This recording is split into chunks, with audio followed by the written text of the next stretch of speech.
All right. Good evening, ladies and gentlemen. We got yet but another room where we're going to discuss uh, Black American culture with textual evidence, of course. Um, I'm going to posit that Black American culture um, is not what it's being portrayed to be. The images that's being put out there are, in a lot of ways, diametrically opposed to who we are. So the question then becomes, who are we, Wani? Well, I think we're the greatest culture since the ancient Egyptian. Um, I do, since ancient Egypt. And we've got people from even more powerful because we have people from all over the world copying our things, like Inuit jazz, Turkish rap. I think that's even more influential than what the Egyptians did because they didn't have that. They didn't have that reach. They didn't have Aboriginals in Australia copying their stuff. They didn't even know about them. But we have done so many different things in so many different spheres. It does rise to the level of a Greco Roman Empire or an Egyptian dynasty or their whole culture. It does rise to it because it has so many different things. And when you combine that with rising out of the abyss, doing the things that we've done, it just makes it so much more powerful because neither one of those groups had to go through what we've had to go through to get to where we are. And so we can take it step by step and go over what our culture is.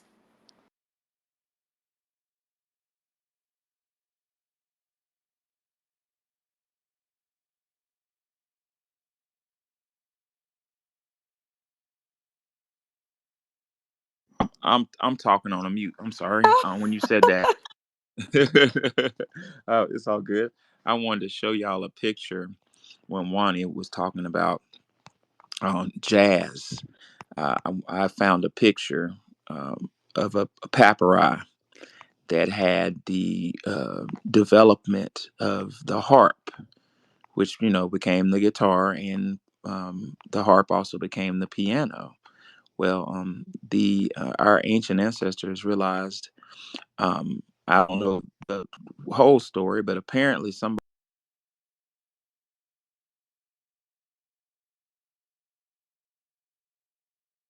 You're breaking up.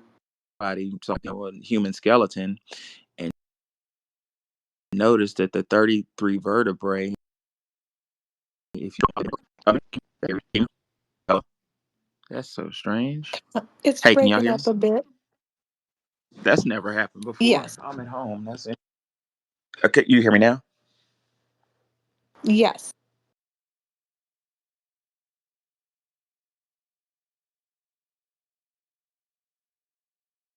Are you talking now? Uh-oh. Okay, yeah.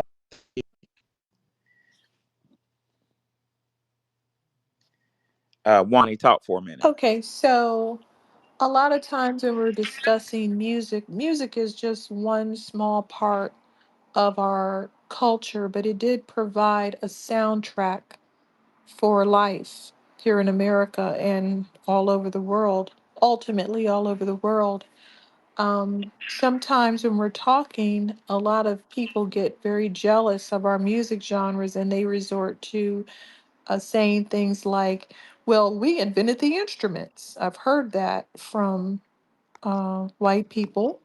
And I've actually, believe it or not, there was some Arab people playing rock and roll, and they said that uh, they invented the instrument. So we're going to go over exactly who invented these instruments. Not that we have to prove we invented the instruments in order to play music on them. Yeah, I don't know what happened to my signal. I'm in my house and it just dropped Oh, it is acting up. Um, down to one bar. Yeah, can you hear me now? yeah, but it Can you hear keeps me? breaking in and out. Yeah.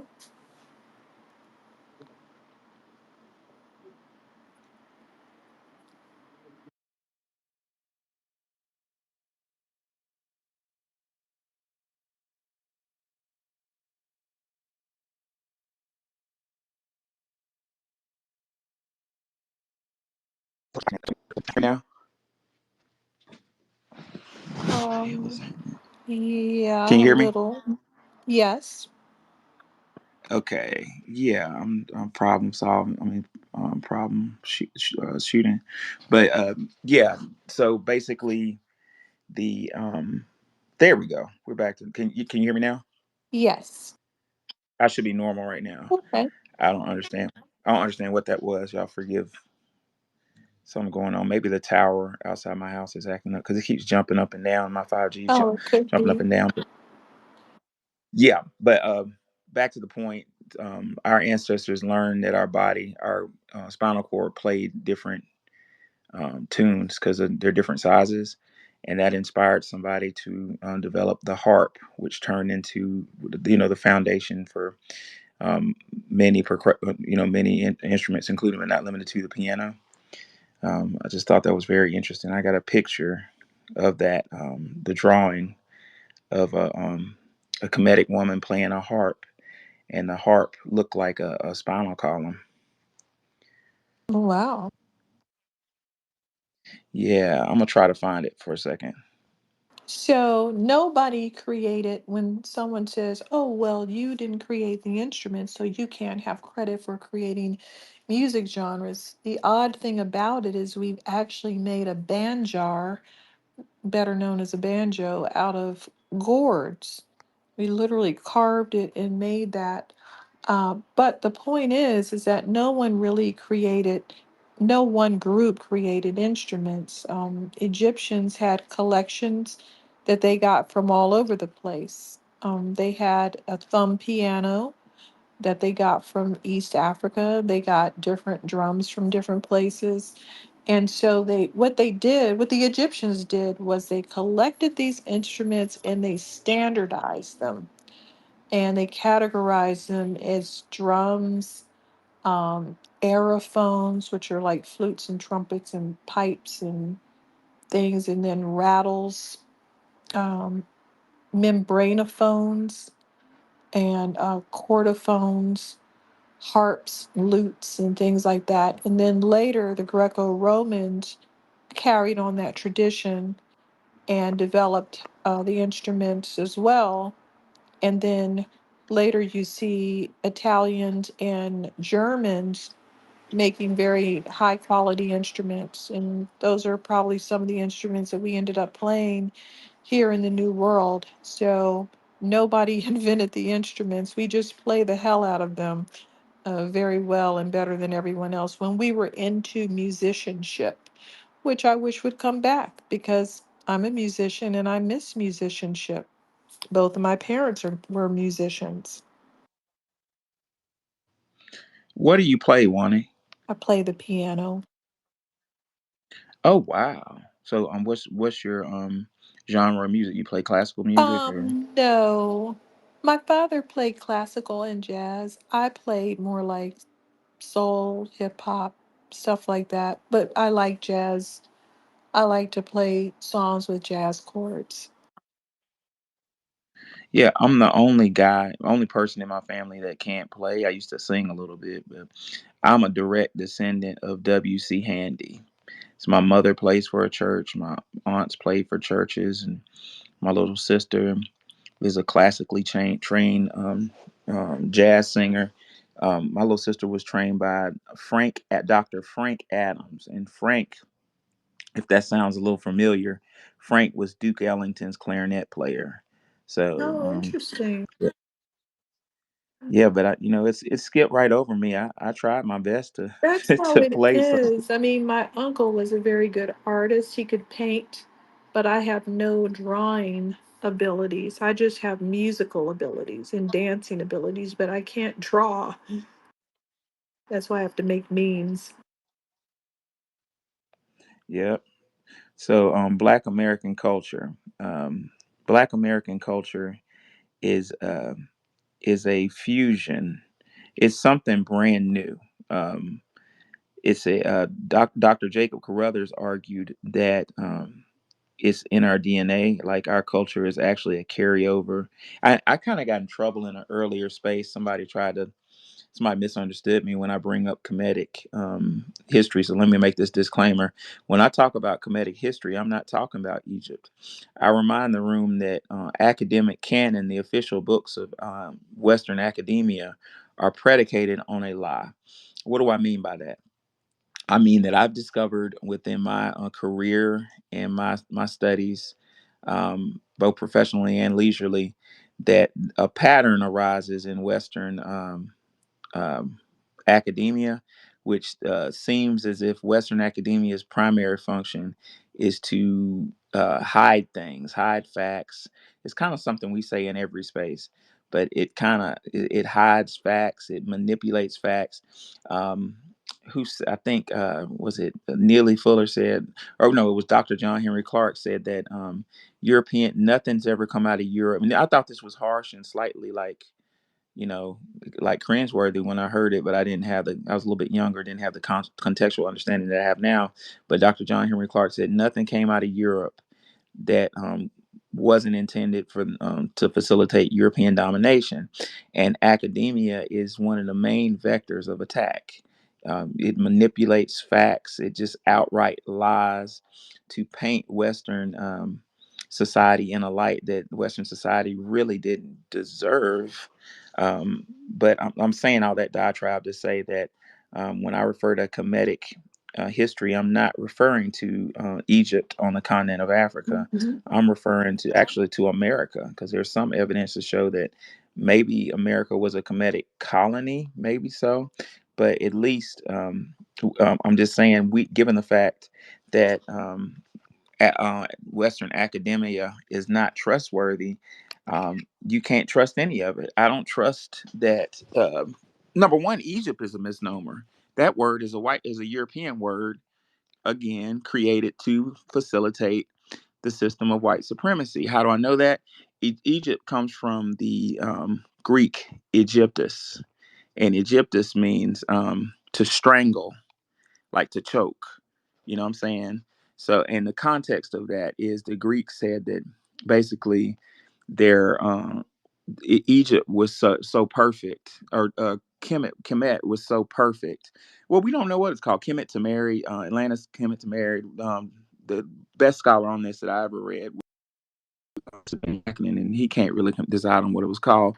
But Egyptus means to strangle, like it strangled the life out of, like jealousy. Like the Greeks was like, oh my God, this is so perfect that it's just strangling my self esteem. So they named it Mm. Egyptus. The Sphinx means there's the same thing. Sphinx means what's a sphincter? It closes and strangles.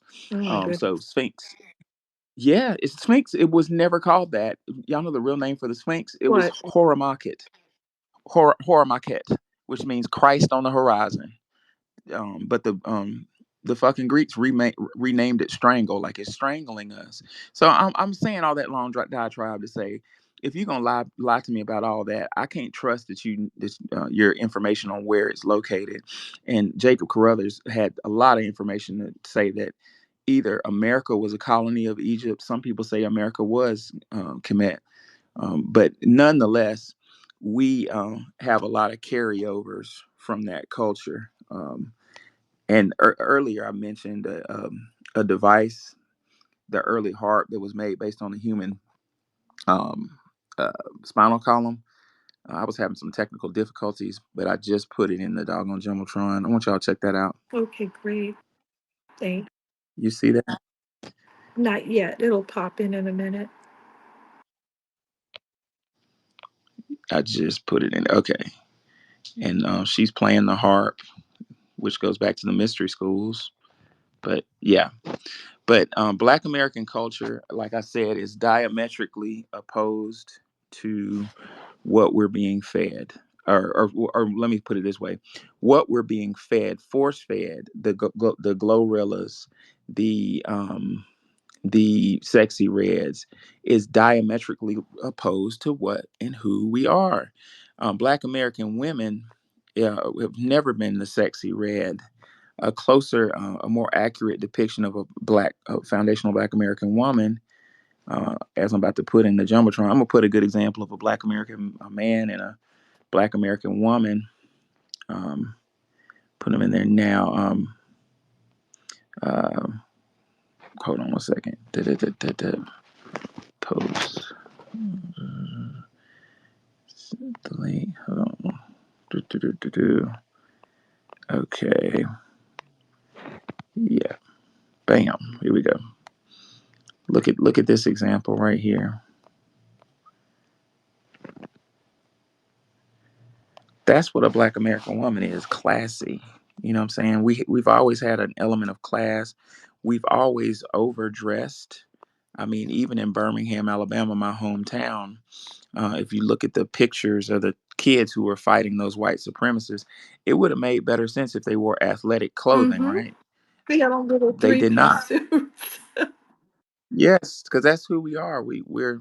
We're very classy. We're very formal. Um, Yeah. we're missing. If we look Go at the ahead. golden age of Hollywood for Black Americans, you can see that we just pumped out very classy women over and over again. And again, because the dress codes, the free love era, and all of the bell bottoms and hippies and things, and people going against wanting to have casual Fridays, it's like a perfect storm for everybody to just kind of look crappy and I look a little shabby. And I think it's bad for societies to do that because when they used to say that, clothes make the man, that sounds stupid, but it actually does. It actually does make you have a certain self esteem. But I mean, they've had a lot of movement to go back to that type of dress, but unfortunately, we still haven't gotten back to being dressy. We're very comfortable. Um, the scholar and great lecturer C. Freeman L. Um, I watched an interview of him in the '90s, and C. Freeman L. Said C. Freeman L. was in, I think he was a Mason or something, and he had some in-depth knowledge of what really went down. And C. Freeman L. basically said that the Europeans stole. Well, this is gonna sound like common sense. That y'all know a lot about this, but C. Freeman L. said that the Europeans stole our identity so he could live in our light. He wanted our our our likeness, and in order for him to get away with it, he had to like metaphysically trade his likeness with us. The European has a history of being a criminal, being there's a long history of prostitution in Europe. That identity has been given to our sister, and it don't even. Here's the thing that fucking pisses me off. Like, um, I've been, I got around a little bit when I was, late teens, 20 ish. And, I explored different types of women, especially during my little stint at Harvard University. Harvard was very diverse back then. From what I hear, it's not so much anymore. But, I explored, I dated around. And in my lifespan, it's anecdotal as it is, I've lived a lot more than most people my age. But black women has been the most conservative as far as giving out is being sexually intimate. You know what I'm Mm-hmm. saying? Like, it's always been harder to get black women to, I don't want to be you know Put out, put crude. out. Yeah, they like black women, and that's we have the image. You would think that black women are just the easiest to, what I'm saying, but that's just not the truth. No, James, what it you got? isn't. Go ahead, James. Yes, peace to the room. And, and Professor, to go back to what you were saying about Egypt, I started thinking about when Bobby Hemmett, when I first started coming into my awakening of our culture and who we are as a people, I think about back to Bobby Hemmett when you say we have parts of America that's here and that derives from Egypt. I don't know.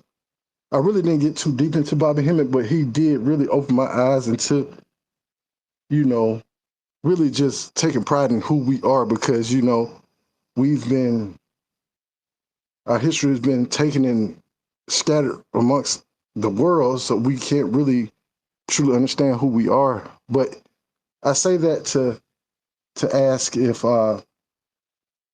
you know if I were to go back to listen to Bobby Hemmett, I think that what you're saying, everything, I just hopped in the room, so I don't know how deep into this conversation that you guys had.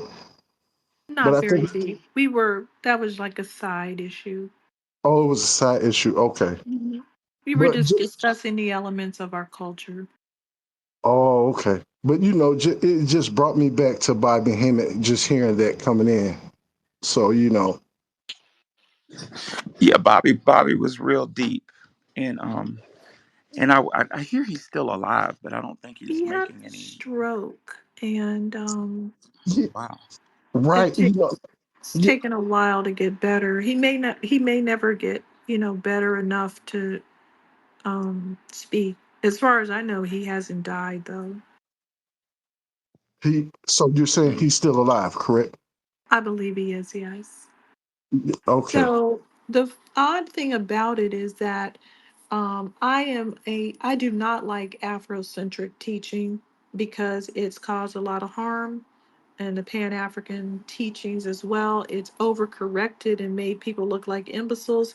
But one thing that they had right is that a lot of our men have a bloodline that leads back to Pharaoh Ramses III, and it's also leads back to these Amarna mummies, which of course proves that those people were um, not white or Greek because they have an E1B1A, or it's also called E-V38 haplogroup. And that's a very popular haplogroup that we have, but it's not just a haplogroup. They're like direct descendants of it, and they send you a certificate saying that you're a direct descendant. This is something that some of the DNA testing people do, and it is really crazy because all of that Earth, Wind, and Fire, the joking around and saying that we are confused, all of that.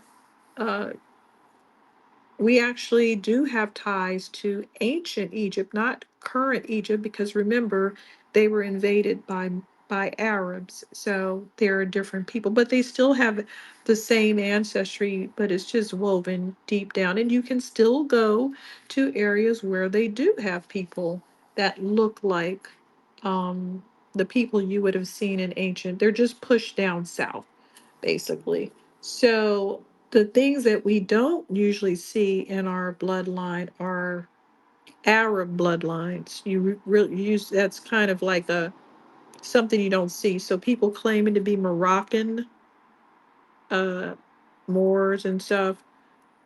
No, we don't have that bloodline. Some Moors came over here and asked to not be treated like slaves. We have that case. What was it? The Moorish Sundry Act of 1790 or something? They came over here and said, "We're from Morocco. We look like people of African descent. We don't want to be confused with slaves. So give us some papers so we won't be confused with slaves." So we did have Moors here. That's not fictional. But for the most part, it was just a handful of people, and that's not us. Certainly isn't the collective since they were in one little area. Brother, did you want to say something? Hey, how y'all doing? Shout out to everyone in the room. How you doing, Professor Wani? How y'all feeling? I appreciate spaces like this. I want to say that Professor was right, dead on a lot of things. You too, as well, Wani. Y'all definitely head on. Dr. Clark always said also to never trust the European telling black man's or African man's story. They do have a really huge, consistent lying track record. Um, so this is why I revert back to a lot of our elders like Neely Fuller Jr., Francis Cress Welsing, Dr. Clark, Amos Wilson, those type of individuals that I had a chance to actually meet in real life. and actually witnessed some of them lecture in real life. A lot of them are lecturing now. A lot of them are past. Amos Wilson was one of the most at a very very young age before I could really even articulate what the hell he was saying. Was definitely dead spot on. Dr. Clark didn't get to finish his book about the mulatto and the dangers of the mulatto, but Neely Fuller sums it up the best. Sex between a white person and a black person, as long as a system of racism, white supremacy exists, the joke is on the offspring. Um, the biggest joke is on the offspring. So, um, in taking all of this in and all of the history that Professor and all of us dive in through and out these spaces every day, it shows me one thing to be very, very, very true. Um, Dr. Ray Hagan, and he probably got this from Dr. Henry Clark. Uh, I mean, Dr. Clark, that he who controls the printed page controls the thinking of the age. I'm going to say this again. He who controls the printed page controls the thinking of the age. Throughout our studies of history, we have seen them destroy loads and loads of information, even down to when you get to talk about the comedic way of life.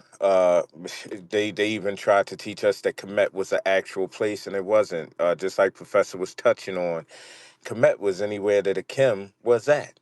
You know, you could be, and I'm just using this as a crazy example, so please don't be literal with this, but you could be out of space, and wherever you are in outer space, that's Kemet. You know what I'm saying? Because this existence deals in the rules of time and space. When you're in a spiritual realm, time and space does not uh, pertain to you. So we have a lot of things as humans, and we're still learning, but we do a lot of things automatically, but this is just because the people that controls the printed page, they control our thinking. You know how we think about things, how we think about such things as history. You know, Wani said something that was definitely profound. She said, "I don't like Afrocentric teachings," and I have to agree with that because there's no such thing. Teaching is just teaching. Knowledge is knowledge.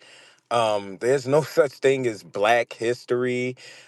It's just history, and I think when we do things like that, yeah, we do limit our view and limit our scope. You know, our scope of how life developed. Because see, we gotta understand that life just wasn't going on here. Life is going on everywhere simultaneously. So digging deep into these conversations. I don't look at them as circle conversations because these things have to be examined with a keen eye of not an eye from a scope of racism, white supremacy, and it's hard to think outside of that box because that's what we know. We have been subjugated by this all of our lives. You know what I'm saying? So, I appreciate spaces like this, going back and pointing out the natural that earth, wind, and fire that one he was talking about, those four elements, actually earth, wind, fire, and water, those four elements that make up nature, which we are made up of. Doing things like this, having spaces like this, is actually observing nature and what nature shows us, and more importantly what nature doesn't show us. Because if we are little natures walking around here, we are supposed to be doing and not doing what nature does. And I just want to land with this. Our words are very important, and the reason why the Greeks and the Romans, Professor was so right, they reversed everything is because they were jealous and they could not do or be disciplined enough to do what Pharaoh's done. You know, Pharaoh wasn't just a word. You know, Christ is not just a word. That is actually a way of life. When we talk about well, or white how white supremacy has mixed this stuff up on purpose, but Christ was not Jesus the Christ. Jesus was the Christ, a Christ. It was a bunch of Christs. A Christ is like a I hate to even use this word, but because I haven't learned a better word. Was like a tribe. It was like a, all people that were Christ, like they could do these things. Bobby Hemmett said they had schools that graduated Christ. Right, right. Thank you, Professor. Yeah. They actually call them initiations, where you go through life initiations. And this was just another thing that was bastardized by the Greeks. This is why you got the whole fraternities and sororities type shit, because see, they were mimicking what they were taught. And what they were taught, they couldn't, they looked at that shit like, man, I can't do all that shit. A pharaoh gotta lift a jet pillar with his mind?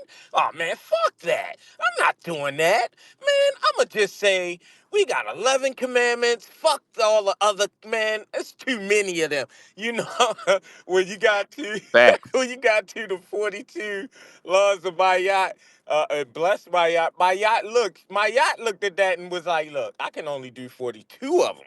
This is some hard stuff to do. You have to be disciplined to be Christ in a Christhood state of mind, or as what they would call it, metaphysical or spiritual. So many nicknames. Yeah, you had to do a lot to be disciplined to be a Kim, and all of being a Kim was finding your perfect place in time and space. We got a lot of time and space out here. We so tripped up that we actually think we got time. Time got us. You know what I'm saying? Ain't none of us got time.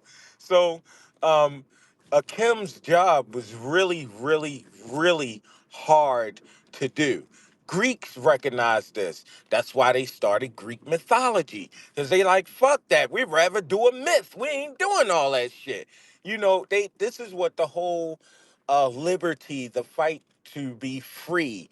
Free of what, Brother Muko? Free of all the disciplines that spirituality had on you. To be clean and pure takes a lot of discipline. But guess what? To be dirty, to Facts. be dirty, easy as hell. You know what I'm saying? If I'm dirty, how much clean does it take to clean me up? Now I'm gonna switch it around. If you're clean, how much dirt does it have to take to make you dirty? One little speck. See how easy that is? So our ancestors, I don't even like calling them out Egyptian or ancient Egypt, because just like Professor said, Egypt wasn't even a name. That is just 100 years or a little bit under 200 years old. Okay, that name, all those names on that continent are less than Yeah, 200 they years just old. go around naming things. Right. And then we just go along with it for some reason. Indian people were That's their power. That, Hindustan. that Is name when you They name were named something. Hindustan. All of a sudden, they just go along with India. They're right next to Pakistan. Why would you let them? You're a bunch of stands. I call it the stands. Oh, where you going? The stands. Because it's, right. Uzbekistan, Tajikistan. I like all those areas. They're weird. And I feel, like a sore thumb over there. I do not fit in.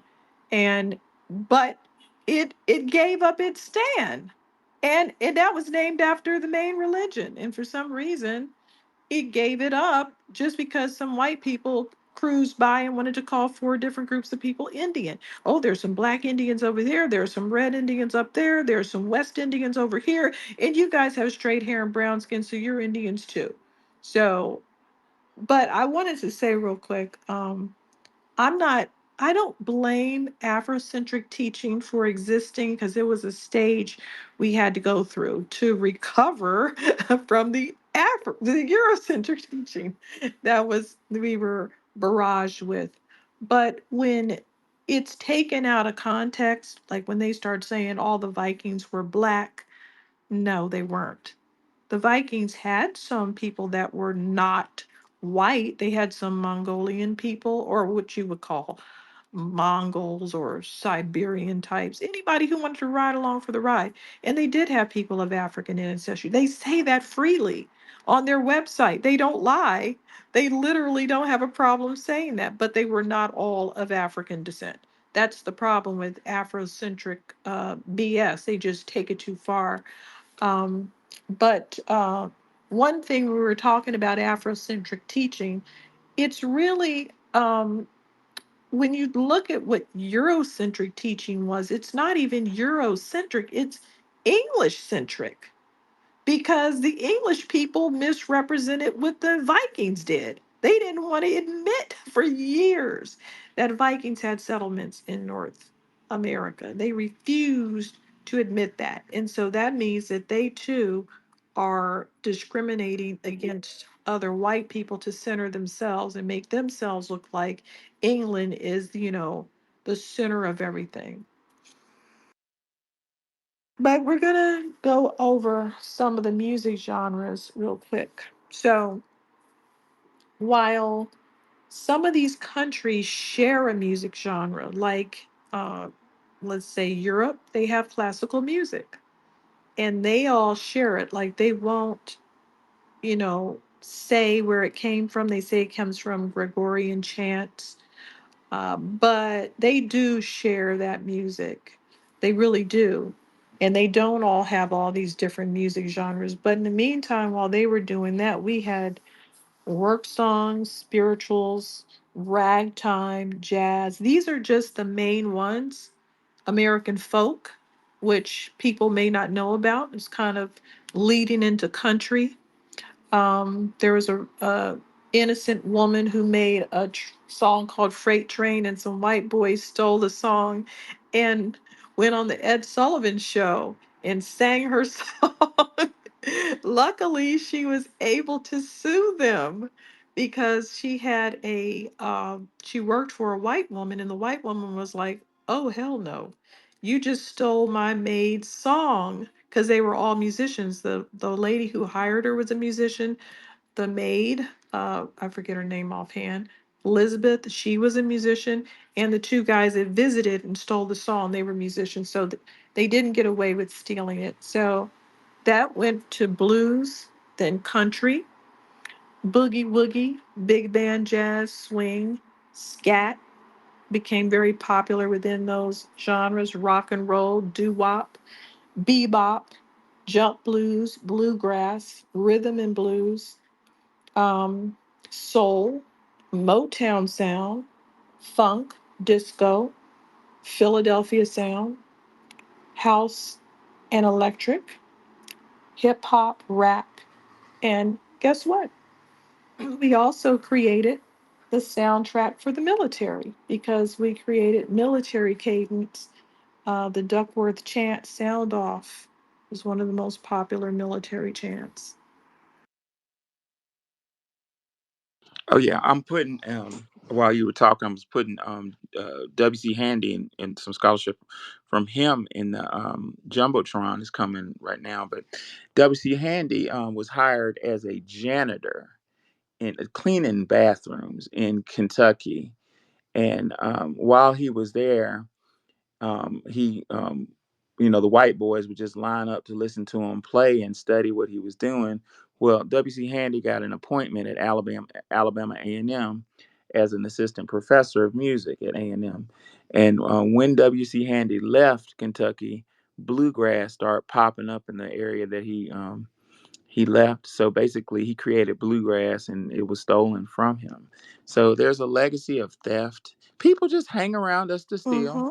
You know, But we that's have just the name. proof we do have recording proof because sometimes these white boys come over and hang out with us. Oh, yeah, cool, dude. Hey, nigger, you're cool. And we teach them how to pluck on something and how it goes. And then they run over and record it because, of course, they always have more money. So they go run and record it, but what they didn't know is that we published these songs. And so, ha ha ha, publishing was cheap to do. Plus, we had a whole reputation for being the group that played that music. So, all of those people that tried to steal our music and run over, I have total proof that they did this on a number of occasions.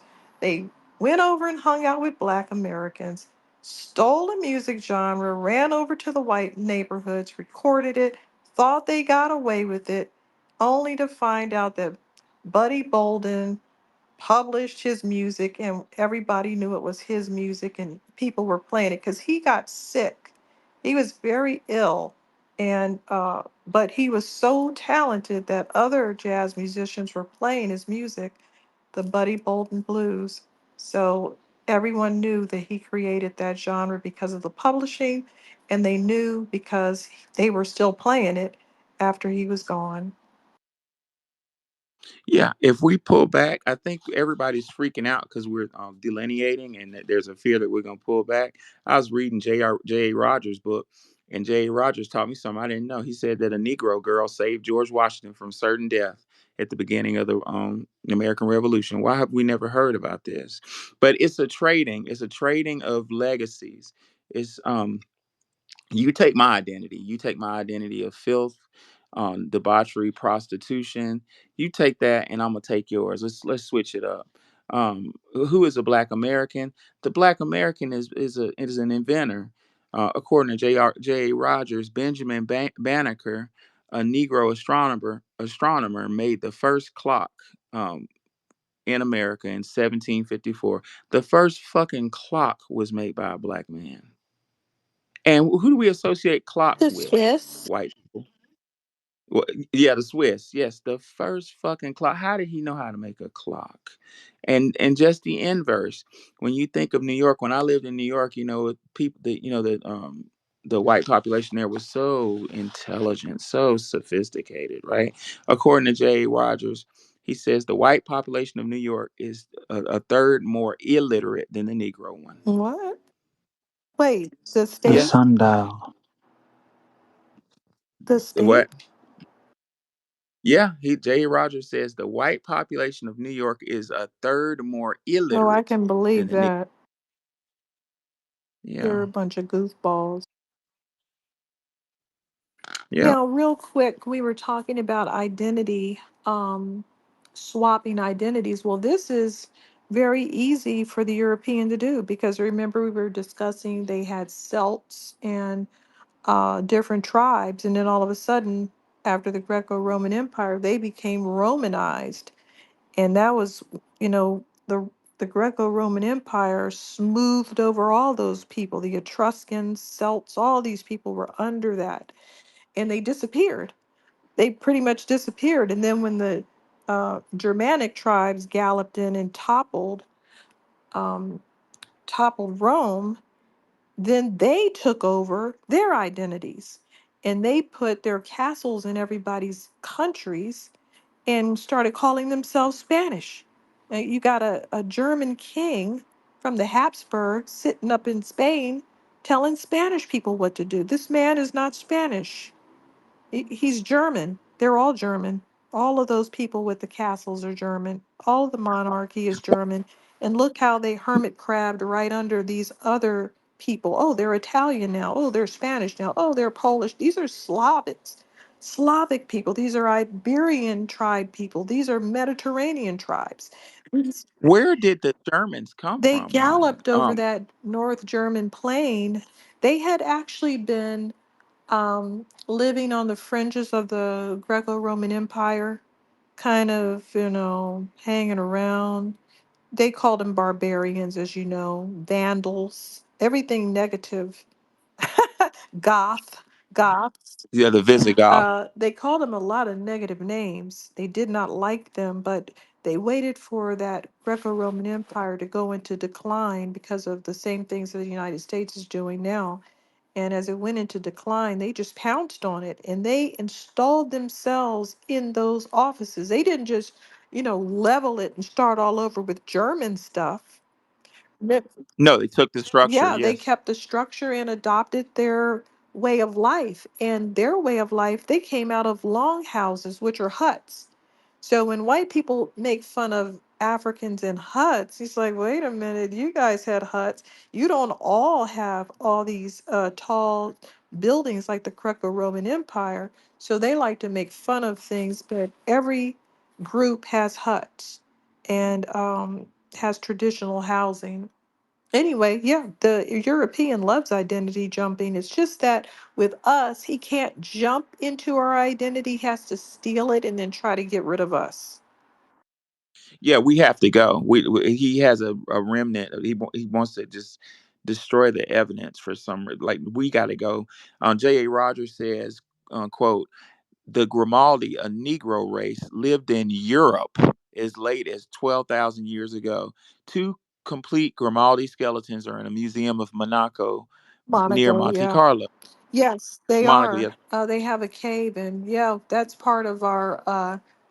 When we were going to do that, were women getting pregnant on them by themselves? That's part of my evidence. We'll talk about it later.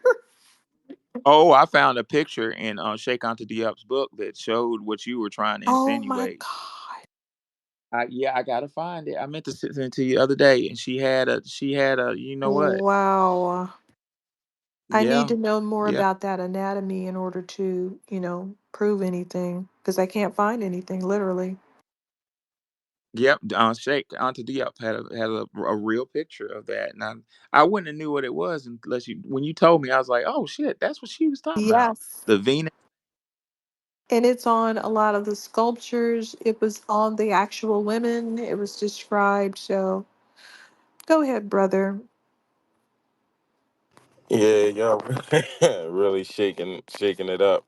I will say, from my studies, yeah, the Grimaldi tribe was a tribe of they were a tribe of what do you call the people that albinos, okay? Albinos that um went above in Europe during the time because they could not work during the day in the hot climate. They could not take the sun like their uh brothers and sister Africans could do, or whatever they were called at that time, comedic or whatever. And Francis Cress Welsing dives into this, and which is why I support this theory so much, because I've been to Africa, Johannesburg, um, Italy. I've been to Venice, and I've been to a few places, and studying under the tutelage of Dr. Ben, Dr. Clark, and Ivan Van Sertima, and all of, and she the one that Professor was just mentioning. I always get his name mixed up because he was actually a speaker of French. We actually had to. Uh, they had to. I think Dr. Ben and Dr. Clark maybe had, or maybe Ivan Van Cernima had to translate his works. You know what I'm saying? Because he didn't even speak English. You know what I'm saying? Which was how valuable his knowledge was. But back to that, yes, they were those albinos that got trapped in the European caves and all, the Grimaldi tribe. They are the mutated people that we see today as white people. They are from that tribe. Interest. And So you're saying, brother, and I didn't mean to cut you no, off, you but I good. didn't know this. But, so you're saying those are the people that Dr. Francis Cress Welsing said ate the forbidden fruit in Africa and developed Right, mutations and ran away. It was the Grimaldis, I right? right. gotta It look was the that up. Do Grimaldi. you have any book on that Well, or something? actually, she mentions that she mentions a little bit of that in the ISIS papers. Okay, she mentions that in the ISIS papers. Also mentions I'm that gonna in a look. I'm couple gonna of check it out. yep, a couple of lectures, a lot of lectures that she did. Actually, I'm gonna post one up in the jumbotron that I saved to my YouTube. But she even breaks this down on a chalkboard, and it was just so interesting because before this, I have never heard of the Grimaldi tribe. The only other person I even heard speak on it was Professor Smalls. And when I heard him speak on it, I was just like, "Whoa!" So that caused me to ask Frances Cress Wells, and well, the last lecture I ever seen her made me ask her questions about this tribe, and could this be could the mutated white people that we see today be descendants of this Grimaldi tribe? And that was her theory, you know what I'm saying, which was really made logical sense. It made sense from the standpoint of why they are innately angry with us, you know what I'm saying. And it's not the anger with us, but it's actually the anger at their first mother for actually neglecting them. Mad at their parents. Right, mad at the Yes. parents. So that thing just really weighed heavy with me. And even when we have discussions now about how the European, or I say non-colored or non-black people, how they act towards us, it's not about liking or anything like that. This is an anger that is in them, that I'm not going to say that they don't know, but it's in them automatically. I mean, from birth. This is things that are passed down genetically, which is why I look at our harms as being passed down genetically. You chop a man's head off and you do it in front of a child, that child is going to suffer for the rest of their life with that memory. Same thing they did 9/11, when I was trying to point this out in my spaces. Hey, for all the children or all the adults now that are in their 20s, 28, 29, 30, maybe, even in your 30s. Look, I'm 48. You know what I'm saying? 49, I'll be 50 soon. Okay, so 9/11, I was 24. But I had children at that time. And the first thing that they did after that first plane crash, they wheeled the TVs out in your classrooms. If I'm lying, y'all tell me I'm lying. Some of y'all are young enough in here. I know they wheeled the TVs out in your They sure classroom. And what did. did they do? They made you view death real time at that young age. Don't you think that harmed you? That definitely affected you as you are now. That's why. Yeah, we saw the people jumping off them Right, buildings. jumping out the buildings, jumping out of the building to their death. Y'all watch that on TV, real time, okay? This was the process in the refining age of white supremacy, where they were numbing the victims so that the victims would not look at themselves as victims anymore. And what do we have today? I ain't no goddamn victim. Patriotic Act, the Patriot Act. Come on now, every time you go on the air, the fucking, you know what it is. Yeah, Damn. Oh I ain't no victim. So this was the numbing down, not the dumbing down, but the numbing down of the younger generation, my generation, your generation, and the generations under us. You know what I'm saying? So even still, these rooms and these teachings, this slow walking is very, very, very important, because there's a lot of things that we will miss if we don't slow walk shit like this. We just didn't become this way. And I'm gonna land right here. Professor was talking about our culture earlier. Look, our Yeah. culture is so unique because it's ever changing. Our culture is just simply what we do. And Wani was right. They mimic us. I mean, those you got to watch those infiltrators sitting in your spaces trying to get gamed up. You know what I'm saying? Got to watch them. I'll land right there though. oh yeah. Well, back to Wani's point about music. Let me hit y'all with some game that a lot of people don't know is refused, and something that I tell my students all the time, at the risk of just I have to let them know that the books lie. Like, the books just do lies of omission. The books lie about how people look. We were going over. I teach constitutional law, and we were going over the Declaration of Independence, and we're going over Alexander Hamilton, and I kept telling my students, that he was basically mixed. He was black, and Oh, his mother yeah. was, and but the pictures of him, he looks even whiter I looked him than up. You're right. yeah. But the pictures lie. It's psychological warfare. They make him look whiter than Thomas Jefferson. Right. So it's intentional. But the one I wanted to hit you with, since we are talking about music, is, check this out. According to J. A. Rogers, Beethoven. Let me say that shit one more time. Beethoven. Y'all heard of him? The world's greatest musician was, without a doubt, a dark Hmm. mulatto. He Was he deaf called. in one ear? I'm sorry to interrupt. I was Go trying ahead. to. Was he deaf in one ear? If I'm correct, or Yes, was yes, he that was just a myth? definitely one of you. You're right, and he was black. I'm just double checking. Yeah, they said J. A. Rogers says, "quote He was called the Black Spaniard. His teacher, the immortal Joseph Haydn, who wrote the music for the former Austrian national anthem, was black as well." And I just want to. Yep. But classical music ain't our music, though. That's not our music. That's European music, right? Right? Well, And I've heard they changed the frequency as well, well. I'm not trying to be a conspiracy theory, but I'm gonna let y'all have that. um, The frequency of the music. I'm going to say this. They say it comes from Gregorian chants, right?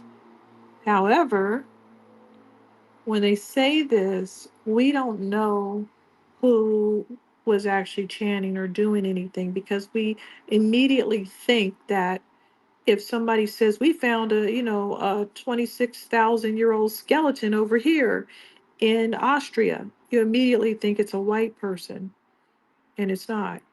That's the scary thing about this. They didn't exist in some of these time frames. These mutations for white skin and straight hair and blue eyes and blonde hair did not exist. Um, so we don't know who these people are that were doing these chants. I'm not going to, at this point, I did research it, but I know one thing: we had a lot to do with it in the 1800s. We had a lot to do with classical music and its forming. Nobody will deny that. A lot of mulattoes and a lot of people that were not mulattoes, we did. You can look up, you just Google classical musicians in the 1800s that were black or something like that. We did have a lot to do with it, but I'm not sure how we ended up having a lot to do with, like, how do you just jump from having no people to a whole bunch of artists that are mulatto and black? So something's going on there. Again, you can't use these labels, but I was just going to say those Grimaldi skeletons that they found in the cave, they date from 26,000 to 22,000 years old, and they were examined and found to be the Khoisan tribe in South Africa. And a lot of people in that area carry those genetics too. They carry the Sand tribe, Bushman um, genetics. So that's interesting that they did go there. I don't know if those, because they're very fair skinned people, and maybe they mutated and became lighter. I don't know. No, I really don't know. I didn't investigate it. I just stopped right at the Khoisan people in that cave. They're not white people. They're not Italian-like people that are nearby. Monaco, because Monaco is very tiny. I could walk from France to Italy through Monaco in 30 minutes. So that's how little Monaco is. Anyway, um, I thought about what you were saying earlier, or what somebody in the room, maybe Brother Muko, was saying about the reversal. I kind of brought it up, but Muko went deeper into it, and I stumbled upon a quote out of J.A. Rogers' book. I guess it's synchronicity, whatever you want to call it. Just hit me in the face. According to J.A., check this shit out. According to J.A. Rogers, the oldest and most noted statue in the world bears the face of a Negro. It is the Sphinx of Giza, which was worshipped as Horus, Haramakit, son of light and life, or Christ on the horizon, like I said. It was erected about 5000 BC. The devil, which is now depicted as black, was once portrayed as white. When the black man dominated the planet, he painted the forces of evil white. When the whites came to power, they shifted the colors. But late as 1500, the Ethiopians still depicted their gods and heroes black until the Templars got down there. But I'm gonna leave that alone. Their devils and villains white. Father Fernandez, a Catholic missionary who worked amongst them at the time, says they paint Christ and the Blessed Virgin and other saints in black form, and devils and wicked men white. Thus, Christ and his apostles are black and Judas white. Anna, Cephas, Pilate, Herod, and the Jews are white, while Michael is black and the devil white. They flipped it. It's just a reversal. That's all. What's evil spelled backwards? Live, right? yes. So next, when we speak about culture, of course, we provided the soundtrack for America and later the world. Um, and our music is, everybody has a version of our music. You can just look up Turkish hip hop, Greek hip hop, anything you want, Inuit hip hop, even places that are not even countries. And they also have jazz, Inuit jazz. Everyone has a version of our music. And what's so odd is if you would ask those people Where does that music come from? You would meet resistance. Not one of those people, none of them. And they know it's you because when you go to those countries, they're like, oh, hi, it's when you're a Black American. Oh. They know it's you, but they would deny that, number one, that they're playing your music, or they'll try to say that's American. Yeah, it is, but it's Black American. So, next, we're going to go on to our influence on beauty standards in America, where the women that were considered beautiful had pointy noses and no lips and flat butts. How did we change that? Brother Muko, did you want to say something before we move on? Yes, thank you, Sister Bonnie. I had posted in the Jumbotron "The White Man's Burden" by Isaiah, Mr. Israel, and I will say this: this book is got a lot of information in there that is really valuable for us, to touch in on and pay attention to. But I will say this: the last thing about music, our our music originally was used for healing. It was used to heal the body. That was one of the many tools that voodoo and even voodoo, that's how they would heal us. Through sound tones, through tones and bass and stuff like that. It wasn't actually used to dance to. So I just wanted to bring that point up. Which music? Now we're going to Just fight. sounds, just Now we're sounds. going to fight. Woodwind, yeah, woodwind instruments. Like guitar, like the harp that they were playing, that professor blessed us with in the beginning. Those were used for healing.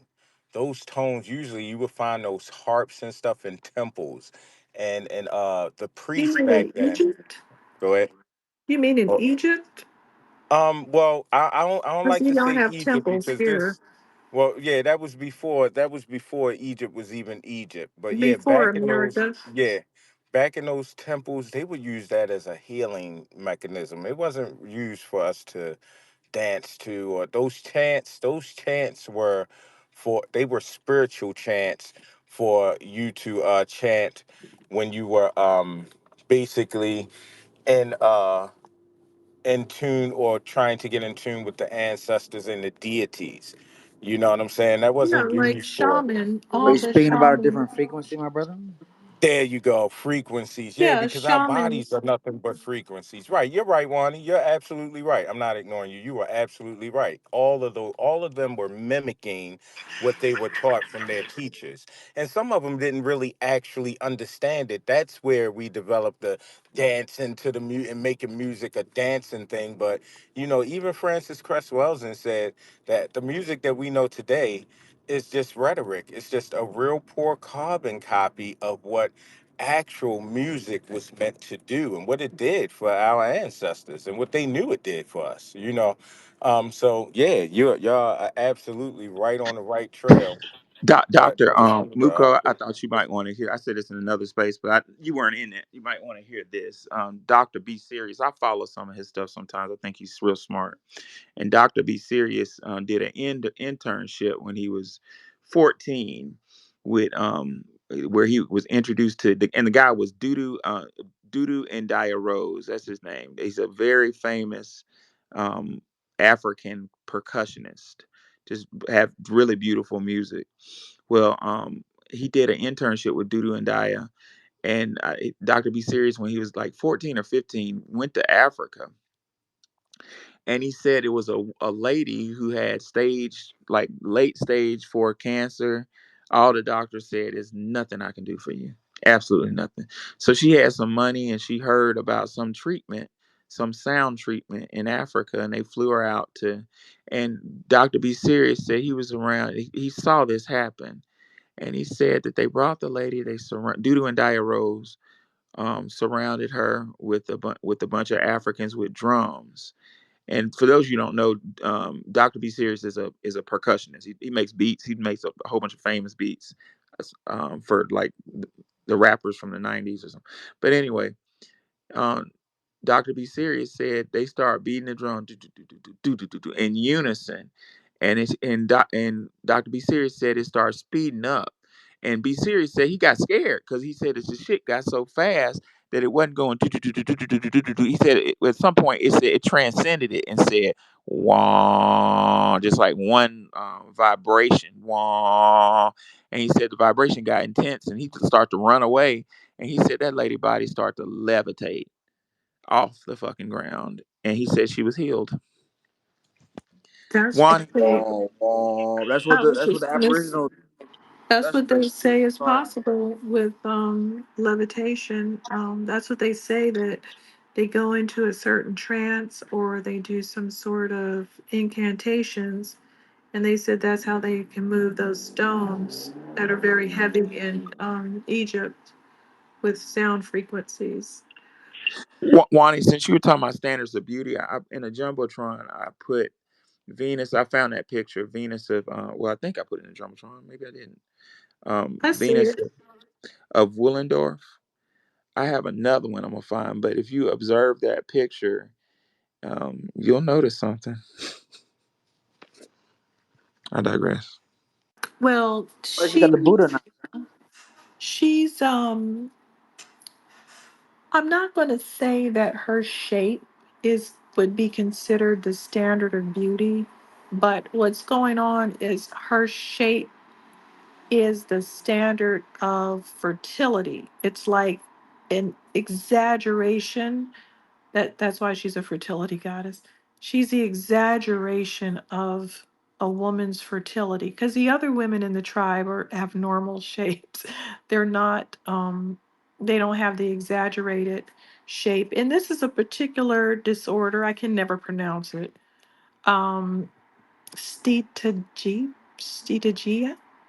Anyway, it's a particular disorder that affects a small percentage of Khoisan women and people that they mix with. Maybe a pygmy person here and there, a Batois woman will have it.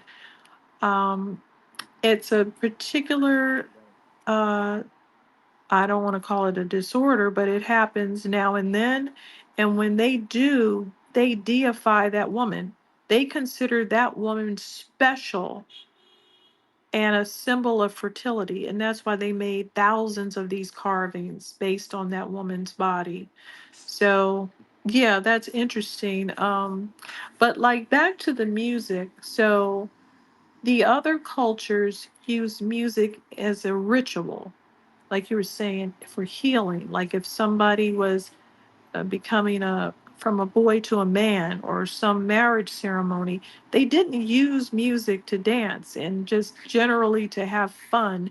That's kind of a European notion, just to be strolling or like a strolling minstrel, just randomly playing music for no reason. That wasn't the way most of the world used music. Um, and unless you want to consider belly dancing kind of casual music sounds, or they did have the Asian dancing kind of, but it was very structured, like we're having a show, you were watching this show. It wasn't like strolling around with a boom box playing this type of music, how it is over here. But when we exploded on the scene, that music that we created was healing us from everything we went through. It was healing, even though we were dancing and playing it in a casual way, it was healing us. That's why we had so many different types of music for different things. Jazz was very serious, it could be fun. Blues was kind of melancholy. We had all the love songs and the ballads. I mean, we were just doing everything. We were healing every hole in our soul that was harmed from our experiences here. Bobby Hemmett talked about that. He said, now I'm gonna get Bobby Hemmett wrong. I'm paraphrasing best I can, but basically, Bobby Hemmett argued that during the whole COINTELPRO thing, they launched a thorough investigation to find out how the hell black families are still surviving after all the things they were throwing at them. Dogs, hoses, lack of resources, lack of food. And according to Bobby Hemmett, what they discovered was, like you said, what the black family would do is go home at night and play a record. And Bobby said that the record, he said, that is plastic that's been cooked down till it is in its carbonistic state. That's why it's black. And Bobby also posited that the record player, the tip of the record player would be made out of what? Diamond. That's pure carbon. So he said it was carbon on carbon, making a pure vibration of music that involved love. You know what I'm saying? Love and peacefulness. And Bobby said that that pure vibration created by carbon on carbon would make its way to your inner ear and resonate with the melanin in your inner ear. And he said that would heal you. And the three-letter agencies figured that shit out. And the first thing this deep as hell, what I'm about to say, Bobby was deep. He said the first thing they needed to do was reverse the meaning of the word. So around the that period of time, songs went from talking about love. Think of 70s music. The shit's all talking about let's get it on. Loving you, and it's all about love. And the agencies, if you will, according to him, it reversed that message from love to hate. Loving you turns to, what I'm saying, rolling in my 6'4" on D's. I got my Glock cocked, feeling the breeze as soon as I said it. As soon as I got sweated by a nigga with a Tech 9 trying to, what was it, trying to take mine. It's turning Take to mine. hatred. Turning to hatred, man. And Bobby said, Bobby blew my mind with this shit. He said, and now that they reversed the lyrics, they had to do something about the carbon on carbon creating a pure vibration. And he said they decided the natural order of things is seen in the on Shabaka stone and in the Holy Bible. God, the Creator, Allah Subhanahu wa Taala, whatever you call Him, in the darkness said, "Let there be light." Right? That's a vibration. Our vocal boxes, vocal cords make vibrations. So basically, the Creator created a vibration. Vibration turned into light. If you look, I have it tattooed on my arm. What the Bible's inaccurate. It plagiarized it. That whole "Let there be light" was plagiarized on Shabaka stone. It says, in the beginning, the universe belonged. No, he said it says when speech was created. Excuse me. When speech was created, I existed alone. The universe belonged to me, and the word for speech and netter is a vibration. It's like a little wave. So I'm saying that to say they, according to him, they figured the agencies figured out that the natural order of things is vibration turns into light. Some people say thought is light. Well, um, what did they do? They reversed the process. Everything's reversal. Instead of from going from darkness to light, what did they do? They went from light to darkness. How so? That record turned into what? A fucking laser disc. The laser is turning into sound. That's backwards. That's an attack on your very being. Brother Highland, what you got? All right, Professor. Do you believe in as above, as below, as darkness It's be true. light? Yep. Okay. Don't you believe that everything that happens is going to go back to its natural state? So he said, "Let there be light." And before it was light, there was darkness. Don't you not believe that it will be back to darkness, even on this earth, in the flesh, and as in Yeah, the it has universe? to. It Okay. has to. I was gonna let everybody know, yeah, because they might interpret what you said as something different. You know what I mean? Like from coming from the darkness to the light, as dark people to light people, and you know what I mean. That I just want to say that, but I understand everything you're saying, bro. It's more darkness than light. Go outside at night and look at the beautiful sky. Big facts, no doubt. All the Man, all the stars, no doubt. hold on. Y'all gonna fuck around and get me real deep. I used to teach physics. Let's get it, baby. Let's look at some shit right quick. We about to look at the Kelvin scale, and I'll just tell y'all while I'm looking at it. So heat light is expressed through Kelvin, which is a temperature. So basically,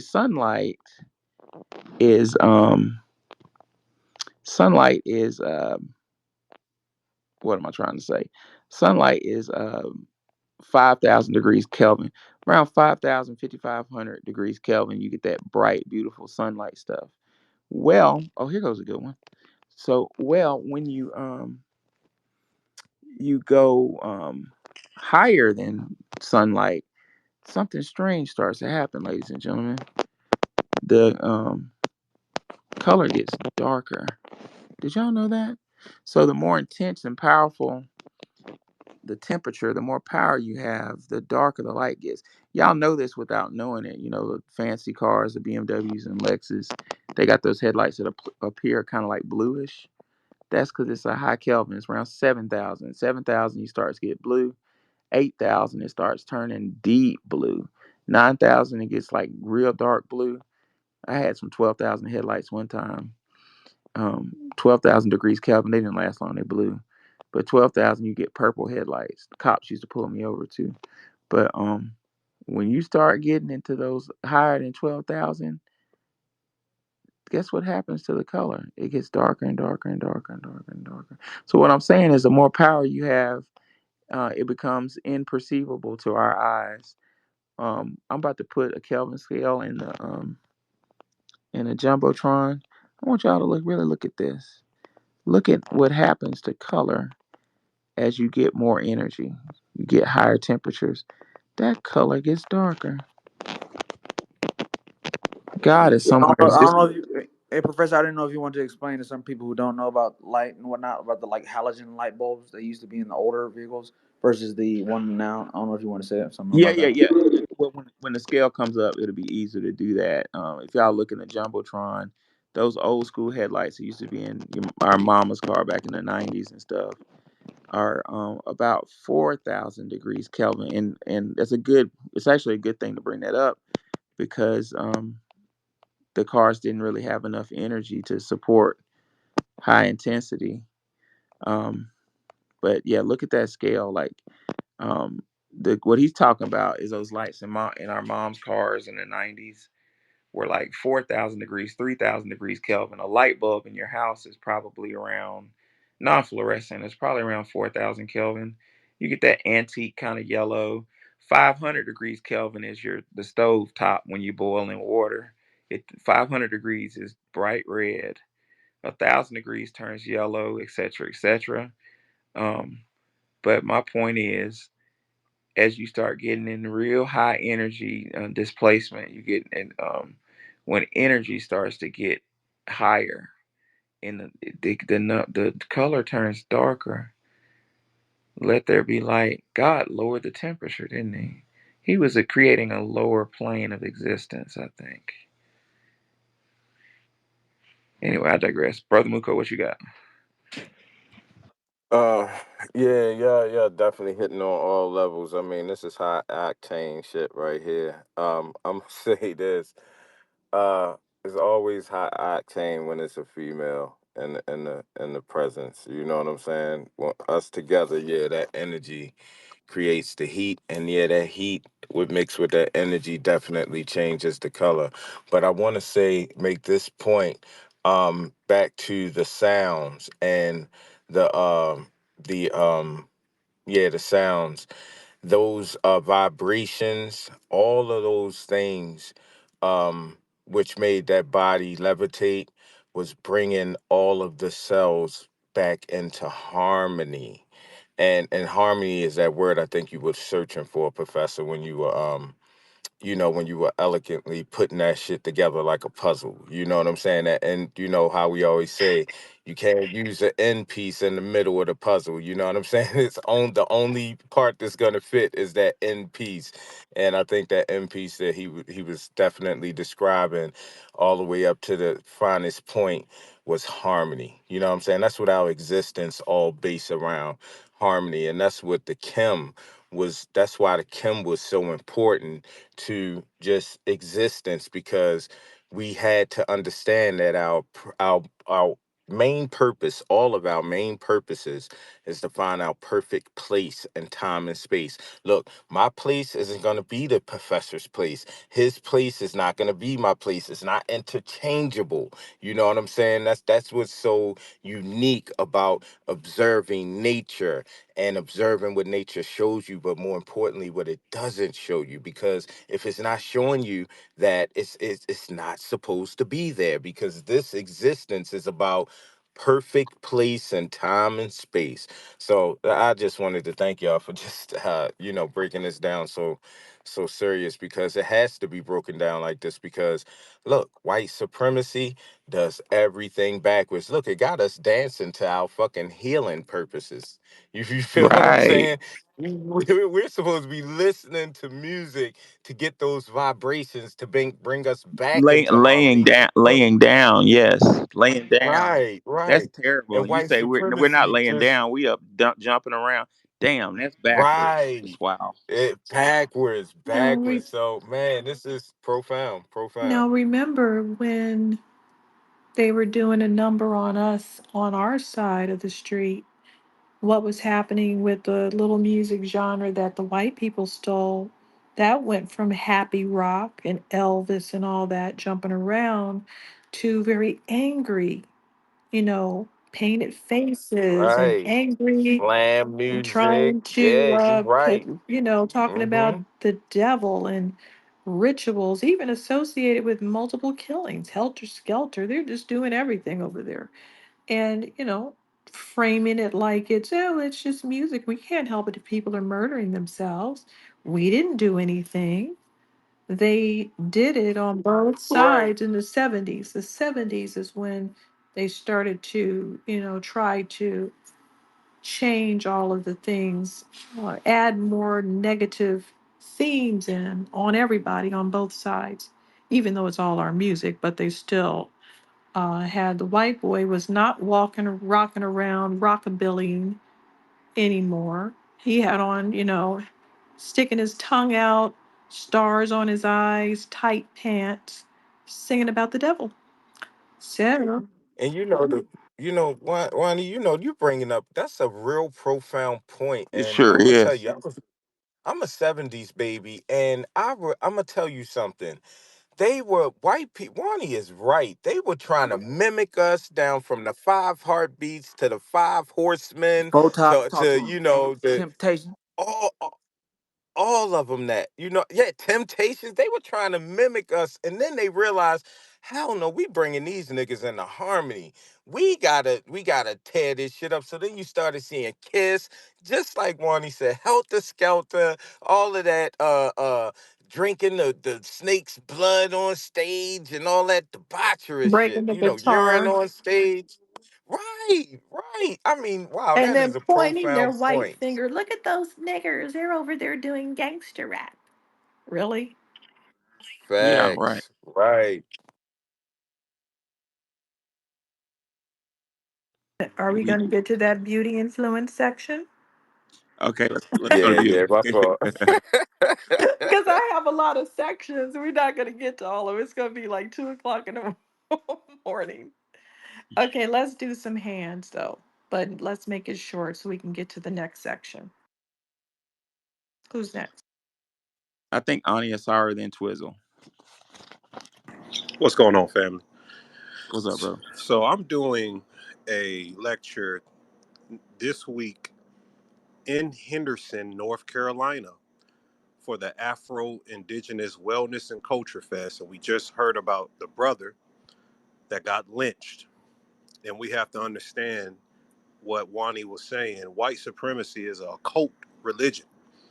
It's not just their religion; it's a occult, satanic religion, going all the way back to the KKK when they used to burn crosses, hang black people. Not only that, eat black people. Get the book, The Delectable Negro, where the book is entailing how they would eat us to acquire the abilities of our soul. This is some real stuff going down. And we're looking into the case right now. We got some people going down talking to council people, trying to figure out what exactly happened to Javion McGee, from Belleville, Illinois. He was a truck driver and was lynched. And the story is he went. North Carolina. Say it again. It's in North Carolina. Was Yeah, that where he was that? yeah he was from Chicago. He was a truck driver. He went to North Carolina. They're saying he went to Walmart. The story is that he went to Walmart, bought a rope, and hung himself. But we know what the real deal is. So the first thing we're going to do an ancestral ceremony and release that brother's spirit. That's what we're going to do there. We already talked to everyone about doing that. But we're also bringing hell to the council people down there because there's some white supremacists, from what I heard in Henderson, that is very much a part of different, KKK associations, and it's been there forever. And they said it happened in a black part of Henderson, but they like doing it in those type of areas to get the energy from those areas. We gotta understand these people practice necromancy, everything under the sun these people are doing against us. And it even goes into the cinematography of how they depict us in movies. I just watched the series, not the series, the Netflix movie, The Deliverance. I want y'all to pay attention to that movie with Monique in it. Very much pay attention because it's about a real story. But I just noticed how they got the white woman up in there to say a lot of debauchery stuff and act like she's from black culture. I think she played Corella in 101 Dalmatians. What her name is? Jean Close, something like that. I forgot her name. Glenn Close. Glenn Close. Glenn Close. Go watch how they depict her in that movie. That's exactly how it is. They come into our. The the Deliverance. It's called The Deliverance. It's about. Yeah, On I saw Netflix. it. Yeah, I saw I saw previews. I it. never. I didn't want to see it. My, That my was student said it freaked him crazy. out. That was crazy. It's so weird and off-putting that I mean, I watched it, but it's weird and off-putting that I didn't save it as a movie I want to watch again. Yeah. Even though Well, Glenn I Close, saw a clip of how they disrespected black women. I got a black mother, and my it my was mother and my father just been too married for much. years. Shit was too It was crazy. I could have, just but it was crazy. it was too many stereotypes and just violent and crazy. well, I didn't that's even that's I Lee didn't even watch it. I Daniels. just heard what they said about some. I could smell something. I'm like, nah. All right. Yeah. When she said that, that was That was rough. intentionally. That was a little racial, little stereotype that they slid in there. But Oh yeah. Lee Daniels, part of the LGBT community, that whole liberal type community, they're down with white supremacy. You gotta have to understand that too. They They want it love to. their little husband, their little white husbands. Yes, they love that. They love being a coon for their white master. And Lee Daniels wrote that whole thing and put those stereotypes in there. I'm pretty sure there was somebody white that was insinuating that he add Well, things to that. Well, can we pause just for a second and because let's put a pin in what we're talking about. Because y'all are, I don't want this point to get lost in the sauce. It's very important. You said they love their position. Let's go back and stand on the shoulder of giants so we can see a little bit further. Let's look at Dr. Francis Cress Welsing's masterpiece, page 157, third paragraph. Dr. Welsing says, "Quote." Similarly, the increase in interracial marriage can be viewed as a means of escape Mm, and a means for blacks to avoid the awareness of their continuing status as permanent outsiders. I think that's why, Wani. I think that's why they love those husbands and they cling on so hard is because that's an escape. They don't, mm. We they can already talked avoid, about that in the other room and right? how they But you talking continue about to try the to black? escape Are you talking about the women, black women, or black men? They want to hang on It to the doesn't husband. matter. any of them. Any Okay, of because as a black man, I understand that very well. It's very deep. You want to prove a point, and I have no kids yet, and I plan on having some black kids, and it's not racist, but like, nah, I can't go out like that. My parents, was raised in the Woodlands, Texas, around a bunch of other folks, so now I was raised a certain way, and I'm not going to just like do that. That's like no way. That's like undermining everything my parents did. Like not even in the past, like directly, like generational. If that makes sense. But I understand what y'all are saying. Yeah, love it. Now I'm gonna say love is love, and it does happen. It happens. But what we have to do is be really aware of the system we live in. We're being bombarded with microaggressions and shit. I deal with microaggressions and macroaggressions. Mm-hmm. I had a professor tell me to put what he tell me last week. He said put that fucking shit up or something. I had my laptop open. Just talking to me like that, like he just used to niggas not saying nothing. I said, hold on, you talking to me? Are you referring to me? Oh, and he backed down. No, I Mm-hmm. said, well, I said, well, I'm the only one with my laptop open. Listen, Fool. listen. I'm from South Carolina. I'm from Columbia. Shit, sweet. This, Tell him, this, tell this, him, this, Professor. this is where the KKK was born at. Let me tell you something. I used to work at He Cracker actually Barrel. was born in Pulaski, Tennessee, but I know what you meant. Yeah, well, you Can know how it we? is. We'll go ahead. Oh, okay, but I used to work at Cracker Barrel, and the name is fitting. When I was 17 years old, oh, I used to be a not a I was a server later, but I was a host. I would get show you to your seat. There was a white man, an old white man that came in, and I looked him in his eyes and I asked him where he wanted to see. Sit down. He told my manager, without me knowing, that I looked him in his eyes too long, and my white manager, told me that I shouldn't do that. I shouldn't look them Wow. in their eyes that long. That he felt You offended crazy, that a man. black man. Let me say, bro, you crazy. I'm sorry, I gotta interrupt. You crazy. Yeah, Wani, you were saying something a minute ago. I kind of got lost. What were you saying? No, I was trying to get back on track, but Okay, yeah, that's my fault. I deviated. Let's get back on track. yeah. That's my Well, fault. let me give a quote from Francis Cresswell's in ISIS papers. If you look at the pool table is green. There's a white ball that knocks all of the balls off the table of other colors, What's the and last one, brother? Talk to them. the black ball is the last ball that's always knocked off the table. On the green earth, the green table represents the green earth. It's all metaphysical, and it's all a cult to what they've been doing in the beginning. And if we look at things throughout history, it's all connected to how they engineered the system of white supremacy. And our culture is a premise for them to parasite off of, for them to get energy. They can't co-sign without us backing it. They can't really co-sign this LGBT movement until black people fully back it. And I noticed that there is a upsurge of different people trying to play both sides. For instance, I just put up a post on Instagram. The actress Megan Fox, she she has all three of her little boys who's under the age of 7. All three of them are transgender.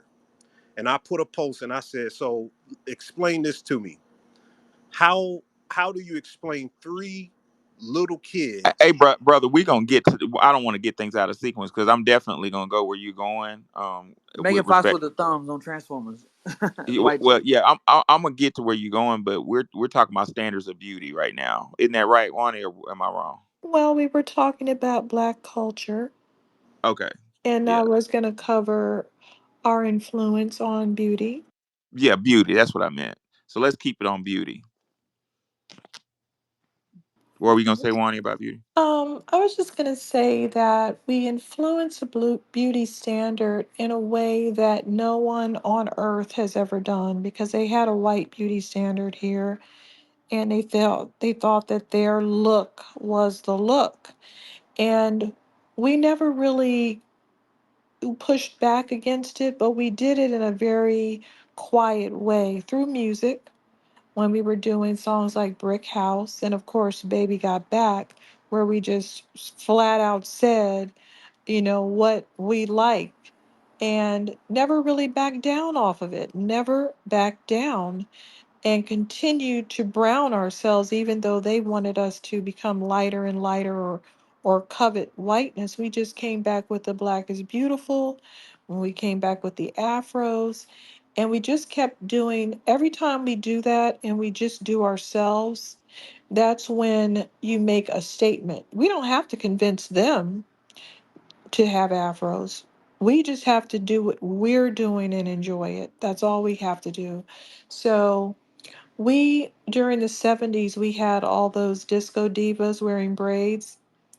And it influenced because we were, of course, we were always looking for something in Africa to latch on to because we were trained by Pan Africanists to center ourselves in Africa. So we saw some dusty braids over there and we said, hey, let's turn those into glossy, shiny disco braids.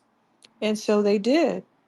And the next thing you know, the movie 10 came out and Bo Derek had cornrows, right? So they pay attention even though they try to pretend like we're ugly. If we were ugly, why were we raped into a whole new ethnic group? And so was everybody in the Western Hemisphere. So obviously, we can't be that disgusting. And that's not even counting all of the close proximity sex that happen outside of the plantation. So we have been told that we're unattractive, and yet the evidence, which is in our DNA, proves the opposite. If we were heinous, as they say, then we wouldn't even have any of these mixtures at all. So, anyway, back to what we were saying. Um, in the 70s, you could see a lot of white men getting perms so they could have an afro, and Jewish people were going around talking about they had a Jewfro. But even the father on the Brady Bunch, he had an afro, and so did, there was another guy, I forget his name. He was a popular actor in the 70s. He had an afro. These men did not have curly hair, by the way. They had bone straight hair. And then the rest of the afros were people that actually did have curly hair and just were not hiding it anymore. So we were not only making ourselves happy with our hair textures by wearing afros in any styles we wanted, but just saying that we're going to wear these afros if we want to. But we liberated other groups. And we also inspired people with straight hair to get perms and curl their hair. Um, anyway, we shouted a lot of things: black power, black is beautiful, and say it loud, I'm black and I'm proud. And other groups simply did not do that. They didn't do it. And that's one of the main differences between our influence. We have a way of uh, talking, walking. We have a certain swag.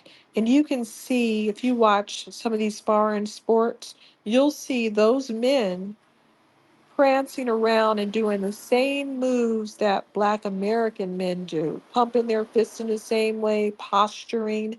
They're heavily influenced by Black men, heavily. Of course, we know the other women around the world, especially women of African descent, copy Black Americans. We are the standard for them. But all the men everywhere, if they want to look cool, they know what that is. And it's not walking around in flip flops and sliding around, shuffling your feet in the way that most men walk. African men, Asian men, Arab men, these men walk a certain way and it's not cool. Our men are cool. They walk a certain way, they have a certain body language, you see, and it's copied and it shows up. Like, you may not see them doing it in mass. They'll be doing in the little cool areas of their countries, but they will do it on the sports field and they'll do it during the Olympics. They'll all mimic black men's posturing. So that's just some of the influence of our beauty standard, that we did not relent like the rest of the world. Yeah, I've always thought that the most sexiest hairstyle ever is when our sisters, like, pull their hair back and have like a big afro puff. Like that shit, it does it for me. But in Louisiana, um, the those white boys were so attracted to black hair that they passed an ordinance that to make black women wear head wraps to cover up them braids. The white boys, they couldn't handle them braids now. Twizzle, you had something to say? Yes, indeed. Yes, indeed. Shout out to the room. Happy Friday, everybody. And I know, Professor, I know you. I know you know this. Happy Freya Day, the fertility day, the day of freaks. You know what I'm Oh saying? boy. Sister Wani, blah blah blah. You know what I'm saying? Yeah, when we're talking about Black Beauty, I'm going to speak on my experience and what I experienced through my lifetime for what I saw. I come up in the era of the 70s and 80s, and I remember in the 70s and 80s on how the blacks used to wear, how we used to wear, and how like the olders used to wear the bell bottoms with the butterfly collars and with the old school hats with the few chains coming out, hanging out their froze. Like when you watch the movie The Mac, every last man on there was dressed to the T. Every mask on there was sophisticated, and as we sit out here in Oakland, every nigga on there was saucy, and that's how we grew up. We grew up watching them, and like in the '80s, when the game kicked in, all the men in the streets was wearing sweatsuits. You know what I'm saying? Wearing Puma sweatsuits, Adidas sweatsuits. You know what I'm saying? It wasn't really too many Nike sweatsuits back then, but the sweatsuits was the thing back then. Back then, that's when Run DMC jumped in and ruled the game. So if you had an Adidas sweatsuit with some Adidas shell toes on with no shoestrings in them, you was fly as hell. You know what I'm saying? That was our style. And like you said, Wani, when it came to our hair, us black Americans, our hair I mean, our hair is the only ones that grow up towards the sun. Everybody else hair is round and it falls over their body and it covers their body. Not only that, they all covered in hair like fucking animals. We're the only ones that's not covered in hair. We're natural. We're the natural people. So our skin is exposed to the sun because we need the radioactive waves and those magnetic waves from the sun to get our energy. You know what I'm saying? But with our hair, I remember how the hairstyles used to be. Wani, remember when curls came in the 80s? Or how, like you said, they got those perms and they tried to make their hair curly, like the Jerry curl and the whirl curl and stuff like that. And then once we got rid of the curls, on how they start wearing the box cuts and the fades, white people hair can't grow up, so they can never wear the box cuts. So that's when they start wearing the I forgot what hairstyle it was, but it's like a little flip in the front where it was up. That's certain. Our Like hair, Vanilla Ice. yes, yes. Our hair is so unique to where we can wear, especially black women. You guys can wear y'all hair in so many styles to where white women they can't. Like when y'all get y'all short haircuts, to me, a black woman with a short haircut is the most beautiful thing in the world. I remember back when they used to have the short mohawks like Tony Braxton and you know what Like I'm Nia saying? Long. Oh my God, bro. What's that judge lady? That judge, the divorce judge, that lady who be on TV, when she wear her short? Oh, dude, Yeah, she's cute. that shit is so fucking beautiful to me. Long hair is just for women who, to me, women who wear their hair long, cover their ears and everything. To me, they wear that because they're insecure about something. But a real beautiful woman, if you real confident in yourself, let me see you rock that short hair. Cause ooh, that short hair drives me insane. You know what I'm saying? It's just something about black women when y'all keep y'all hair did, like when y'all keep y'all shit, when y'all change y'all style like twice a month. That's the most attractive thing in the world to me. Like how you said, Professor, when they wear their hair back, I love the Afro puffs, bro. Oh, if I see some Afro puffs, I'm like Pepe Le Pew, the skunk Le Pew. And she got me on sight. You know what I'm saying? But I'm gonna pass the mic and we're gonna keep this ball rolling, man. So hey, shout out to the room, and I'm in here, and Sister Wani, I'm gonna behave. Peace. Thank you. So, want to talk about food next? That's a touchy subject. We was just talking about that. We was just talking about that on how these Haitians with cats, and y'all know me, I'm a culinary expert. I'm just gonna say this, and I'm gonna drop my mic. Ever since I became a chef in 1996, I haven't ate at a Chinese restaurant since, and I leave my plane there. See, you an educated brother. Hold on, hold on. I'm not eating rats. I'm a little roaches. Lord have mercy. I agree. I just make my own I work with I food. worked in 2012. I got up under we had hired. I mean, one of the chefs came from Chicago, so he was a protein chef. His specialty was protein meats. So he taught me all about protein, and then I asked him like, man, this is nothing like, and he was like, that's not meat. He's like, that's not meat, chef. You know what I'm saying? I said, I always have a feeling. I said, I haven't ate that shit since '96.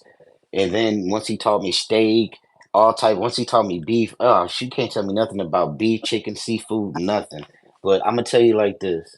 Throughout all my years of cooking, I never seen the meat that you would eat in a Chinese food restaurant. I never seen no flabby ass beef, beef that looked like rubber, like you can put it and make a slingshot out of it. And they said they use dark meat. I never seen dark. I never seen chicken that dark. You know what I'm saying? You talking about shrimps? It's That's not probably shrimp you rat. eating. That's not shrimp you eating. It's leftover fish bits, and they make it look like shrimp. But that's not shrimp you eating. It because it's seafood. You're going to get that seafood flavor and be like, shrimp. It's not food. Not only that, in California, a lot of these Chinese restaurants got in trouble, and a lot of them went to jail for selling human meat. You know what I'm saying? And if you don't Hmm. believe me, you can look that up. I dropped my I plane don't. there.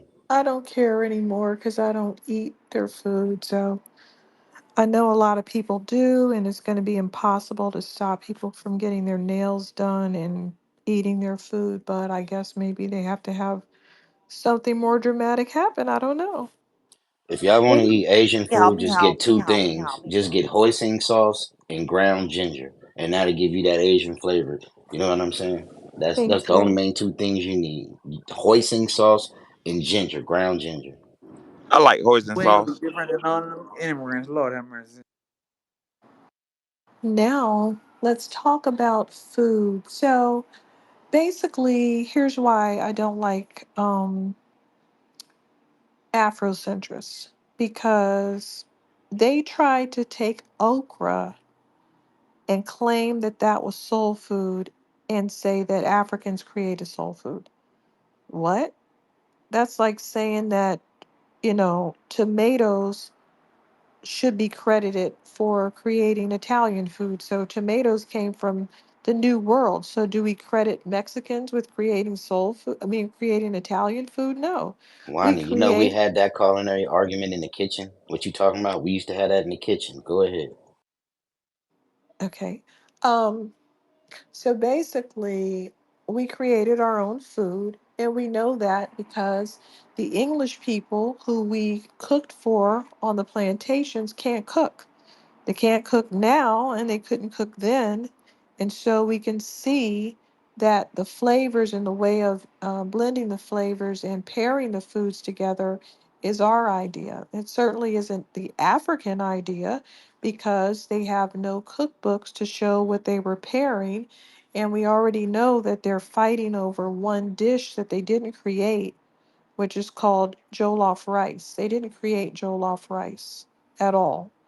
Did the French create it? Yes, the French, under the direction of the French, this lady was making a barley dish and she didn't have any barley.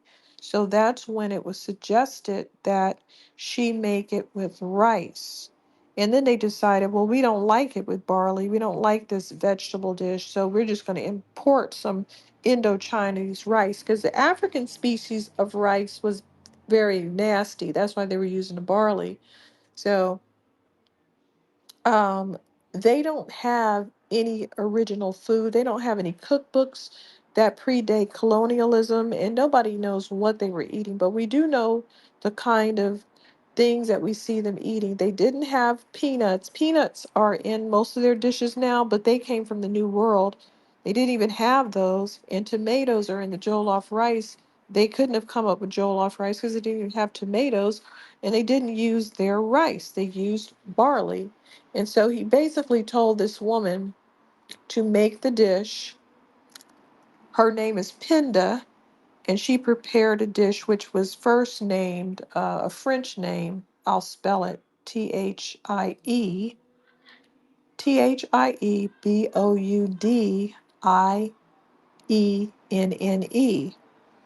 And that's what that dish was called. And they called it jollof rice after the colonists left. So they never even had that dish or really any dish. And they're certainly not going to try to attach themselves to our food. We don't share the same seasonings. We don't share the same textures or foods or anything. And anyway, they don't have any food for us to talk about. It's a shame that I even have to have this conversation and can't just celebrate our food. But that's like, uh, you know, saying Mexicans created, Belgian chocolates because chocolate comes from the New World. I mean, so what? People get these elements and they do different things with them. So what the Mexican did with the chocolate is one thing, what the Belgian people did with the chocolate is another. Um, so I'm just going to go over just some of the elements of our food. Anyway, collard greens. were first appeared in ancient Greece.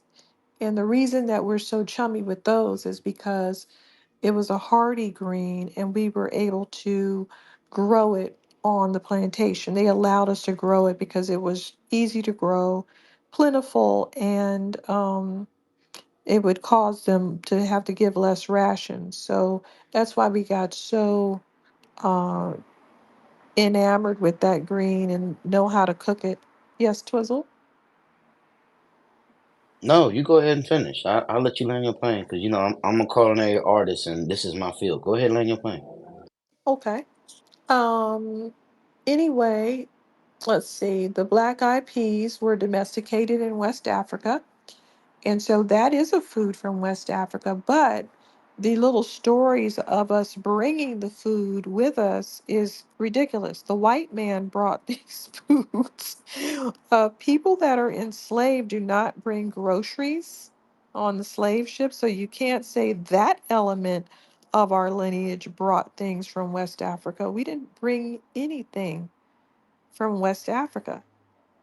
The white man was bringing these things back and forth. Okay, so that's another. Even And that's a fact, Wani. When I last time I went to West Africa, to Ghana and Togo, that food was so unfamiliar. Like it wasn't. In fact, one of the dignitaries we stayed with insulted us.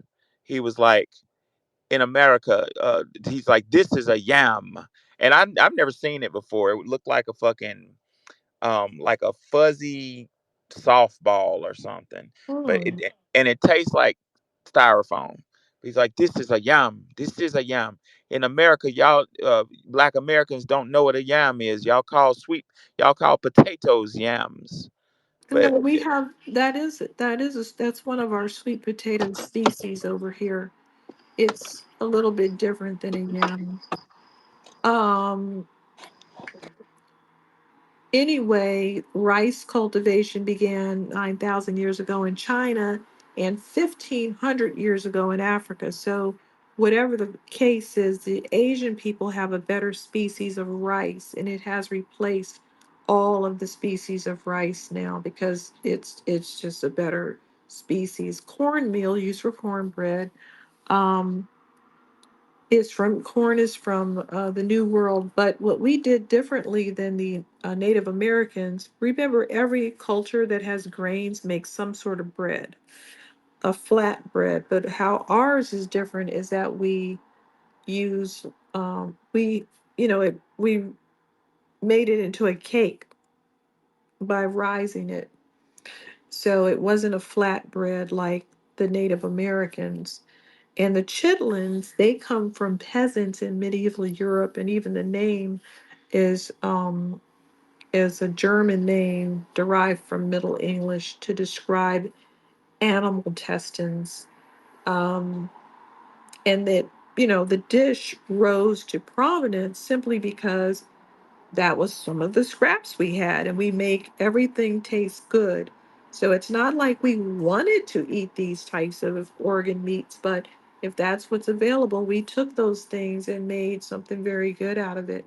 I haven't had them before, but people in my family requested that my grandmother make them. So basically, let's see, let's go down here. Um, every aspect of our food, though, um, comes from different parts of the world. Our food does not come from West Africa at all. Even like the cheese in the macaroni and cheese, and I did a little, something about that. Ancient cultures created cheese, and Thomas Jefferson's chef went to France to learn how to make cheese sauces. And by the time he came back, he perfected macaroni and cheese. Did we invent cheese? No. Did we invent noodles? No, we didn't. But we put those together and made a great dish called macaroni and cheese. So, this is what cuisines are about, pairing things together. That's what a cuisine is. Uh, Waffles and chicken. That's not a full cuisine. That's like a great pairing that created a lot of restaurants. But that's what it is. So people want to take our food away and say, oh, you didn't invent greens. No, we didn't. We're not God. So we didn't invent greens. We didn't invent meat, but we have flavored our foods a certain way. We have awards in barbecue. Okay. Did we invent Thanksgiving? No, we didn't invent the notion of cranberries and stuffing. The stuffed bird came from ancient Greece. In fact, you'd be surprised how many food traditions come from ancient Greece. And the white boy just picked that up and said, oh, yeah, let's stuff this bird, and took some of the elements of Native Americans and they had Thanksgiving. We really weren't involved in the Thanksgiving feast, but we took it and made it our own by adding our own foods into it because we're in America and we are subject to American holidays, and that was one of them. So we have incorporated all of these things into our into our cuisine. Any questions? Yeah, Sister Varney. That's why it's called the culinary arts, because everybody have their own art form and everybody have their own, how should I say, artistic flavor on how they want to display or how they want their food put out there. But I always said this since I've been in these spaces. They try to say our form of cooking and our form of food is soul food. That's not true. Our food is what we make. Soul food is what we make because our taste buds and our taste palates is way more vast than a lot of so-called beings that walk this planet. As I said, ever since I've been in there, a lot of chefs, I cook for chefs all across the country and all kind of races and cultures. Whenever I made their recipes or whatever they wanted us to make, they always told me that I made the dish better because unlike some cooks, I didn't cook what they told me to make. I cooked what I wanted and how I wanted to put it out there. Because as me cooking, I'm always gonna taste as I go. And if it's not good to me, I'm not gonna serve nothing. You know what I'm saying? And certain recipes didn't acquire this and that, or didn't need this and that, and I always added it. And the main thing I always added was salt and freaking pepper. You know what I'm saying? And therefore that enabled me, and that was the main reason of how I was able to grow in my culinary field, because once the chefs saw that I was making shit better than what they wanted, they opened up the door.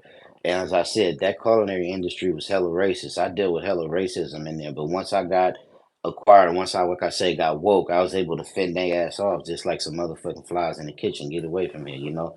Shoot, fly, shoot. But what you said, Juan, is 100% correct. And what you said about okra, they tried to say that they brought okra from Africa.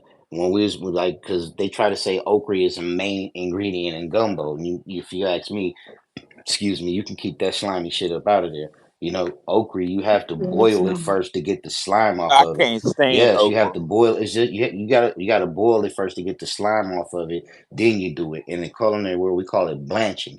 You know, you get a pot of water, hella hot, boil it, and you drop vegetables in there for 10 seconds, and then that gets the slime out of the okra.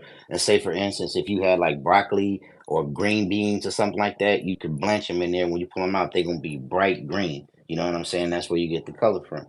But our cuisine, our style of cooking, and our flavor and our taste is so unique, and that's only to us, and that's our black magic. You know what I'm saying? That's our black magic It's our that it's don't, our that's something perception. else that not, it ain't our perception. That's our black magic It, that it nobody else have.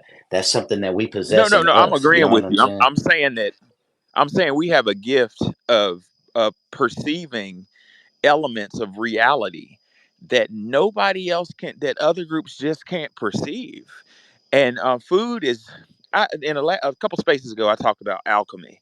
Um, we have an ability to put stuff together and combine elements in order to make something brand new that nobody's ever experienced before. And food is one of the best examples of this. We can perceive taste that other groups, I don't know if they can perceive it. I've had a myriad of associates, um, some of European descent. I mean, when I was at Harvard, I sat with I made real good friends. We're still good friends to this day, with a white guy. He's Armenian descent, from Amsterdam. His dad used to own 51% of Heineken. So we would go out and get wasted on his dad's credit card. And anyway, had a great time. But anyway, I would sit with him and his girlfriend of the month, um, at the table in Annenberg Hall at Harvard, and he would put a plate of rice. Him and his girlfriend would take a plate of rice and dump a thing full of yogurt on it. Like I would do everything like I had to fight back vomiting. Like that's a delicacy to them, to dip rice in white yogurt. Like, you know, our Their cuisine food is is like nasty. oh man, it was so like I couldn't even push myself to taste it. Like, and that's all he ate, yogurt and rice. But Was that because our he couldn't find enough Armenian food? well, I never really asked. I think they just really like yogurt and rice. I had a friend that I grew up with, from high school, who's of European descent, and his parents were like liberal. They were actually pretty nice people, and they would invite me over for dinner and stuff. And like they would cook veggies and didn't put any salt on them, like, and the veggies were almost raw. Like we have a process of preparing that's damn near a ritual. Like for instance, for Thanksgiving dinner, my wife, her family starts cooking at say 6 o'clock in the morning. They all show up, and it's like a ballet. They all know what they're doing. Like nobody has an instruction manual, but they all show up. So and so will get to shucking the corn. Her grandmother's from Selma, Alabama, and she does this cream of corn that is damn near spiritual. She just busts it. She takes a knife and just busts just the tip of the bubble of the corn, and then the corn, just a little husk of fall on the plate, and like a bunch of juice, and then she put a little flour, a little sugar in it. Man, it's just like it's cream when you're eating it, man. But it's like a ballet. It's like it's a day long process. Nobody tastes shit. Nobody gets to touch shit until like 7 p.m. And then everything's ready. Everything looks beautiful. And then everybody fucking shows up. Cousins that were alcoholics that just got out of prison. Ain't nobody seen them all year or there for that Thanksgiving dinner. And you know what I'm saying? We eat and then we sit there and play fucking spades all night. We put love and spirituality into cooking. I never seen another group. And some people say the Italians. I went to high school with an Italian group. They're more spiritual than other Caucasian groups, but it's shaded in comparison to what we do, the way we cook, the rituals we put into it. But I want to add one thing. The Greco-Roman Empire is obviously older than our culinary traditions. That our first cookbook was 1848, but it took like thousands of years for these groups to get a cuisine. I just want to point that out. I found a recipe for curry that was 5,000 years old. 5,000 years old curry recipe. Um, the Italians, their food traditions come from the Greco Roman Empire. Like I said, they have a lot of really good traditions in food preparation that we use today, like the way that they put this stuff together, bread and vegetables and just different types of ways. Anyway, it does influence the West for sure. Not the way that we're cooking, but it influences the way that people set the plates up. So they had a head start on everybody with making the dough and the pizza and the different, how the different flavors go together and the lasagna and the different textures. They do have a good cuisine. I'm not even gonna lie. The lasagna, the pizza. Um, why can't I think of the rest of it? Whatever. They do have a lot of dishes, but were they've been doing this for like thousands of years and hundreds in modern times, for Italians individually, but the Greco-Roman Empire, being the root of it. And here we come out of the side pocket having two cuisines, not one, but two, because we have Louisiana, uh, Creole Cajun food, which is its own cuisine. Well, that cuisine was French food, which is bland and boring as fuck. Mixed with our alchemy, Hmm. we added that alchemy to. But French food has potential. Last time I was in Paris, I was eating their nasty ass food and thinking I like cheese and I like sour cream and stuff like that. So it's just so much potential in French food, but it's something missing. It's just not complete. It's like, man, this croissant would almost be awesome if it had some flavor to it. The consistency is good, the little crunch Professor, is look who's good. making it. They don't have the taste buds to make it good. That's what But I'm their going. cuisine is And it's supposed to like, be like top tier and everything. yeah, and then they got some little shit that's supposed to frustrate you. I don't understand it. But back to what I was gonna say, Wani, and I'll look for it when the next person start talking, cause it's hard to find. I got a piece of evidence from Dr. Amos Wilson's The Destruction of um what's the name of that book? The Destruction of Black Black. boys, Nah, yeah. nah. Is that it? Well, it's one of his books where he talks about the black child. And I had it on my laptop. My laptop crashed. I had it digitally. Well, Amos Wilson, I love Amos, by the way. Amos was doing some research to find out individual differences between black. Now, I'm not talking about African. I'm talking about foundational Black American children and white children. And let me tell you how God works. So Gerber's old racist ass, the Gerber Baby Food Company, did a study on white children versus black children with the intent of proving that black children were inferior. And they published the study and realized that the study proves that black children have a dramatic psychomotor example. Now, racist ass psychologists will spin that and say, well, yeah, um, black people are more athletic than white people, but I didn't say physical, I said psychomotor. It's a combination between your comprehension, your mindfulness, your what is Doctor Jordan Peterson calls it conscientiousness, like being awareness, or like Twizzle said, like taste buds, knowing, just it's an intelligence. It's an advanced intelligence. Well, in that excerpt in his book, Amos proves that from day one, a black child held her head up, held her head up straight. Just came out her mom and held her head up straight and looked the parent in the eye. Caucasian children don't do that for 8 weeks. Now let's stop right there and look at that advantage. That advantage of awareness. The black child, foundational Black American child, was aware enough to say, "Oh, that's my mama." To look, to hold her head, got them neck muscles to hold her head up and look the mama, and on some cases the child would smile. The child would smile, which Caucasian children don't do for 9 weeks. I mean, the individual differences were ridiculous. One of the children did something, I forgot what it was. The black child sat upright, like a fucking newborn sat upright on day three. My daughter Um, smiled. My daughter looked across the room while they had her in the incubator, and she smiled at me right after birth. oh, And my oh, nephew's baby daughter, she was holding her bottle or trying to hold it a day after she was born. Black babies, they come out more intelligent.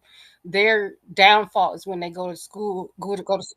yes, that's what he Yeah. said. Because they have to slow them down to the other children. Yes, that's what he And said. now He, we're he all said that. being slowed down by immigrants who don't even know what we're talking about. Yeah, while y'all talk, I'm gonna look for the piece of evidence. It's worth going I don't over. know how many people in here got kids, if they want to talk about that too, but I guess we don't want to get off subject. But I've been hearing about a lot of people complaining about their kids going to school and those immigrant kids being forced on them, and they're just complaining about the behavior and some of the habits that they have, cultural habits that they have that they don't, I guess they don't understand because it's just not, they're not as clean and they don't have any manners. I was wondering if anybody, if their children are experiencing that, like the immigrant children coming into the schools. Highland, Highland, Highland. I see the brother. Bonnie, Bonnie I see the sounds so sweet when she talks. I see the brother off mute. Can I? I just want to jump in. I can't speak to that topic, but I came up and I was. I guess I could go down and give space to the floor, but I just wanted to address what I had put up in the jumbotron. Because I was listening to what Wani was saying. She was pretty much right and exact with a lot of things she was saying. But I guess I want to add a little, I guess maybe caveat with some source material about. I guess you said there was a difference in how American Indians are supposed to make cornbread as opposed to other groups or anybody else. But I'm gonna read this source material, and you give me your thoughts. Um, so it says, quoting, it says, the barbarians are divided into many nations, and the people differ from one another in language, though very little in manners. Their clothing is composed of the skins of wild animals, especially beavers, foxes, and the like, sewed together in the manner of savages, with which they clothe themselves entirely in winter and slightly in summer. Their food principally consists of maize or Indian corn, from which they bake cakes resembling bread, fish, birds, and wild game. So I'm gonna stop there because it's more to the source, but I really just wanted to focus on that part. But this source, back and get the actual document that it's from. I put it in the chat. But this source is a source from New York State, from the government, and it's going through like historical excerpts about the basically the New York Indians, the Northern Indians, and stuff like that. So I just want to add some context. You know what I'm saying? Get in there. I'm at work actually, so I really can't probably add on too much, but that's why I came up here. If anybody don't got no questions, I'm gonna just go back down. Appreciate it. Okay, I wanted to add, I'll add a little bit something that I thought of. It was so interesting because AI is stupid a lot of times. And when you say, where does the tradition for, I know this already, but the tradition of smoking a cigar when your child is born comes from where? I actually don't know. Because it was very popular when I was born. I don't know if they still do it now. It's actually a Native American tradition, right? And they smoke during certain celebrations and stuff. And that's something that people began to do here. So that's one of the few things that I know that they influenced. But what was so weird when you ask AI, it says Europeans, as if they didn't have to, they had to wait for the cigars to be sent to them. How did they start a tradition without the materials? And then it backed down and it was like, I gave him the name of the actual ceremony that spawned the tradition, and then it said, oh yeah, yeah, that's right. But they tried to give that cultural tradition to Europeans, even though they didn't, they had to wait for the cigars to be sent to them. Unbelievable. And they were doing it over here in America. So how did Europeans come up with it? Well, I teach a course. The Total Force community taught me how to program computers, and I teach that every once in a while with one of my professor friends. You click on my page, you'll see me teaching. I'm stressed out and I'm pointing at a board for Python. But the only reason I bring that up, one is I know how that works, and you can program a system, an AI system, with intent to try to.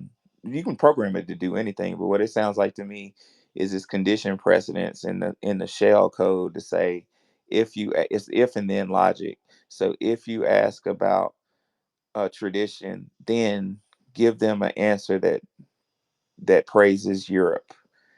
But if you keep asking, if you ask twice, it'll tell you the truth. So it has like plausible deniability. Mm-hmm. Like You know what I'm saying? Very It's not really strange. yeah, it's not intelligent, but somebody programmed it to say, "Oh yeah, oh you're right, I forgot," but no, it didn't. It's following rules. Now, let's talk about French food because you said it was nasty, and I fully agree. The only food that I really like Oh in yeah. Europe is Italian food.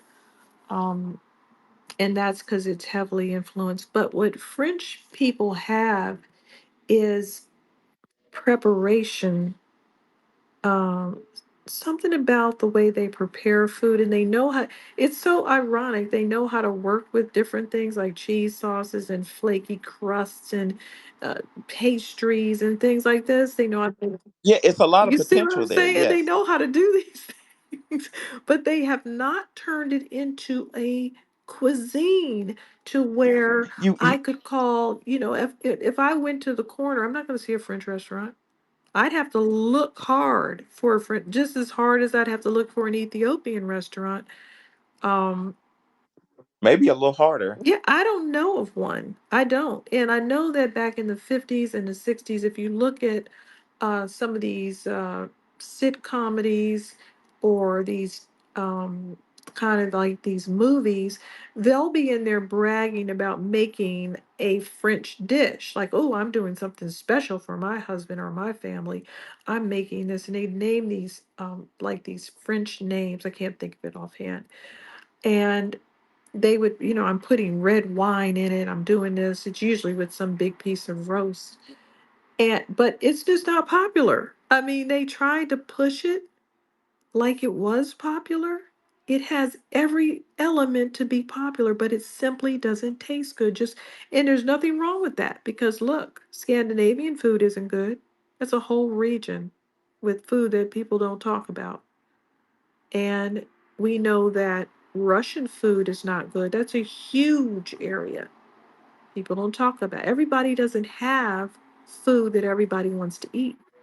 Chinese people are very popular of Chinese food and Thai food. People like that. People like Indian food. Not all of it, but Hey, in Russia, McDonald's is like a real restaurant where the waiters have like black ties and I don't shit. blame them. I mean, these people go for years and years. Like you said, the Armenian food. I didn't have a lot of good food in Eastern Europe. That area near Armenia, they don't have good food.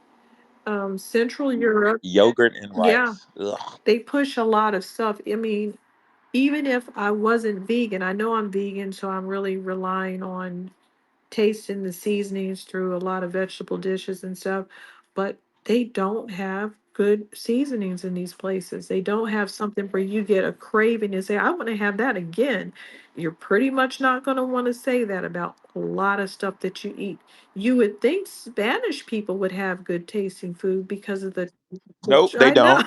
because of the transference between Northern Africa, and you would say, hey, isn't that like the same as Italy? No, it isn't. For whatever reasons, their food isn't. But I do like Mediterranean food or Greek food, which is an overlap. And I do like Ethiopian food, but not to the point where I would go seek it out. If somebody says, I know this great Ethiopian restaurant, I probably won't go now because I really feel leery, but I make my own Ethiopian flavors here and there. Go ahead, John. Yo, what's up, everybody? Um, yeah, I'm just coming in, man. Kind of like last minute a little bit since y'all talking about culture and everything, especially when it come to food, bruh. Y'all know I'm from the South. I do not be playing when it come to my food, bruh. Um, yeah, our food, bro. Like when it comes to culture, just just a small part of our culture. Um, Even when it comes to like other dishes and stuff like from other places from across the world, the way that we make them is even different. Like they just like I've heard debates online where you have people where they would say, oh, there's a difference between Mexican tacos and black tacos, or there's a difference between how there's regular spaghetti and there's black people spaghetti. There's like how we make our spaghetti, like it's just totally different. I've had people um where like you know, even when it comes to Thanksgiving, I've had people where they would say, "Oh man, like I fucking hate turkey. Like I hate eating turkey. Turkey is trash. This, that, and the third." I was like, "No, it's not. Y'all just don't know how to do y'all turkey." And I literally, like, I was like, "All right." I was like, I was like, "All right, let's make a bet. I'll do the turkey. I'll make my turkey. The way how I do my turkey, bro, is crazy. Like it looks crazy, but by the time, like, it's literally like Professor said, it's a ritual on how we do our food. Like literally, it's like you. It's literally like you're connecting with the food. That's why it tastes so good. And it's like you're taking your time. You're not rushing when you make the food. So it's like And the crazy shit, bro, just real quick, is we ain't got no instruction manual. It's just everybody come in the kitchen and know what the fuck to do. exactly. And so like, you know, it's one of those things where you it's even though it's a short period, you basically build a relationship with the food that you making. Like it's a weird thing. It's, you know what I'm saying? It's just like how even with music, like with instruments and shit like that, like how it's like we build a relationship with it. You know, it's like we build a relationship with the food that we make, you know. So and then once I made my turkey, like from one of my friends, they ate my turkey and they was like, dog, I've never had turkey that spicy. I've never had turkey that seasoned. I've never had turkey that fucking moist. They was like, please, every Thanksgiving, can you please make me some turkey? Can you make me a crunch cake? Can you make me a sweet potato pie, pecan pie? Like, you know what I'm saying? It's just the way we do our food, bro. Like, you know what I'm saying? Like, yeah, even when we make other cuisines, bro, like we make it, we put our spin on it, and yeah, damn near come out better than what they was doing. Sure Facts. does. Um, my mama be making a seven up fucking pound cake. That shit raw. Everybody's got like a go-to dish Okay, like tell us about your Zimbabwe dish. yeah. So You what, see, what is you want to what is your share. what is your Go go-to dish? ahead, let us know about it. No. I'm asking you guys like what is your go-to dish? No, Like no, no, no, no, no, no, no. We're gonna talk about you. We already know our stuff. no, but I mean like I want to know about Zimbabwean foods. Oh my God, this is Elvis Musty. It Hell no. is. I was just wondering like what is your guys' go-to dish? Or what is the one thing that you can make better I than was everything gonna else? go. Shh, everything. We already said that. Another thing is we didn't invent barbecue because no one knows the first person to throw some meat on a hot flame. But we did. We do have these really good grilling techniques. We use select wood chips. Some people use coal or a combination. And we created some really handcrafted dry rubs and secret sauces and actually have awards for barbecue. We're in the barbecue Hall Can of Fame. you make that barbecue then? Can you make that secret sauce? Who, me personally? Yeah, you personally. Yes, I can make my own barbecue sauce. For real? Okay. Yeah, Don't get fucked up, Musty. I make my own barbecue sauce for my food. You need to learn how Um, to make it. he's not going to tell us about Zimbabwean food. You don't want me to look it up, do you? Only because it's not that interesting We to. already, I know it's not. Just like the beans on toast and the tea that you sip.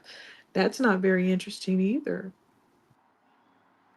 Now, see, we Black Americans would be sipping tea and eating beans on toast, but we're influential. So the white boy ate what we created.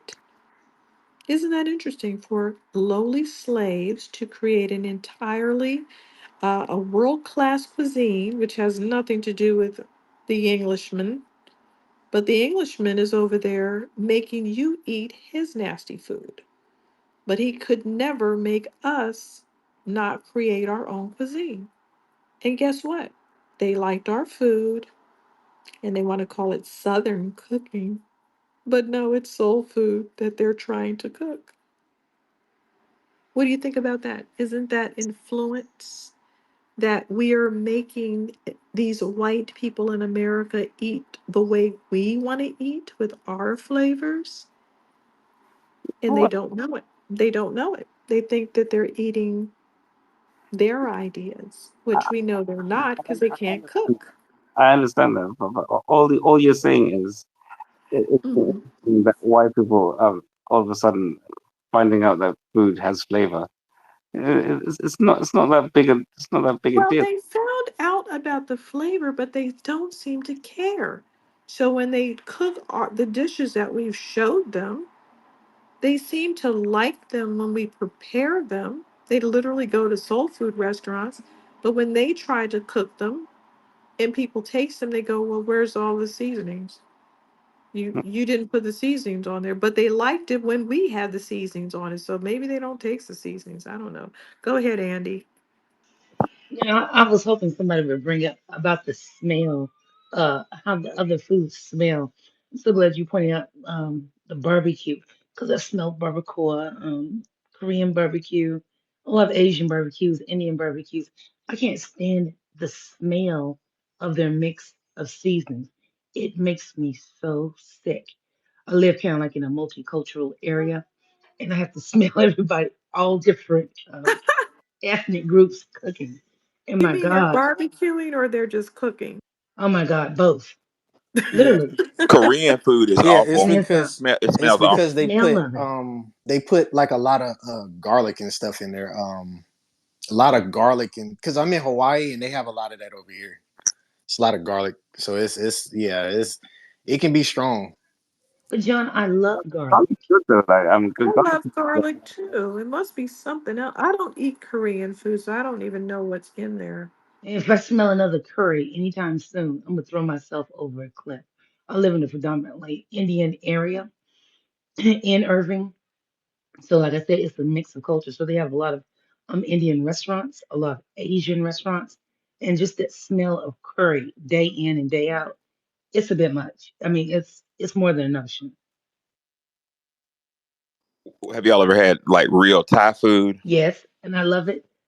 Yes, it's Isn't it good. wonderful? Thai is good. Thai is It's good. very fresh.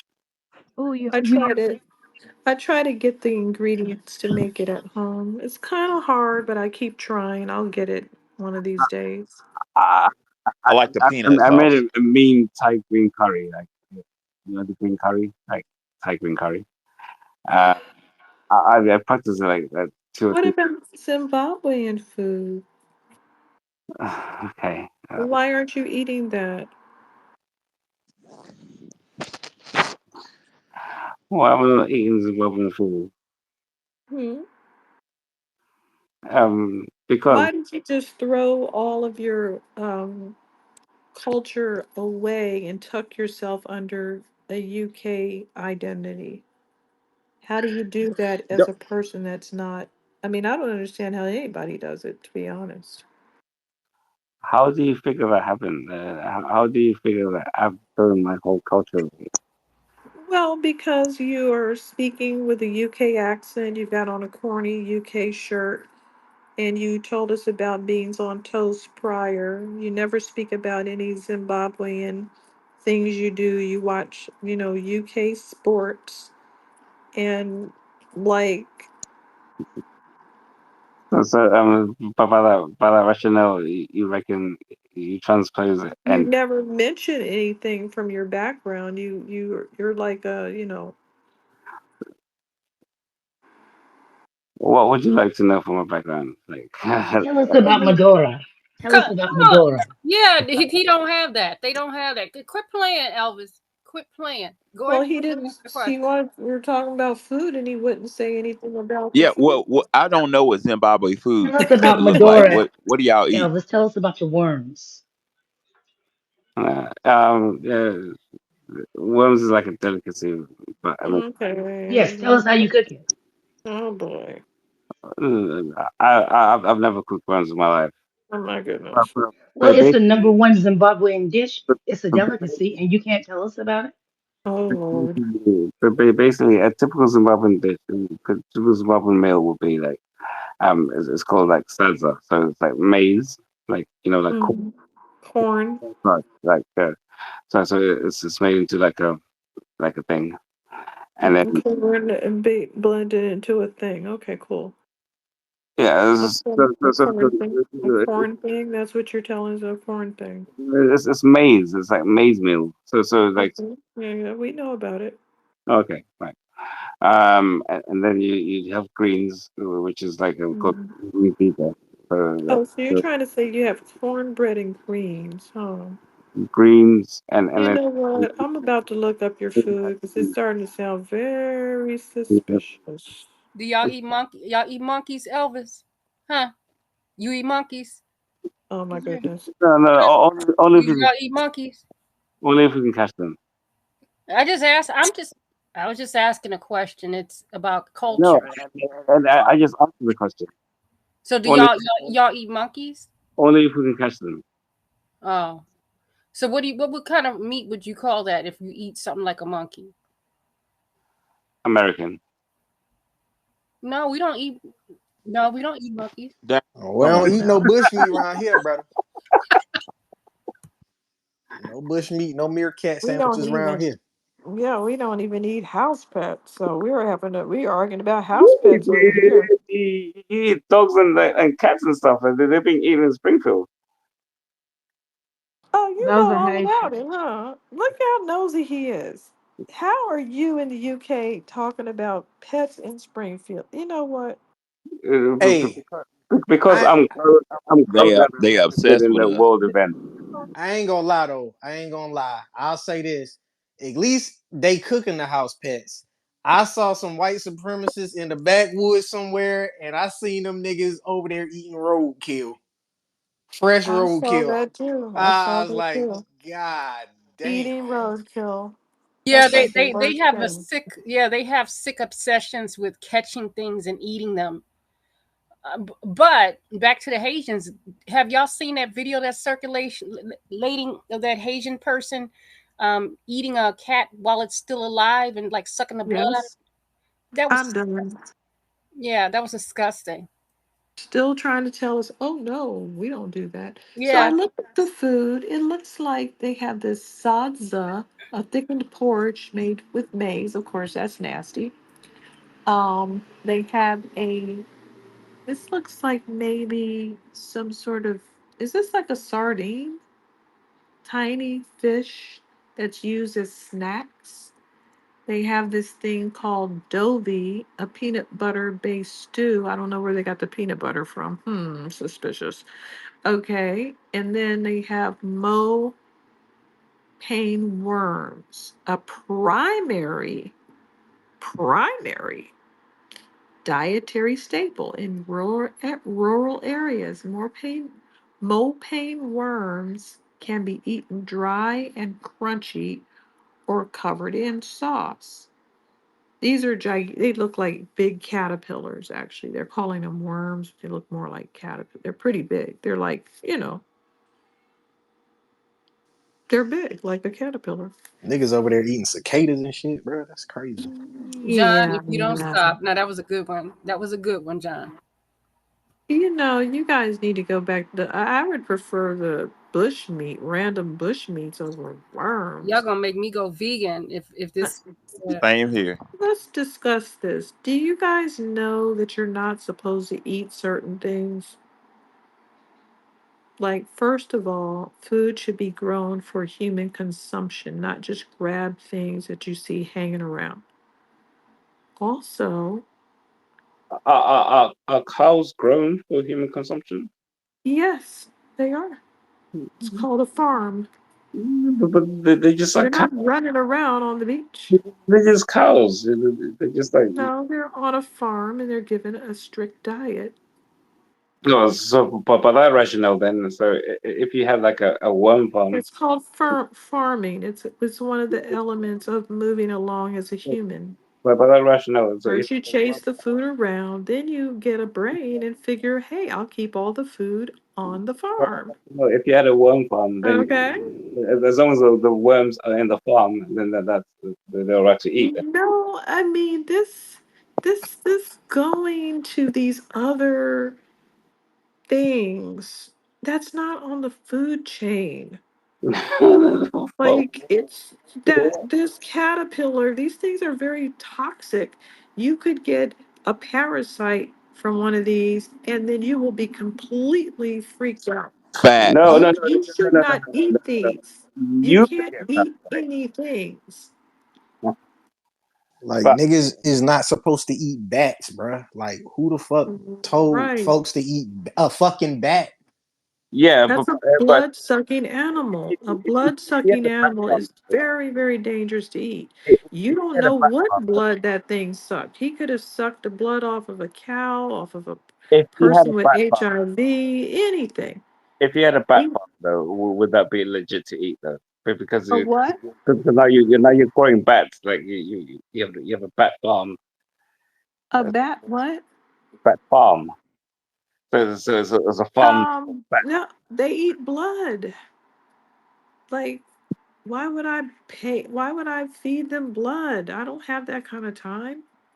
No, I'm not gonna have a bat farm. They're gross. Yeah, that shit is a fucking marsupial, bruh. Like, come on. Disgusting. Well, can you all hear me, Miss Yeah. Wani Yes. Yeah, I and hear you. Professor and Miss Nikki? Hey. Good evening. Hey, I just came up Peace. to say that we taught the Koreans how to fry chicken, and I have a story about being in Memphis, going to a soul food restaurant. You all, of course, you know what I'm talking about, Professor. I walked into this soul food restaurant. It was all white. And then when I saw the chef on the wall, he was German. I said, no, I cannot do this, and walked up out. I asked him first and foremost. I was like, who owns this restaurant, right? You can ask Miss Nikki about this. We were together in Memphis. We went to a soul food restaurant, white Germans, all white servers, everything. And it's a soul food restaurant near the black neighborhood. I couldn't do it. Okay. wow. It's a Yeah. soul food restaurant on Hacks Cross that be packed. I went with one of my friends. I don't know if you know Rochelle Stevens. She's an Olympic gold medalist, but we're good friends. We taught together at the historical black college in the area. But maybe I shouldn't out her like that. But anyway, we went to it's a restaurant on Hacks Cross called doggone it. It's an Asian soul food restaurant full of just Asian people just fixing soul food, and that place just stayed packed. Like I'm like, man, I couldn't even really like, I can't vibe with it. So, I agree with you. Like a lot of cultures in Memphis. Memphis is a very, I would say, it's still predominantly foundational Black American, and a lot of groups have started to kind of cater to us. But in my view, making a soul food restaurant is a bridge too far. That don't happen in Birmingham. In Birmingham, soul food restaurants are dominated by us, and if somebody else would make a soul food restaurant, we shut it down. So I don't know what that's about, but I don't agree with it. Now let's talk about this. I will say who like within the regions, because we always had this conversation come up. Who got the best food in the South when it comes to foundation of Black Americans? That's a tough one. It Yeah. depends on what you're talking about. Like what type of Well, food? New Orleans got Bar. some, not New Orleans in particular, but outside of New Orleans and the other cities in Louisiana, they've got some pretty damn good food. I've never had the same red beans and rice experience outside of Louisiana. Yeah. Oh yeah. That's something that I was just gonna talk about too. Even though like we all make the same, like we'll probably make, everybody, we'll make macaroni and cheese or whatever, but everybody makes it a different way. So you're never gonna get the same type of vibe, which just makes it even better. Because the way how my mom makes her red beans and rice might be totally different than how folks in Louisiana. You know what I'm saying? They got those recipes and shit like that that go way back. You know what I'm saying? So it's totally different. But I think They, yeah, yeah, they put Louisiana their is heart into it. yeah, They put their Louisiana heart is into it. on a whole nother level. Even when it comes to the desserts, like There's this one dude on the spaces I was talking to. He said that there's this place in Louisiana somewhere, but he said they got this guy makes his beignets. He makes like these glazed beignets. It's crazy. I was like, he told me, he said, you ever come to New Orleans, you got to come there to get it. He said, You talking about Cafe Du Monde? I'm not sure what it is, but I think he just said that they're glazed beignets. It's the Cafe du Vin. They lost their touch. Oh, Yeah, really? you just gotta go looking around down there. But they're still good, but they're not like they used to be. Yeah, Yeah, I hadn't been in 10 he When said you it. years. go down to New Orleans, just go to find a really good buffet, and you can find some really good food if you find a buffet down there. Little hole in the wall spots be the best Yeah, ones. that's right, John. These people, Y'all want some good fried chicken? If y'all ever in Montgomery, go to a little bitty mom and pop called Martin's. Man, these people that you were speaking about, the German people having a soul food restaurant, they don't have respect. And I wrote about the fact that Europeans immigrate here, and you don't have a Polish person opening up a pizzeria talking about Polish people created Italian food. But we have people doing that to us. I'm not saying the German guy was going to say they created soul food, but just the idea that you would have a soul food restaurant and not have any Black Americans working in it. If he did hire somebody, it would be an African, and we already know that. But you Just the know, idea, go ahead. no, go ahead, finish. I'll finish after you. Just the idea that people keep doing that to us and acting like this is why the delineation is going to be very painful. People are not going to be able to do the things that they're used to doing and taking over. We know how to handle white people. We just say, "You're white. What are you doing over there? You can't cook soul food, you imbecile." And they get embarrassed and angry. But these other people who have no more ability, they don't know how to cook soul food either.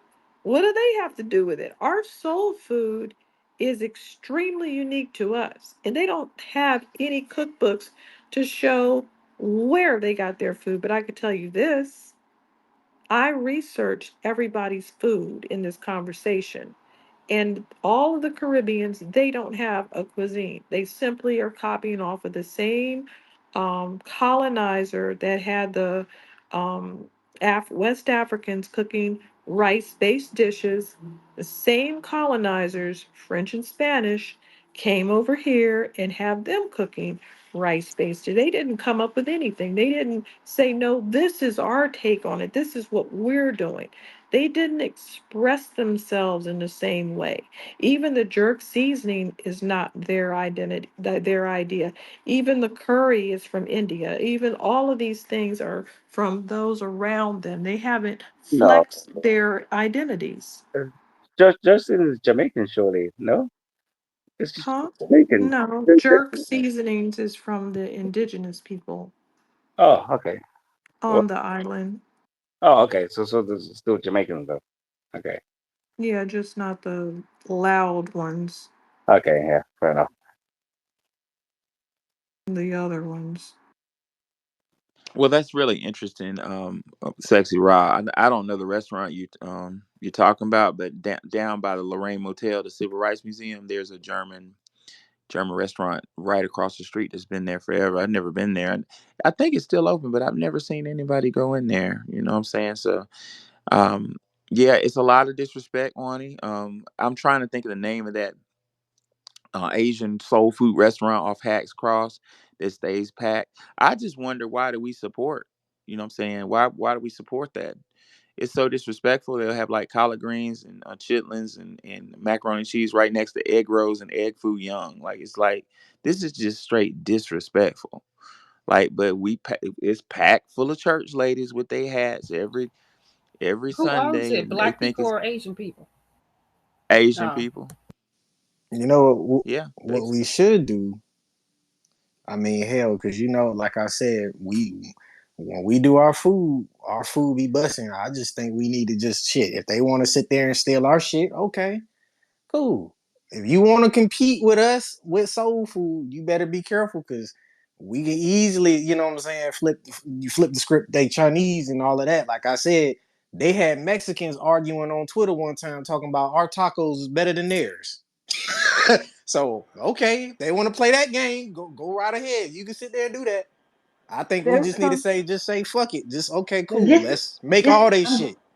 I'm I glad you're thought bringing what up this part as well because this is the part where most people don't know. When a lot of the Asians started coming over, Tippi Hedren lobbied for them to get money to open their nail shops. So the reason why they're allowed to open businesses in our communities, even to the point where they sell our own food, is because our government subsidizes them doing that. And that's a fact. My dad served in the my motherfucking daddy volunteered for that Vietnam War. The war was unpopular. It was about to close. He volunteered for that shit in 1971 when it was very unpopular. Served in the Vietnam War in that United States Navy as naval intelligence. Got back, went to University of Alabama on GI Bill, had me, and tried to open a fucking gas station. Ended up having to work for somebody at a gas station, but his dream was to just open a gas station in a black neighborhood. I watched my daddy get denied loan after loan. Bank, sorry, sorry, sorry. So I went to high school with a Vietnamese family who had this story. They would tell the whole high school of how they were refugees during the Vietnam War, who his daddy jumped in a boat and just swam in the South China Sea and hoped that the U.S. Navy picked them up. And before they starved to death, guess what? The U.S. Navy, who my dad shed blood with, picked them up and took them to the United States. His dad, my Vietnamese high school colleague's dad, to this day don't speak English. He's had four or five fucking gas stations in Birmingham, Alabama, and I've been there with my homeboys back in my thugging days, buying beer when I was 14. He's selling goddamn beer to children. Um, he gets a loan without a degree, without education, without speaking fucking English, and my dad can't. We need to do something about that shit. Sorry I got heated about that, I'm glad Andy, you but got. that shit I'm glad pisses you me got the heated. fuck I'm glad off. you got heated about it. Let me make you even hotter. So here in Houston, there's a little ethnic enclave of Vietnamese men where they married black women when they came over from being refugees. They are all economically viable and a higher level than just regular black people because these Vietnamese men um, decided amongst themselves to marry what they considered one of America's greatest assets. So that's why their businesses and their families are successful. I thought I'd just throw that out there at you. I read that when I was a little girl, and I have a friend that I follow. He did the history of Houston. I don't know if that bit of tidbit is in one of his books, but I thought I'd throw that out there to you. Have y'all watched the movie Okay, The Five Yeah, Bloods? that's one. I don't know. Good question. And then also, my grandfather was in the Vietnam War. I appreciate what you said, Professor. I don't usually talk about my family like that on this public platform, but I appreciate you, brother. That my grandfather fought for this country, and we're the Aboriginal original Americans of this country. So that shit really it Oh resonated very yeah, deeply. My granddad too. My Yeah. uncles and granddad's fault in it. I don't mind talking about my dad like that because it needs to be told, man. My dad ended up having to work for a fucking gas station just to put me and my sister in a quote unquote safer white high school where we got traumatized, but at least I'm alive, right? But it's just that woke me up, you know what I'm saying? It had me thinking about running for political office to make sure foundational black Americans get small business loans to open a gas station. But as I got older, I realized that's part of the plan. They don't want us to own businesses in our own neighborhood. They send foreigners in our neighborhood to run businesses that have vitriol for us. Look, like I said, my high school colleague's dad used to sell us beer. He was in there selling beer to black kids, selling little crack vials to people and shit. And I'm starting to think that was part of the plan. Hey, you go to this neighborhood, open up a gas station, and fucking destroy the youth, But you please. know what?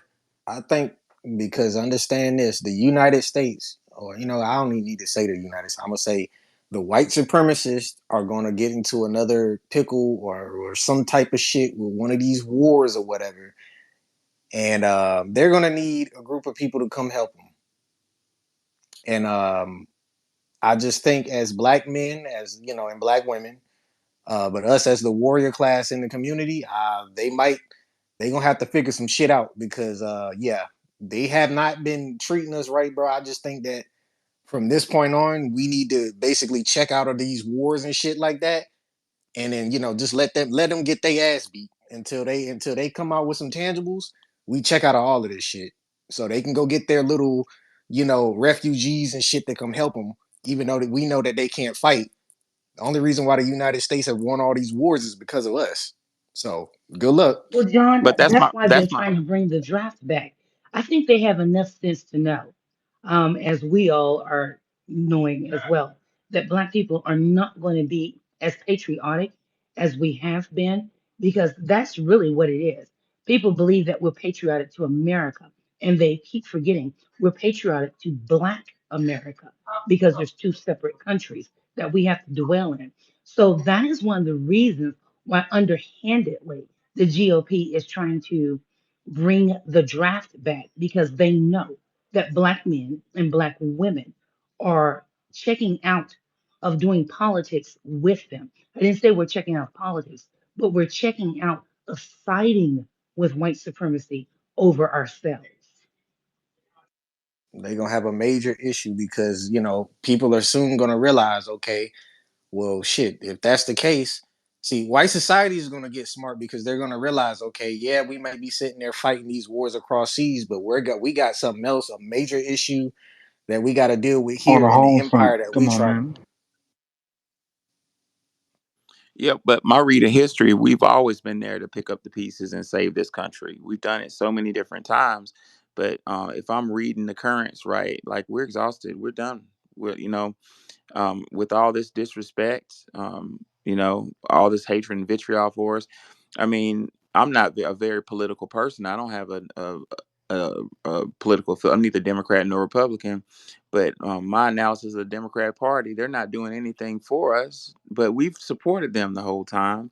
You know what I'm saying? My reader, James Baldwin talked about this in the 1950s. He wrote a book everybody should buy called "The Fire Next Time." And James Baldwin prophetically said, if the United States of America doesn't make right with the Black American, America's done. And it looks like white America will rather cut off his nose to spite his face. I don't actually. Me and Wani talked about this before. I don't understand the logic. Do they just want it It to seems crash like and it, You brother. know burn? what Talk to I them, please. It you really know does what I seem like think it. it is? Uh, I uh, think I think they're trying to bring us. as an outsider, a quick question: do you guys see yourselves separate as that? Because Because honestly, everybody's I like, feel personally, Black Americans, I have pride in this country. All the things we have done for this, like, especially being Aboriginals, the main people they saw when they came over here. Like, what? Like, I'm not trying to see a civil war and people go back to like savagery and lawlessness. Like, my people done something for this, especially my family. It's crazy. Like, that's not no. But you got other people, third, do fourth Black generation Americans Europeans who are want to trying to uplift what we have already instilled. This is wild to think about. do Black Americans generally feel separate from like America, like from white Americans, or do you guys just see yourselves as just American and Hold on, Elvis. Let me ask you a question, and I mean this from the bottom of my yeah? heart. Why do you give a fuck? Oh, because I'm interested. Like I'm interested in. And what exactly does it I have to want do to with know you? things that I don't know. I mean, okay, look at it like this. Let me ask Elvis this. Elvis, um, to put it into context with you, basically, what we're dealing with here in the United States is we're basically it's like history repeating itself. Um, we're here, but we're on the outside of the quote unquote society. They don't see us as a part of what well, the Yeah. white supremacists don't see us as a part of the quote unquote empire. Hmm. They're fighting against us. It's basically how the Roman Empire was when they were fighting the Germanics, the barbarians and stuff like that. It's the same thing. Yeah, but the only difference is that you guys, this is your home. This is where you're at. Like Yeah, we're occupied. I look at it like this: we're occupied, and they're in our shit. That's basically how I see it. And yeah, we're just under occupation. I look at it as, now this is just me, how I kind of view it. I say that there's the United States of America, and then there's the Roman Empire. The Roman Empire is still here. It's just innovated in a way that most people just can't really see it. But it's the same thing. It's the same shit that they basically had all the way back when, and they're basically doing it the same way. But the true people who are what the United States really is Black America. So Yeah, your kids say it every morning to the republic for which it stands. Rome was a republic. This is a continuation. But if I look back at history, um, like Tom Sawyer said, history don't repeat itself, but it rhymes. And we about to start rhyming again. In 1919. In 1800, enslaved blacks got sick of this shit and start having revolts that nobody talks about.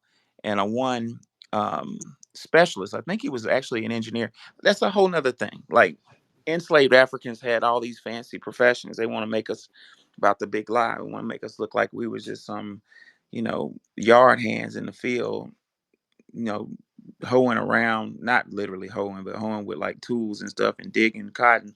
And I'm not looking down at our brothers and sisters who did that, but I'm saying Gabriel Prosser, I think, was wasn't he an engineer, or he had we had skilled labor, enslaved skilled labor. Benjamin Banneker made clocks and wrote maps. I mean, nobody talks about that. I wonder why. Well, Gabriel Prosser had enough of that shit and scheduled a planned a coup against the system of white supremacy. And through meritorious manumission, somebody snitched on him and had him hung. The white supremacists thought it would be such a great idea to hang him in front of everybody to show those Negroes.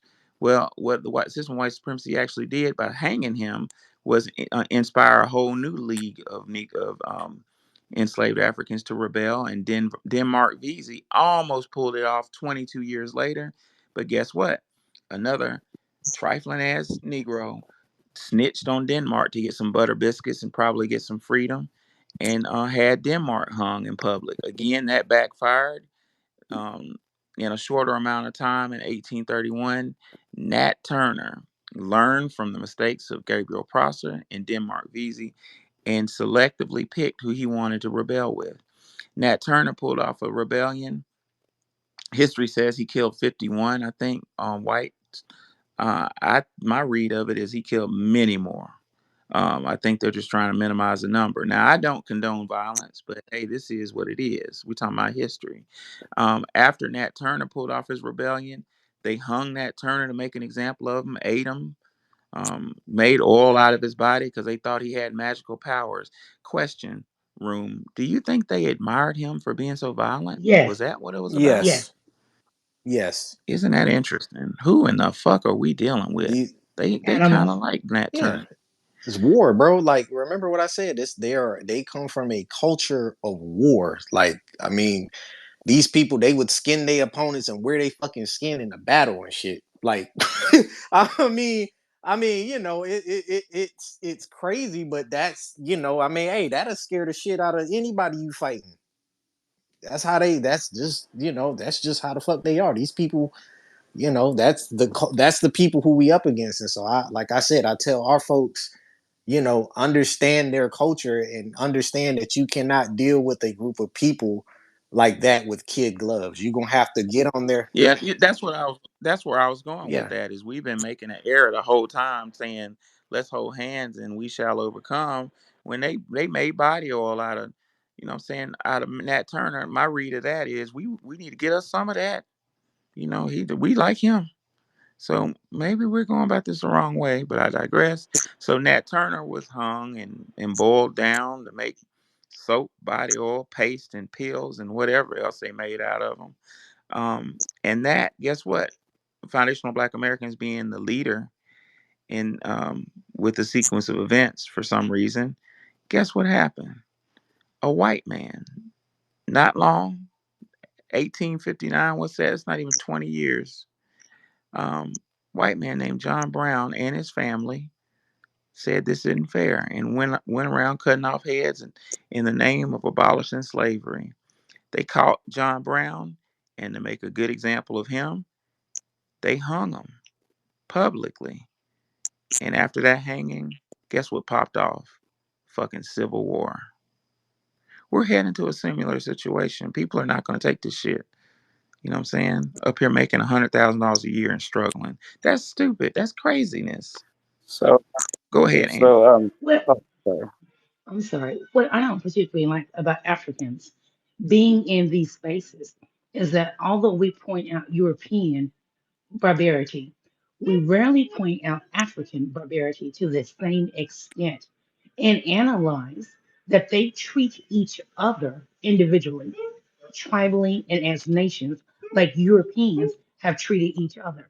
So when we say delineation, disaggregation, separation, it's also from those same people who sold us into enslavement that we need to be equally wary of because they first found precedent to conduct or construct a trade alliance with selling fellow Africans to animalistic people. So when Elvis asked us, how do we see ourselves? I'm much more interested in how Elvis sees himself and the need to be in our space with us. It's something about encroachment, it's something about violation, and it's almost like, Yeah, thank I you. totally feel violated. Elvis, answer that question. What's your response, my friend? Um, to the question of why am I in this space? Andy, ask the question one more time, What sweetie. did I Yes, miss? I would like to know why you would feel the need to be in a space with us when your people are no better than the European barbarians. Like I said before, I am interested to find out things that I don't know, to find out things that I don't know. So the only way I can find out things I don't know is by talking to people that know things that I don't know. But no, you said we were all a bunch of ignorant idiots and that you didn't believe any of the inventions, you didn't believe any of the sports we created or that we broke barriers in or anything. That's what you told me many times. I know. And when I posted the articles showing the things we invented and the sports we broke barriers in the music genres, you said no, I was lying. So why, I don't understand how are you learning if you don't believe anything we're saying? Well, because what I'm learning is exactly what is the perception and what is how Black Americans view being Black in America. Um, so I have a question. We're No, no, no. not Hold on, hold black on. in Hold on, hold on. America. Hold on. Yes, I hear you, and on some level, I believe that. But my question to you, like I said earlier, is why do you give a fuck? What's it to you? Because I'm interested. How We're not black in America. We are I black don't I don't Americans. We're I part don't of America. You are Zimbabwean in the UK.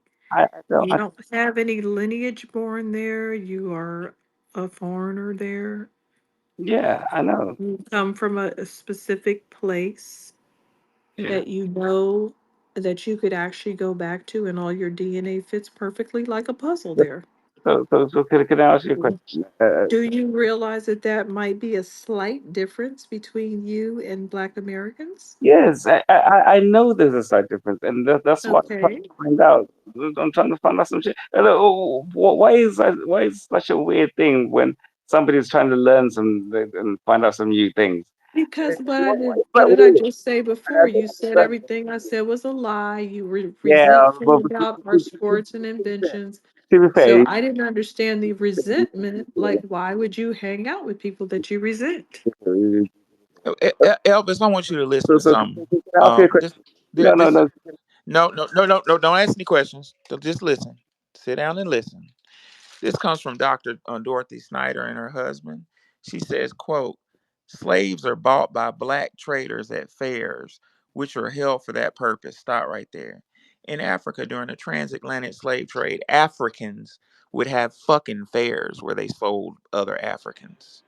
Just like Six Flags. They had a fucking Six Flags where they had rides and funnel cakes and people that they were selling. Dr. Snyder also says that at a distance upward of 200 miles from the seacoast, and these fairs are said to be supplied from an interior part of the country. Many Negroes, dot, dot, dot, have asserted that they have traveled during the revolutions of several moons, that means months, before they have reached the places where they are purchased by black traders. What did I just say? Africans had Six Flags, had fairs where they sold shit, including Yes, people. that is So, and not people, excuse me, sold each other to other black traders. No, that, stop, listen, that's just listen, the fact. listen, listen, listen.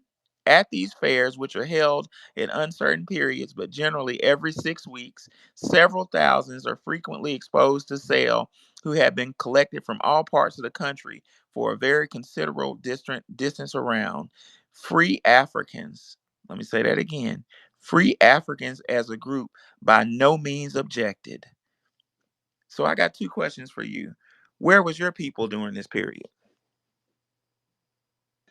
That's question number one. Zimbabwean was a slave trade reservoir. I just posted that information in the chat. So I believe that's why Elvis is in this room, because he would like to That's what I'm observe us trying to say, from a man. historical standpoint. I want Elvis to go to the highest mountain and take a flying leap without a parachute and hopefully land on rocks. There's a He's reason, up here. I yes. mean, he up here observing the enemy. So basically, either his people was selling us at the fair, or like Dr. Snyder said, not objecting. Why can't it So be which both? one was it, Elvis? Which one was it, Elvis? Have a nice day, Elvis. Should I cover our Get the fuck off my sports or stage. should Go ahead, Wani. That just makes me sick as fuck, man. He up in here asking us questions. That dude just I spying on haven't us. Get the seen fuck out of him my in space. months, and I thought he got tired of. I thought he just said, they didn't do anything, so, and he just got tired of us arguing with him. But And apparently, coming up here with an English yeah, accent, like I'm totally offended by that the whole shit. thing is a hot mess. Should we save the sports for tomorrow because it's so big? I think we should cover language since everybody wants to say that we only have one language and we only speak the white man's tongue, and that's always been thrown in our face as a disability, while these other people are running around speaking all these different languages and using that as a flex, which it's not a flex. I would explain No, it's evidence that you ran away, is what it is. exactly. And so um critics say Black Americans only speak one language. Well, we do speak different tongues around the country: Gullah Geechee, Louisiana Creole, Afro Seminole Creole, and Tutnese was spoke, a secret language that we don't have to speak now.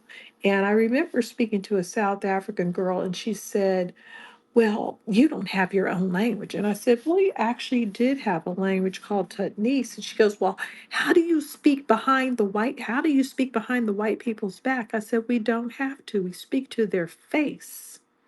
That's the difference between you. We don't need a secret language at all. We say it to their face. That's how we do it. And so our language is just like I was speaking about the black man's swag when they play sports. Well, our language is spoken all over the planet. Um, Certain slang words that we use, and it's funny because I'm in America and I don't say Southern phrases like y'all, but some bimbo over in the UK is telling me y'all. I'm like, what? What y'all? They just grab up anything. They don't even know what they're saying. Just grabbing up anything that they see one of our Southerners saying down there, and all of a sudden now they're saying it. So Exactly. anyway, they are really something else. So anyway, the bottom line is we have, like everybody else, we've taken English. We're no different than a Polish person that would all of a sudden speak English. So why aren't Polish people being trashed? We're being targeted. The other white people come over here and the other immigrants come over here and speak English, but we've been speaking it for as long as they've come over here to settle. Okay? So we have a head start on all of these people. So don't call us Ebonics. We are the best orators in the world. Okay? Rap, narration, speeches. We are gifted speakers. And if we want to make up words, we can.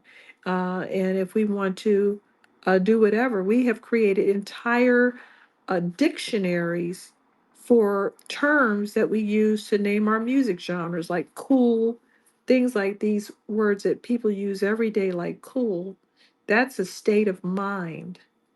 And we framed that and we created those types of words. It's a calm and collected state of mind. Lester Young used that word cool. He's a jazz person. Jazz people created a lot of words, their own little language up under our language, which most of those things led to some of the names of the music genres. But the bottom line is that the whole world speaks to us in English. When I visited every country, everyone spoke to me in English, and they knew that I spoke English as well. So when people come from, or we could just say South American, Central American, Asian, Oceanian, Middle Eastern, African, and Caribbean countries speak official European languages in their countries. They all have a some sort of European language that they speak. And people that speak African, Greek, Turkic, Scandinavian, Russian, and Hebrew languages have to speak English in order to do business internationally. So, all of these powerful people that we talk to, they have to bend the knee and speak what we've been speaking the whole time. So there's no reason for us to speak anything. Why on earth would we speak a bunch of languages? We're not floating on rafts to other people's countries asking for handouts. We don't have to speak up for welfare in three different countries. Okay, so there's no reason to speak all those languages unless you want to do it for fun. Unless you feel like, hey, I want to be able to speak the native language. Spanish is a good language to learn because then you can speak to everybody in South America, a lot of people on islands, and you can speak to people in Spain and can almost understand Italian. So that's not a bad language to learn. I think you get more mileage off of it than French for sure, and Italian. So there's nothing wrong with learning languages, but I'll learn it if I feel like it. Okay? If I feel like it. I don't have to speak anything. Well, I think the key, and if we can get a little deep, the key to this issue of language, of them learning, needing to learn, you know what I'm saying, to run away, to learn different languages, you have to ask yourself, what's the function? What's the practicality of learning language? Well, like you said earlier, it's running away. They're running away from their land and looking for somewhere to parasite off of. Well, let's look back to what our sister Frances Cress Welsing said. The cause of that is Dr. Welsing argues the cause of this is alienation, and I forgot what brother said it in here earlier, but one of our brothers in the space was talking about, maybe an hour ago, was talking about how he theorized, it was Muko. Muko theorized that Europeans could, one of for Welsing's theories is Europeans evolved from Grimaldi man who was alienated from Africa. And that's a theory. I don't know why, but I think Dr. Welsing got it right with her how.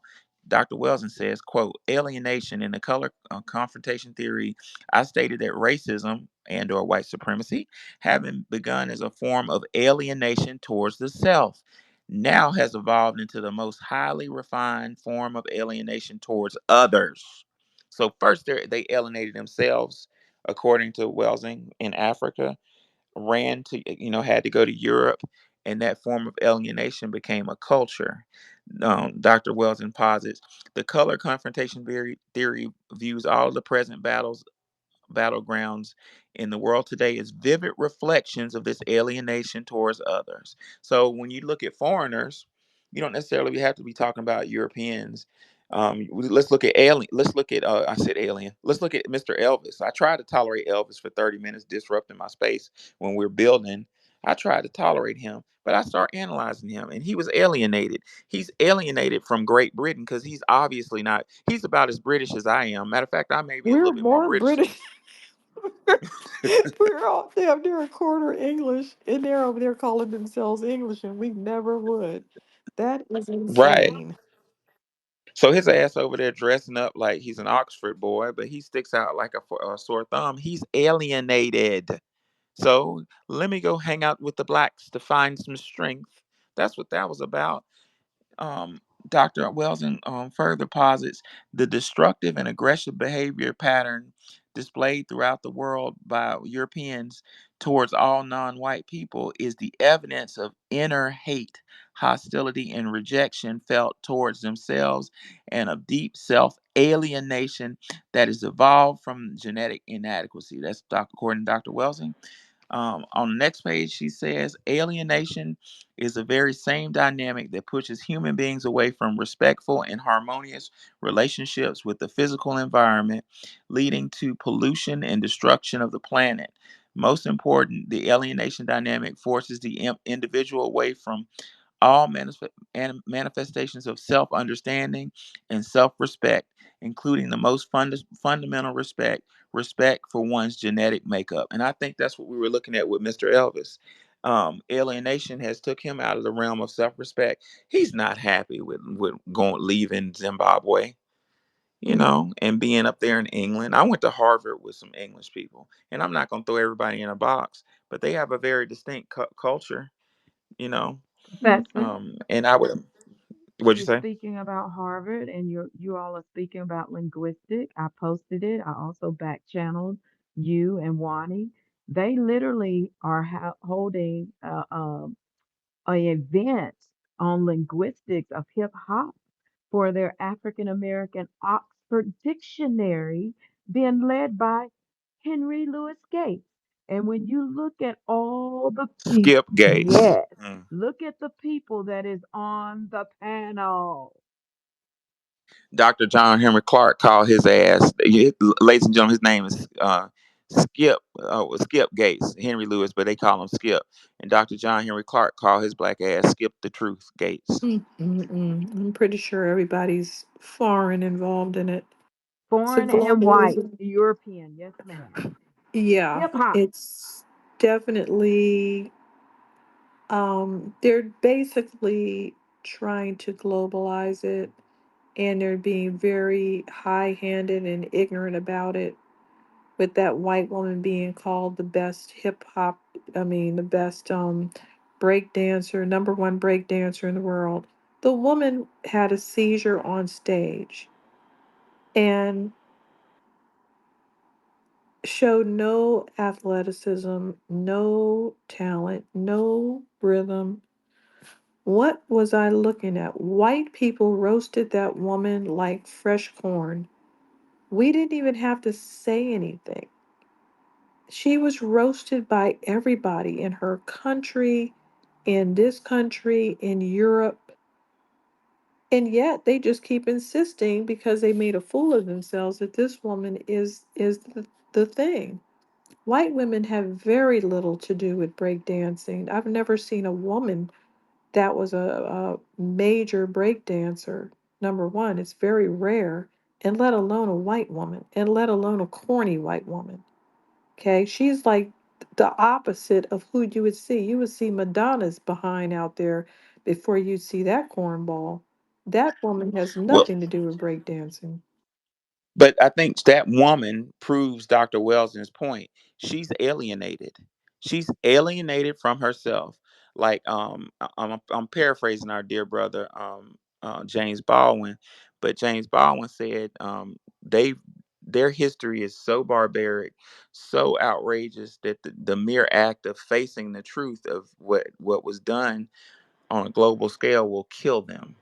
So basically, what I'm saying is that breakdancer lady is alienated from who she really is. So what do you do when you're alienated?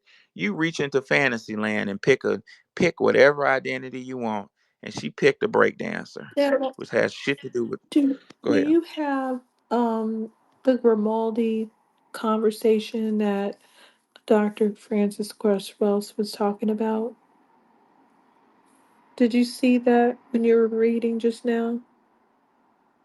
I'm pretty sure. Well, the Grimaldi issue I had was coming from J.A. Rogers. Oh, is Yeah, it too hard to send it, or how many I could take a picture. screenshots would it take? I don't want to bug you. It's probably one. I need Um, to look into that well, because I never could really get any information too much on them. Go ahead, Andy. And another thing I wanted to point out about people who speak different languages, language is an institution. So when you meet a person who speaks three, four, and five languages, it's not because of superior intelligence, it's because of a failed homeland. So usually when you run into an African who's multilingual, it shows you that he's had a background of being conquered, imperialized, and dominated throughout his history and throughout his family's history. I wanted, okay, facts. Yes. I wanted to bring that point up. Another point, oh, I love this. Another point that I want to bring up about why everyone is adopting Black American culture.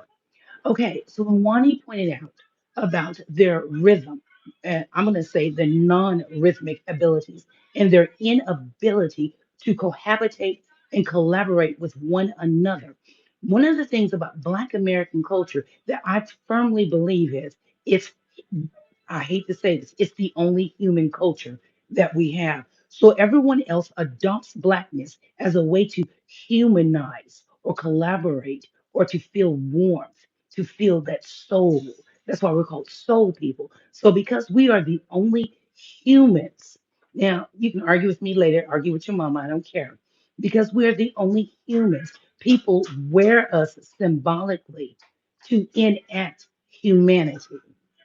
That is why we're also social justice symbols and totems.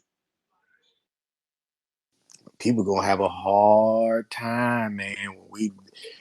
They gonna have a hard time, man. That's why they have such a hard time when we crash out because they know that shit comes from a very holy place. That's why they freak out all the time about us crashing out. But yeah, you're absolutely right about the language thing about them being conquered. I was reading in a book too. When you see a lot of groups and they come over and they simply just fall in line like with like a lot of these the quote unquote dominating groups or whatever, assimilation, people who assimilate are conquered people. So like anytime you come across a group of people who don't assimilate, like which is we don't our culture all around, we're not we don't have an assimilationist type of culture as a group of people. We don't, our culture is resistance. We always, I mean, you can see it in our food, you know. But resistance to what, John? I want you to say it. What do we resist about white supremacy? What do we resist? We yeah, that's the major thing that we resist. That's the thing. Anti-human treatment, Yeah, inhumane treatment. yeah, and So if that's the case, when I say that we're the only humane group who resist inhumane treatment, people imitate us as acts of humanity. That's the point I was trying to make. So and the quickly, thing is, hold on one second, bro. You can talk in a moment. Wani, I put the scholarship in the jumbotron. Okay, thank you. Go ahead, bro. the issue that I have with a lot of groups, bro, like the thing that they miss, like, you see a lot of people, they'll, try to talk like us, try to walk like us, try to dress like us, listen to our music, try to cook our food and do all of that shit. But they miss the major issue, the major main component of what our culture is, bro, and that's going against white supremacy. None of these other groups fight white supremacy the way that we do.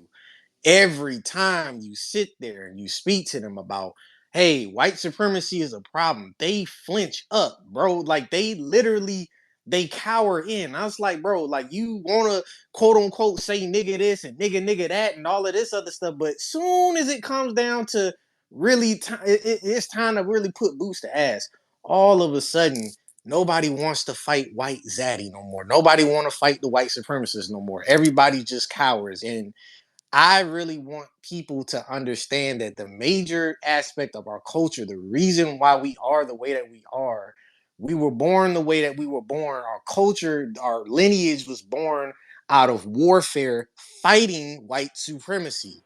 Our ethnogenesis, literally here in this country, was born out of fighting them.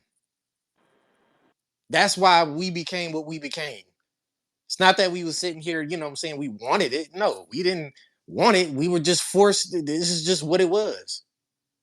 But that's my issue Yeah. with a lot of these other groups. They don't do that. They want to sit there and do all this other stuff because they think it's cute. But the reason why we do what it is that we do and why we move the way that we move is to basically is to go against white supremacy. Now, John, do you realize that you just said that Black Americans are antithetical to the American way of thinking? Like what do you mean? Like we don't basically operate with the dominant society? Nope, we don't.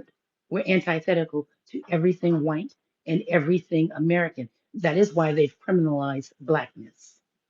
Well, earlier J.A. Rogers, and I'm gonna have to have a hard time finding it, but I found a quote from one of J.A. Rogers, a very old book. This book probably close to 100 years old, where he says, basically, if I can paraphrase it, he said that the black man and woman used to run the world.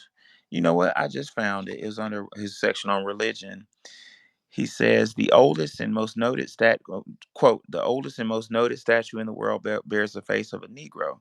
It is the Sphinx of Giza, which was worshipped as Horus or Haramachus. It's Haramaket, which means the son of God, the sun god, light of life. Actually, the translation is Christ on the horizon, but that's a whole nother story. J. Rogers posits, quote, it was erected about 5000 BC. The devil, which is now depicted as black, was once portrayed as white. This is in 5000 BC. Um, when the black man dominated the planet, he painted the forces of evil white. When the whites came into power, they shifted the colors. That's what we're looking at. But as late as 1500, the Ethiopians still depicted their gods and heroes black, their devils and villains white. Father Fernandez, a Catholic missionary who worked amongst them at this time, says they paint Christ, the Blessed Virgin, and other saints in black form, and devils and wicked men white. Thus, Christ and his apostles are black and Judas white. Annas, Cephas, Pilate, Herod, and the rest of them are white, while Michael is black and the devil is white. So we live. Dr. Marimba Ani said, basically, we live in diametric.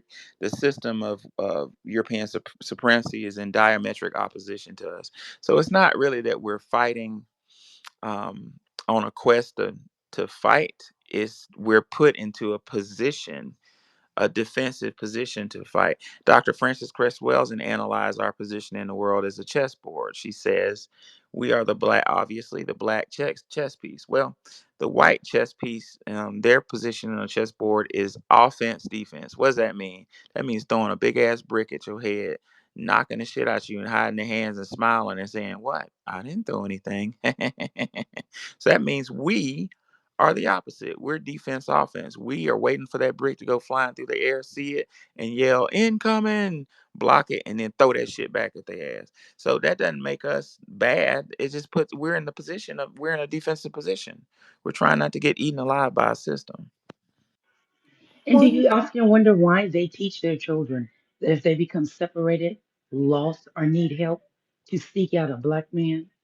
Well, it depends on which black man. Do not seek out any Haitians at this point until further notice. I ain't advising that at all. Check those accents, people. Check those accents. Little kids do not get separated from your parents during this time at all. Just put a leash on those suckers. I know it looks pretty bad. I see why some of those parents have leashes now. I used to say that's demeaning. It is, but what are you going to do? Okay, I just want to say one thing real quick. What is really weird is that we were enslaved in this country, and yet we are the culture of the country. That doesn't make any sense. We should be underneath European culture, just like all the rest of them. Like, not European, but English culture. Just like if a Polish person comes over here, Polish people have a country, and like they come over here and disappear. They're like, where are you? You just look white. They tuck right in under English culture. The only sore thumbs that didn't come to the United States of America and tuck into being English, well, it's maybe a couple of them, but I'll say one. Italians. They like the white supremacy, but they don't quite fit under the umbrella of English people, right? They just don't. And Greeks, but there's apparently they're like quieter or something about it. They don't fit under there either. Well, so I'll tell you something interesting about the Italians, Wani. A little known historical fact: when Mussolini attempted to coalesce with Hitler, Hitler's German brigades were on a cadence, a military cadence of marching that was very robotic and very just ultra precise. What's not really talked about in history is Mussolini's men, the Italians, couldn't keep up with the Germans. They had too much rhythm. Like they couldn't do that particular cadence that the Nazis used. So why is that? Is it a mix of African genes? I don't know. But what I do know is Greece has the highest levels of sickle cell of any country outside of African countries. Hmm. They walk Oh around with yeah, sickle cell. they do. But they're not like they're not over here saying, "Hey, look at all this Greek stuff. Eat my food." And here's, we can get Mediterranean food, but they're quieter about it. But Italian people don't quite fit under that English thing, but the rest of them do. Swedish people come over here, silent. Everybody. Finnish, Norwegian, Eastern Europeans, they don't even speak English. These people have to come over and learn to speak English, and you don't see them trying to show their culture off or say, no, I'm not going to do that. This is what we're about. They don't have anything to show for the most part. There's nothing to flex. But our culture is so expansive, it's on so many levels that it's not only did it take over the United States, but it took over the world. So of course we can't tuck under the white people, so-called white people, which are really English people. Of course we can't. But guess Which are what? really German people. Right? But because they've just hermit crabbed themselves so many times, you lose track of who they are, really. But as you can see over in the UK, they tuck right in. They start eating beans and toast and sipping tea and talking smack to us like they're little Englishmen over there. They don't dominate, they don't make the English people do their thing, and they're outnumbering them in London. But the Englishman does not do their stuff except for one thing. The Englishman did admit that his food was garbage. That's not debatable. They already told me to my face on a number of occasions, our food is trash. And when they had that mad cow disease, a lot of English people became vegan. They have tons of vegan restaurants over there. But Their national dish is curry because their food because their food sucks. They made the national dish in the UK curry. And then they caught themselves and said, okay, it's a co-dish, curry and fish and chips. Fish and chips is not a national dish. Everybody has that. That's dumb. Yeah, and you have to keep in mind, if you're looking through the annals of history, big ass wars have been started because the queen was hungry. She wanted some spices, didn't it? Ain't that why she run around cutting off heads? She wants some spice. Well, shit, I Mm, mm, guess, mm. guess she found it. She found some curry, huh?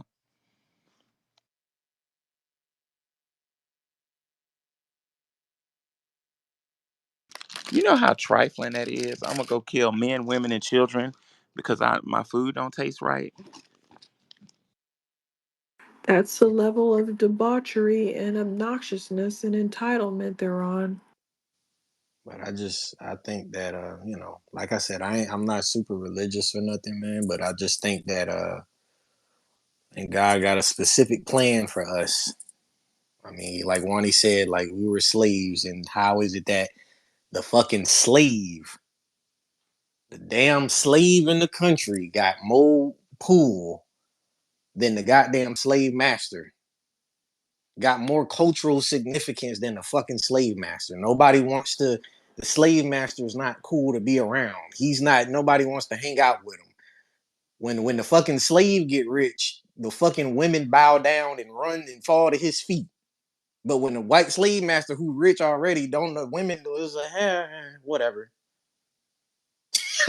Women don't even they don't even just dry right on up. But when they see the damn slave, the slave that is not supposed to succeed, these people who are supposed to be in the bottom caste become, these great, just, I mean, it does something to people. Well, Dr. Frances Cress Welsing took another scientific approach on what y'all are talking about. Question being, how could these quote unquote, and let's not say slaves because that term never really applied to us. Slave means Slav, which was Slavic people who were the original slaves. So that don't even apply to us. We were enslaved. I'm not trying to tell you what to do. I just trying to let you know. Well, Dr. Wilson says, quote, neuropeptide melanin, the absence of this black pigment in the skin and other aspects of the nervous system critically impairs the depth sensory of the nervous system and the ability to tune into the total spectrum of energies, frequencies in the universe. Dot right there. Now, if y'all look back through the Jumbotron at that Kelvin scale I put, it says color temperature. Those of you who weren't here earlier, I pointed out that the higher the levels of energy, the darker light starts. Light after like 14,000 Kelvin or so, light starts turning dark. And when you get into really high temperatures, millions of degrees, it's beyond your sensory perception. You can't see it, it's just dark. But what Dr. Welson just said, let me read it again.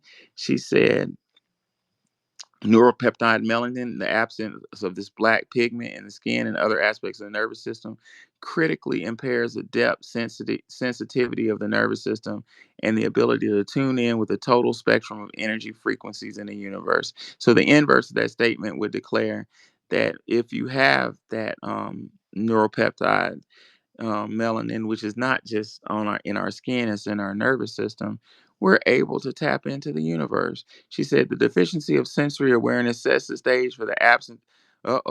She says one more time, quote, the deficiency of sensory awareness sets the stage for absence of harmony, the chaos and destruction, which is evil. The queen didn't have it. She didn't have it. So she said, I want spices. I want curry right away. Well, Your Majesty, we're going to have to kill women and children to get it. Kill them because I want my curry. That's evil. Evil is the opposite of live. reverse it.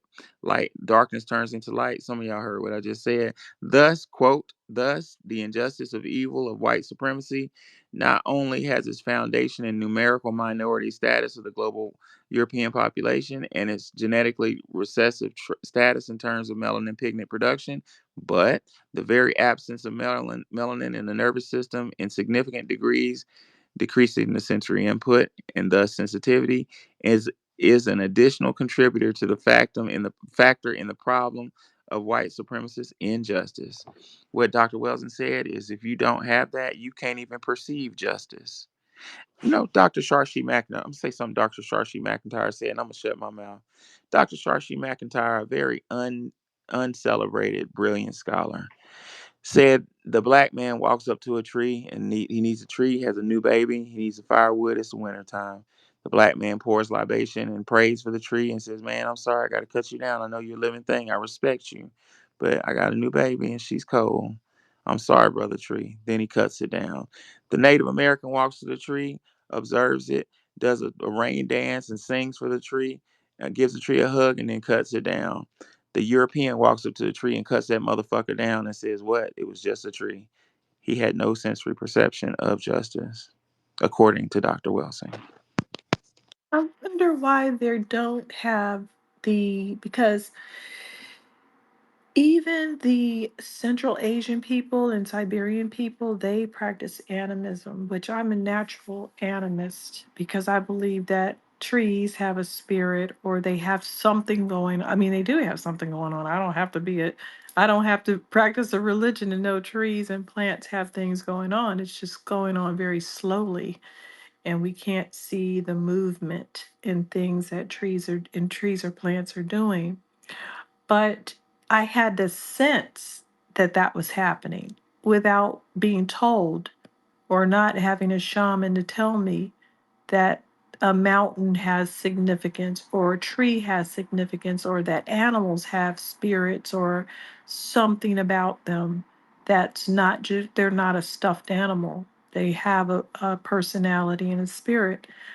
But I don't understand why they don't have that. Like they're the only group that doesn't seem to have that perception because others do that are all around them. Facts. They, they're right there. There are Siberian people are there, Central Asians are there, and these cultures have shaman who believe in these things having spirits. Even Genghis Khan was praying to mountains and going to special areas for religious uh, to he was an animist, but Yes. he was going there for religious practices, ceremonies, and things like that. Even though he raped everybody all around the world. Yeah, he would ride around in his caravan and kill all the men and then point to the girl he wanted and say, her, and then point to the next one, her. I think, Mm-hmm. what, 1% of all men in the world are related to Genghis Khan? I have another statistic. I don't know it right now. I I may thought have they been said wrong with 1, 10%, no, something. no, because I only did it with Asia, so I didn't do it for with the whole world. I just So let I my don't dog know the outside. I don't know. Wait, what did you say, Professor? I didn't hear what the topic was. Genghis Khan, when he went, he traveled the world, and when he went to neighborhoods, he'd have his men kill the dudes, and then once the coast was clear, he'd get out his buggy and point to the girl he wanted to rape, and his history records it. He'd just say, "Her."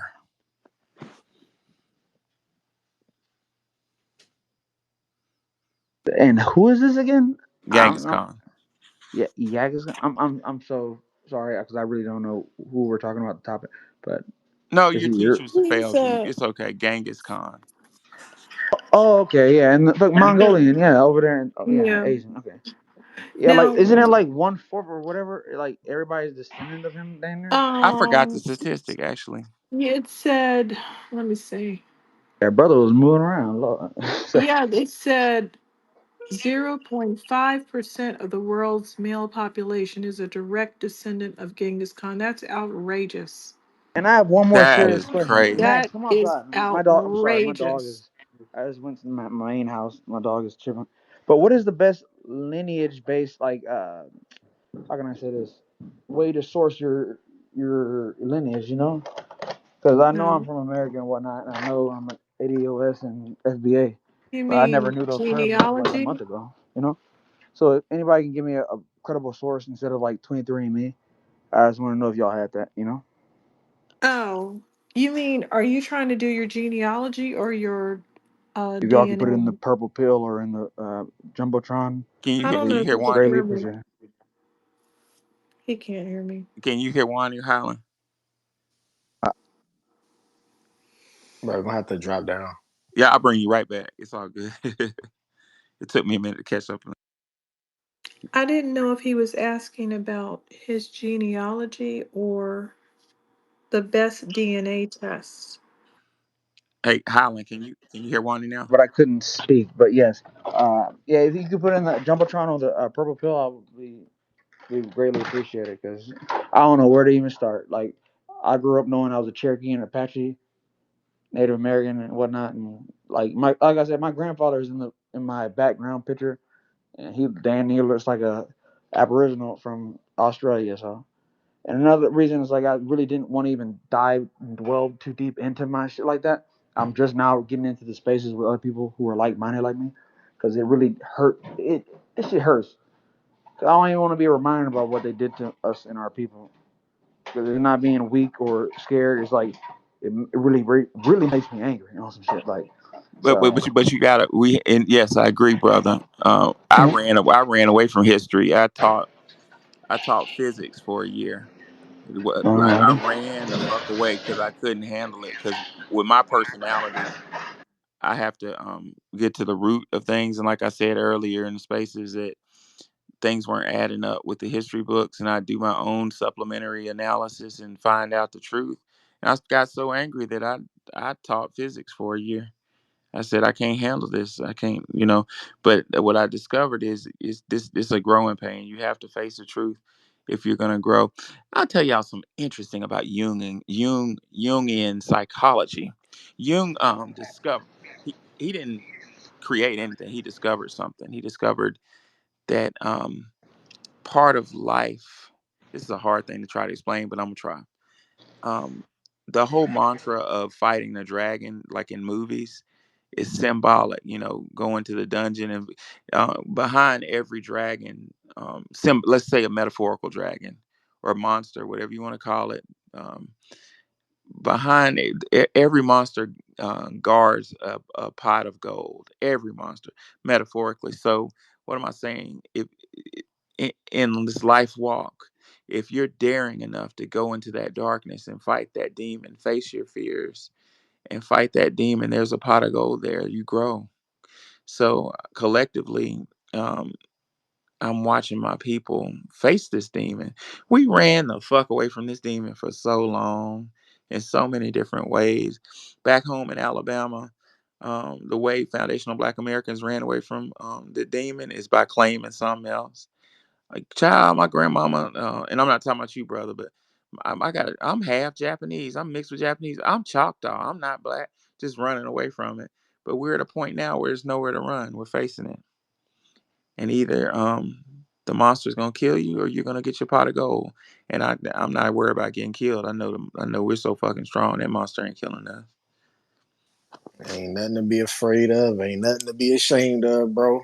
I used to hate watching them slave movies and shit like that. I watch them now as a reminder and to understand those people and them that went through all of that shit. That's who I'm whipping ass for. They But cry you know out what, from Professor? they cry out from the grave, screaming from the grave. When you watch those slave movies, and the reason why you feel so much anguish and it's so hard for you because them your ancestors are pulling at you. Your ancestors literally you ain't even at their grave site and they pulling at your heartstrings. That's why, like, when you go to church and you hear our people sing, that's what you feeling. That's our those ain't that's nothing but ancestral memories basically coming to you, you know what I'm saying, and pulling at you. It's basically saying I was raped. I never got justice. I was raped. They took my babies from me. They raped my babies. They took everything from me. They took my husband from me. They took our money. They did all of this. They took my dreams. They crushed our dreams. See, that's the stuff that, you know what I'm saying, it's pulling at you. It's pulling at you. Your ancestors are pulling at your humanity, but what they want you to do is put that humanity to the side for 1 minute. Put your humanity to the side for 1 minute.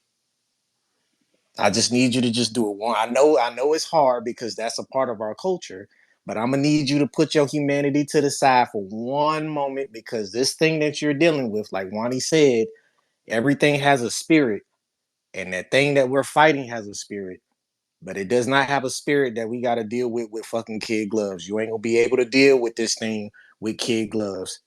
You're gonna have to deal with the white supremacists toe to toe the same way how it you're gonna have to every since he decided that he wanted to make everything in his vicinity as an instrument of war, we will do the same thing to him until you know everything is corrected the way that it needs to be. That's how it's gonna be.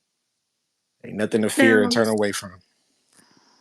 thank you, John. I'd like to get back on track with covering some of the aspects of our culture. I did want to do all that, but I just wanted to cover our military service. We already know we served in every war. And what's amazing is that because we were segregated, we were able to see how great we were. Once we were integrated, now we can't see what we're doing. But with the Tuskegee Airmen and the Buffalo Soldiers and the Harlem Hellfighters, we could see the brilliance and how they stood out away from the rest of the groups and how we did our own thing. And we do so good together. When we're on our own, we seem to do so good, like the Negro Leagues, the Colored Hockey League, all of these things. We are creative when we're in that element, and I think it harmed us a lot to be integrated. I'm not against integration per se, you know what I'm saying? So I would like to have a safe space. Oh That's yeah, all. amen. When you look at the military, you'll notice that most of the staff NCOs in every branch of the United States military is Black. The astounding The backbone, yes. unit, the astounding units are also held by Black Americans, not Africans and not people from the Caribbean, Black Americans. So I wholeheartedly agree with you about that. You know, the only reason why we fought so hard for integration was lack of resources. I hate that people believe that we did it to be inculcated into whiteness because that was not the case. They had withheld resources from us to the point of starvation. And when I say starvation, I'm talking about throughout every institution, not just a physical thing, but the resources that you need to educate and train your people. And so I'm a, I hate that we had to integrate as well as anybody else. But that's one of the main reasons for it is because they withheld so much funds. And even in the military, all the MOSs that are mainly held by Black people, when you get out of the military, those same jobs don't hold as much cachet. So it's always, you know, on one hand you can praise it when it's just us, and on another hand they still weaponize it. So, And they hide things.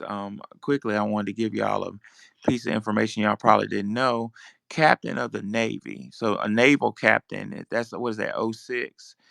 That's different than an like an army captain, but like a captain. So that's like a colonel.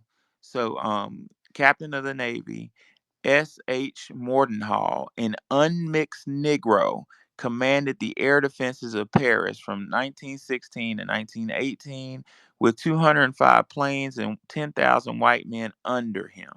Ever heard of that? It was he who located and destroyed the Big Berthas that used to bombard Paris from a distance of 60 to 80 miles.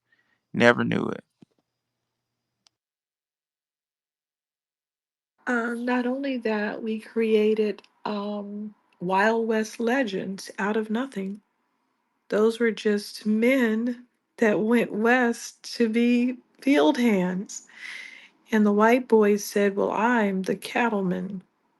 You are the cowboy. You're below me.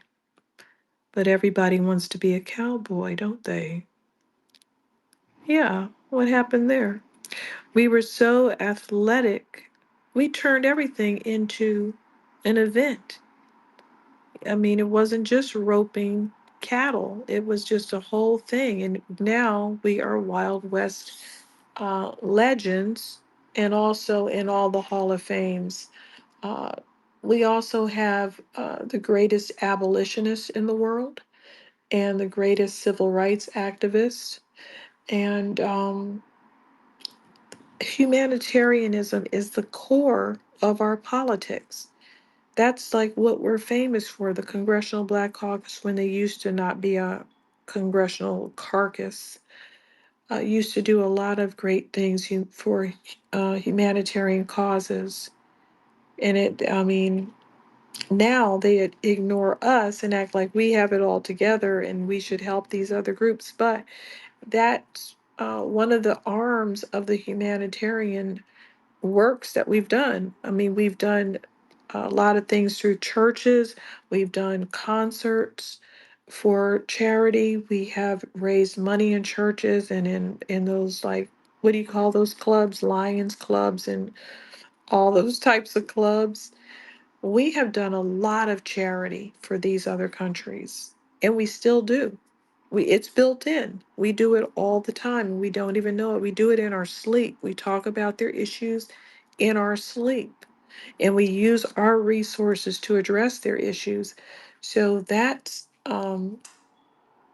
part of our culture as well. Black American athletes broke barriers in 50 sports and competitions.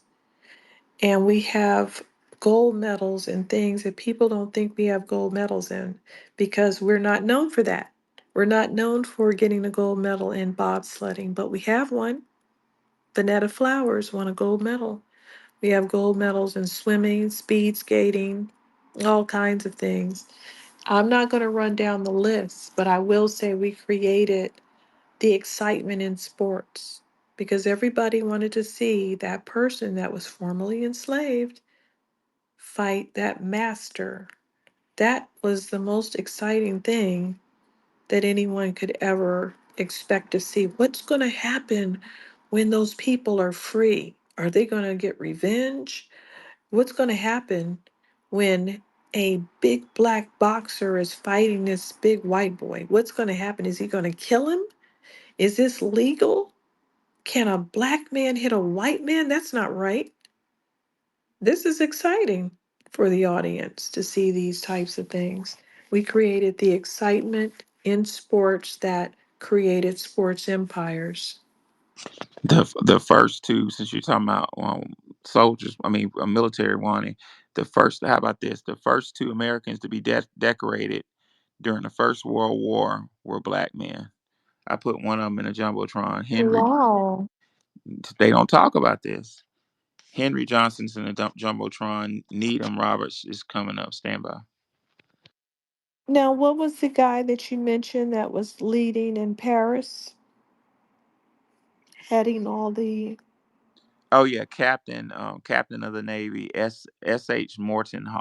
How do you pronounce that? Mortonall, a pure Negro, says unmixed Negro, commanded the air defenses of Paris from 1916 to 1918 with 205 planes and 10,000 white men under him. It was he who That's a located and lot. destroyed the Big Bertha. Never heard of it. This system is working overtime to make us look like something we're not. It's a matter of time before it collapses. I never heard of him, and I do a lot of research in that area. I still think my favorite one is Robert Smalls in terms of commandeering things. And then running for Congress after being enslaved. That's some hero shit right there. That's He some was getting superhero shit. around. It makes you not make want to make one fucking excuse for your life, does it? Right. A man enslaved, Mhm. hey, took his family with him, stole a Confederate boat. I Uh, mean, like, yeah, boat. A military boat. How the fuck you drive that thing? It didn't have I switches. don't Yeah, that'll know. rise again. Looking at. Yeah. I have no idea how Drove he did that. drove that shit past defenses, cannons and shit, with his family on board. Gave that shit to the Union Army, and then ran for Congress and won. I have no more I excuses. I mean, I can persistence. I can't even imagine someone with his energy walking into governmental buildings and they had to look up to him because he really was a badass. Totally. 178,975 Negro soldiers fought in the Union Army between. Damn, I didn't realize it was that many. Between 1861 and 1865, Huh? there were Oh my God. It's your birthday weekend, bitch. Hold on, let me mute his mic. Okay, he muted it. Okay, the one 178,975 Negro soldiers fought in the Union Army between 1861 and 1865. There were 161. Damn, it was 161 Negro regiments as follows: 141 infantry, seven cavalry regiments. They had brothers riding horses. 12 heavy artillery, one light artillery. The total number of Negroes aiding the Union Army was probably twice that number. The number of Negroes. Did they give an estimate of how many they're saying? It has a straight number. He says it was like 178,975. Okay, because I have close to 200,000, and then close to we have over 200,000 auxiliary. Wow. Yeah, we had a lot of people, nurses, spies, hospitality people, feeding them, cleaning them up, following them, orderlies, medics, all that. And Not you know they go ahead. refused to equip those people properly. They refused intentions when the war was over. I mean, they keep doing the same thing with our military veterans, century after century after century. And you'll have people who'll actually look you in the eye and say that we do not deserve reparations. Mm. Andy, my granddad, one of my great granddad was a Mumford Marine. I'm going to tell you something. My grandmother buried her, I think it was her brother, with his Spanish American uniform, or we were told that she had it out. Every piece of his uniform, including his medals and jewelry, were stripped. So I don't know if that came from, if his grave was robbed or if that happened right before he was buried. But I know somebody is walking around with my family's uniform from the Spanish American War. So it's horrible. Scavengers.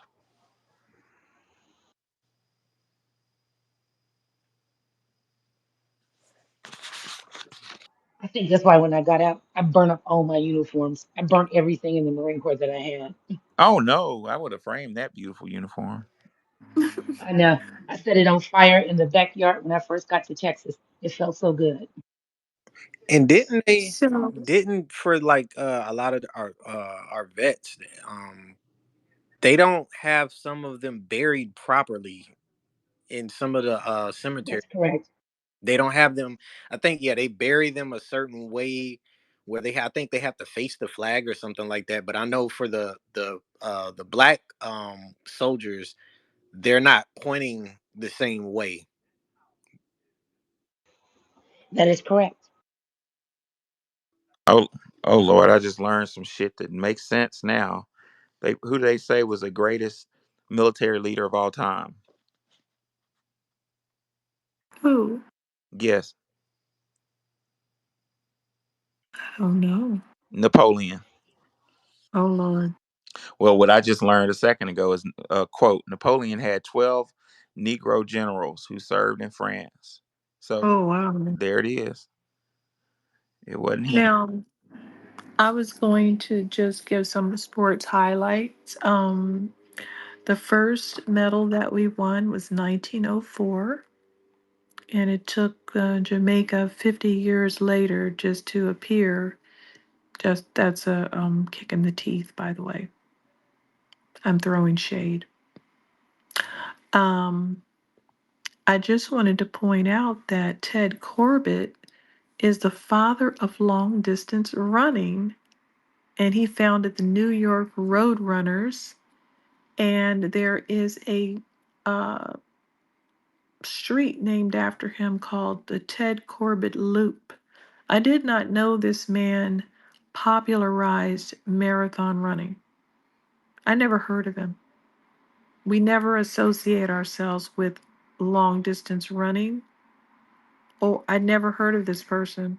This is again buried because white people said, "Hey, let us do this. You're not doing this as much as you're doing the sprints. So you go do the sprints and we'll be the heroes of this one over here." And then they told us, "Oh no, you have fast much muscle twitching. You don't do long distance running." Then all of a sudden a bunch of East Africans started beating them. So they kind of pushed us out of it after we popularized it. And then some foreigners that could run came over and beat them. So that's odd. We have all kinds of muscle twitching, not just one type. We can run fast and slow. Yeah, the fastest bicyclist in the world that the world has ever known was Marshall W. Taylor. He defeated the champions of Europe and America. His greatest feat was the winning of the 1 mile motor paced race in 1 minute, 19 seconds. Yep, we've had the greatest boxers. We know who they are. And we had the first Kentucky Derby winners: Isaac Burns Murphy, Oliver Lewis, Jimmy Wingfield, Willie Sims, and Alonzo Clayton. They dominated thoroughbred racing in the 1800s, but Jim Crow laws really hurt them. And also, they didn't expect the jockey to be popular. They were just like, "You are the groomer, you take care of the horse and sit your little butt up on top of the horse and ride it." They didn't understand. They didn't know the jockey. They made the jockey have a higher profile than what they expected a jockey to have. They just thought, we'll just put these, little black guys up on top of these horses. They're already the trainer and they feed the horse and take care of it, the groomers. They were using them for everything. And it turned out they were getting accolades. And this, of course, made the white man mad because they were getting credited for being skilled. They don't like it when we're credited for anything other than labor. So I'll move on and do a few more. And that's why they had a problem with the whole cowboy thing too. When they a lot of that had to do with the women. The women was like, "Oh, the cowboys, and all of that." Yeah, that shit was attractive to females, and that's why the fucking white. It is. Why do I like it? Yeah, that's just what it is. It's something about, yeah, women. They see a black man in a goddamn cowboy hat. That, yeah, that do something to a woman. And they saw that, they was like, "Nah, I'm the real cowboy." Yeah. So you know about the Negro Leagues, and in the 1920s, two black players broke the color barrier and got into the National Football League. You know about the Colored Hockey League, but did you know that in in Canada, yeah. did you know we were very good in tennis? Because I didn't know this until a few years ago. We had a lady named Lucy Diggs Slow and another woman named Aura Washington who were and Althea Gibson. These women were, winning tennis matches, and I was waiting for Serena Williams. I was like, how come we never win? I kind of missed them, and then I did notice that Arthur Ashe was on the scene. I did know that. I played tennis in high school and in college. Mm-hmm. Tennis will I cut think you up. I need to start playing again. Tennis is it's fun. It is fun. I did not know we had these people so dominant in tennis, and a lot of these people were really good, but the white players had the option to say, "I don't want to play that person." Did you know that? They could say, Nope. I don't want to play that Negro. That's No, no, I'm crazy. not going to do that." And they still were able to win a lot of doubles championships because these white broads wouldn't play them. And this one lady, she was a basketball star and a tennis star. Wait, which one was that? Yeah, this lady, Aura Washington. She was a professional basketball player and a tennis player. Let's see. Of course, we had the Harlem Globetrotters, and we had the Black Fives era of basketball. And then we finally burst on the NBA scene, and the rest is history. We had some early golfers as well. Um, John Shippen, first professional golfer in 1896. That's outrageous. And so, since Tiger Woods didn't want to be involved, we don't need him to be involved because we have all of these first players that admitted to being black. Dewey Brown, Charlie Sifford, and even Joe Louis was a person who fought for, he was a boxer, but he fought for diversity in golf because he liked playing golf. We dominated lacrosse for a while. We have a gold medal in soccer, and we actually won soccer this year in the Olympics. We got a gold medal in beach volleyball, water polo, bobsledding, like I said before, ice skating, speed skating. Um, yeah, water polo. Sorry to interrupt, but what's that movie when it was like Jamaican bobsled or some shit? Like I remember Yeah, watching that like when I was Cool younger. I'm a runnings. cool. cool Okay, yeah, I'm runnings. younger, so I remember that. That's what's up. We have championships in fishing. We have uh, Right. para Paralympic games, decathlon, wrestling, martial arts champions. As you know, we have national titles in fencing, archery, mountaineering. We get around. We get around. NASCAR, Wendell Oliver Scott, first Black American to win a race at the Grand National Series, and he even has a film called Grease Lightning. So, and of course, we have lots of medals in gymnastics, and we had tons of ballerinas, and now Misty Copeland is a principal dancer when we weren't allowed to be principal dancers. We have um, championships in cheerleading, bodybuilding, skateboarding, roller skating, roller derby, double dutch, chess, checkers, billiards, poker, and a Black American man represented the United States in Monopoly. I mean, we just don't quit. We have gold medals in, Cullen Jones has a gold medal in swimming. We have all kinds of surfing champions. Did you know that we have these three surfing champions? They're mixed. They have one of them has a Mexican father and a Black American mother, and the other two have Hawaiian mothers because their fathers are military. These guys have footwork named after them. They're legendary among surfers, but we don't know that because we're not into surfing and we don't live in Hawaii. These guys have all kinds of ways. It's called switch foot surfing, and they have all kinds of ways of surfing named after their footwork. We have a national champions in equestrian polo and rodeo. Of course, we discussed all of the cowboys or rodeo stars.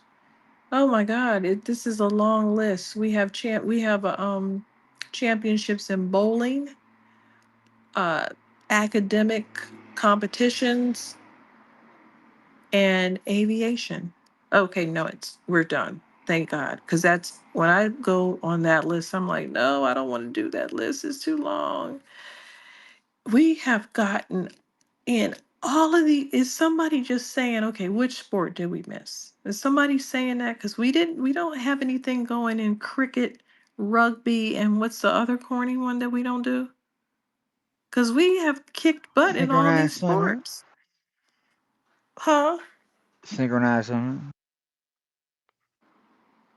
We don't have synchronized swimming. There's probably some black girl doing it that I don't know about. I don't trust us. We are all over the place getting gold medals and nobody ever heard of it. Go ahead, Professor.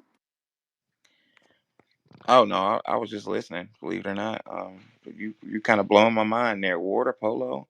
I I see. I didn't mean to hit that. But Oh, yeah, I didn't know. I had to know we had anything to do with water polo and professional monopoly. We're we almost. have something to do with every. This is wild. It's wild. Are we Prof- am I getting the idea that we're competitive? Uh, Professor and Tam, I just want to say, I don't want to interrupt. I'm so sorry, but I just feel intrigued. Like, I just want to tell y'all, like, me, Madre, my mother, I'm from FBA. My mom's name is Kiva, Keva, but Kiva is a Native American man. Just look up Kiva. My mom's name is Kiva Holmes. I'm Highland Holmes. The second, it means like a place of sanctuary where you can go and rest your head. Please, somebody look it up. So I'm so glad, bro. Like, you don't even understand. I've been drinking a little bit of fire water. It's okay. But God, damn, like I really appreciate y'all's company, and y'all's time, man, because this really is like mind boggling. Because all this stuff I've been thinking about, everything y'all are saying, I have already been researching by myself. So now I see other people with this. I can't. It's just I don't even know. It's like a sense of glee on some real shit. And I ain't know whatever you want to call it. You know what I'm saying? Like this shit is cool. I'm proud that I have like-minded individuals who can really relate to me because I can't talk to anybody down here in the South about this. They don't care, and they don't know about it. All they know is whatever it is. It's crazy. So I really, really do appreciate everyone, speakers, everyone who are listeners, who are reacting and whatnot. Man, y'all really made my day because it's been like I've been like an isolation by myself, man. I really appreciate y'all on some real stuff. I'm gonna land right there.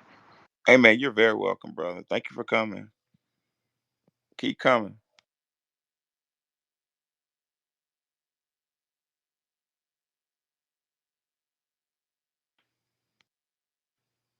Yeah, I've learned a lot, Wani. What's the next genre? The next part of our culture is our inventions. Uh oh. So, anyway, basically, we'll start here. Black Americans cultivated agriculture, agricultural gold, Wow. and that justified building the cities here in this country. Because if we came over here and nothing grew, then they wouldn't want to create any ports or export anything or build any trains. All of the agriculture justified the trains and the ports and the cities. So we laid the foundation of America by doing those things. We have 101 HBCUs, and during a short period of time before the mid 1800s to the mid 1900s, we registered 50,000 US patents. And of course, we know that people stole some of the inventions, and we're still slowly recovering them or making them acknowledge it. Like that was, what was that, the whiskey? Yeah, Jack Daniels. Jack Daniels, right. So they're acknowledging it and creating their own whiskey and getting some sort of um, acknowledgement.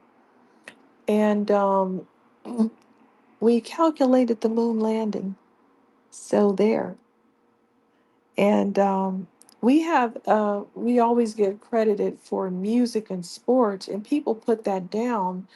But that, again, is just the global racism against us because any of these other cultures that do one little thing, brag about it into infinity. I tell you, they'll have one style of music and they will brag about it for the rest of their lives.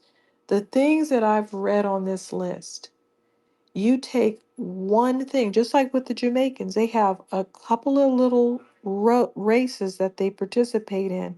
We have participated in every sport that Olympics has to offer for the most part. We're all over the place and have the gold medals to show for it. But we have people that have really just gold medals in running and they're trying to compete with us. We have hundreds of medals and they have 26 medals. And the rest of the Caribbean has no medals. These are the people competing with us. Africans have no sports legends. How do you have 54 countries? You've been going to the Olympics forever and we have more gold medals in the whole continent of Africa and the Caribbean, and they don't have any sports legends. And the only time that they could get a sports legend was when we don't participate in soccer, and so Pele could be over there doing that. And Usain Bolt came along when we got tired of track and field not giving us sponsorships and stuff like that, treating us like trash and trying to big up others. And we got less interested in track and field, and they didn't do drug testing in Jamaica. And now all of a sudden they have, uh, they start to get wins, which is fine. I didn't have a problem with it, but they have a problem. We didn't realize that when we were rooting for Jamaica, they were rooting against us. And that's what part of the anger is. There is an anger Yes. finding out, finding that out, because I certainly did when I was a young girl. I'd watch the Olympics, and after we got through boxing, I'd root for the Cuban boxers. I thought they were black. Yeah. And we all were taught to support them, you know. So it's a betrayal there. They have a hatred. Well, I wouldn't even necessarily call it hatred. They have a jealousy towards us. That's all it is. The world does not look at them as the symbol of what blackness is, the beacon of hope that blackness really truly is. It's foundational black Americans. And we didn't fucking ask for our position that we're in. We didn't ever ask for none of this shit. So, they're jealous of our position that we never really wanted to fucking be in, which is crazy. That's basically all it is. But that's what happens when you fight. When you fight oppression. These other groups, bro.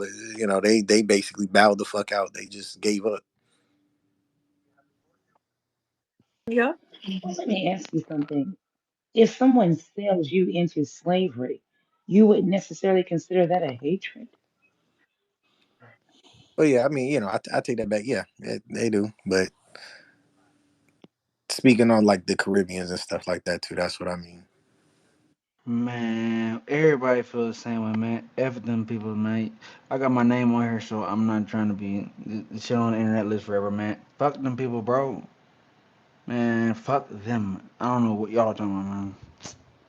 I'm gonna land right there. I'm gonna continue to speak, but god damn, bro, they did us dirty. And like Professor and everyone else was saying, I love when you and Saint Bolt did that because he was a black man. I represented the black man. I'm young. I see myself in him. And then I'm just now understanding what FBA and delineating because everyone's coming over here because we built all this, all the civil rights and the voting rights. Bro, that shit is deep. I'm just now understanding what we have done here and and understanding what we have created. Everyone is coming over here and then they want to act snobby. Nans, y'all got us twisted. So I understand exactly what y'all talking about. I'm sorry. Like I said, I've been drinking a little bit, but I'm speaking truth. I think a man been drinking a little bit, so he ain't speaking only truth. And I don't usually speak because I try to stay incognito, but I gotta say this. So I appreciate this conversation. Like I said, I rooted for Usain Bolt because I was like, oh, there's no difference as long as you're holding it down. World But I record. didn't, I didn't know that his people would post things saying, if we lose, who do you want to win? And we were rated n- people they don't want to win, people they don't want to win at all.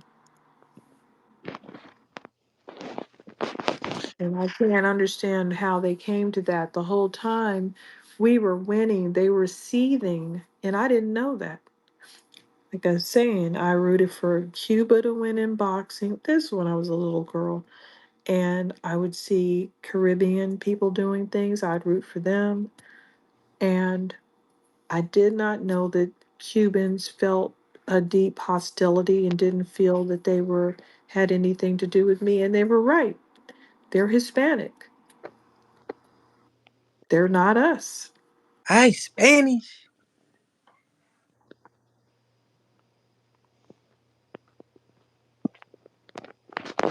Yeah, it's a big surprise.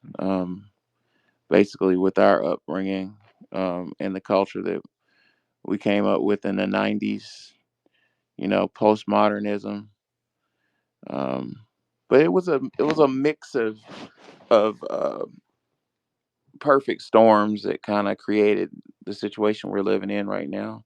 But just in brief, we didn't foresee it. We thought that we were coming together against an oppressive system, but they never. It wasn't viewed that way.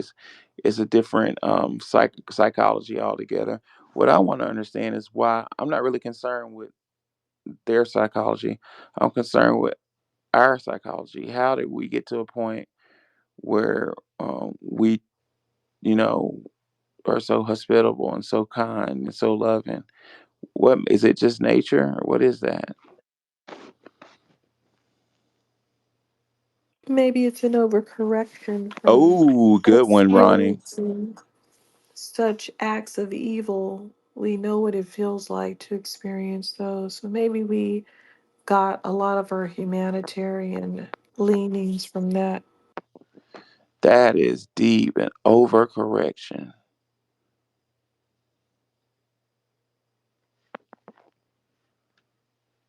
This has been a really deep room.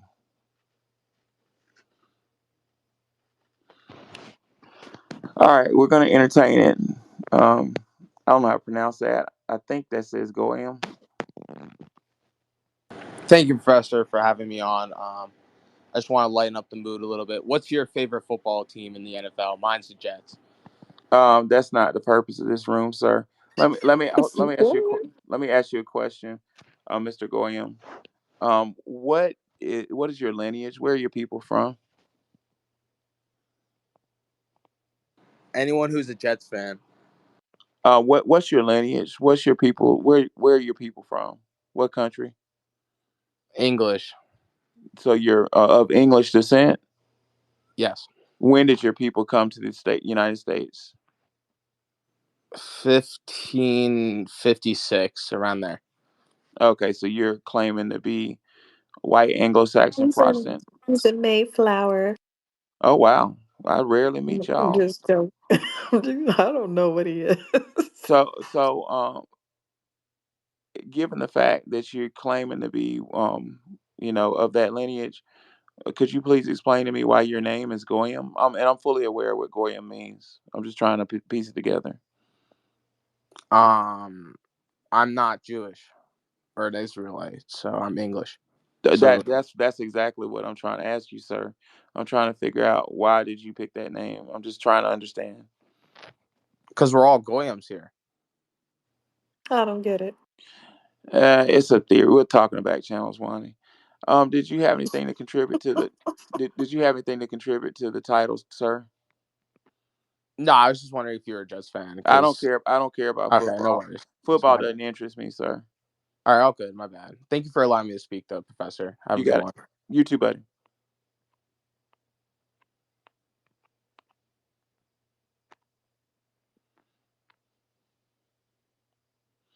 Just come up in a space and make it about what they want. That seems to be a thing. Let's talk about football. Subtext being, the black folks they like sports, huh? Maybe he was trying to make small talk, but I wasn't interested. This has been a very serious space.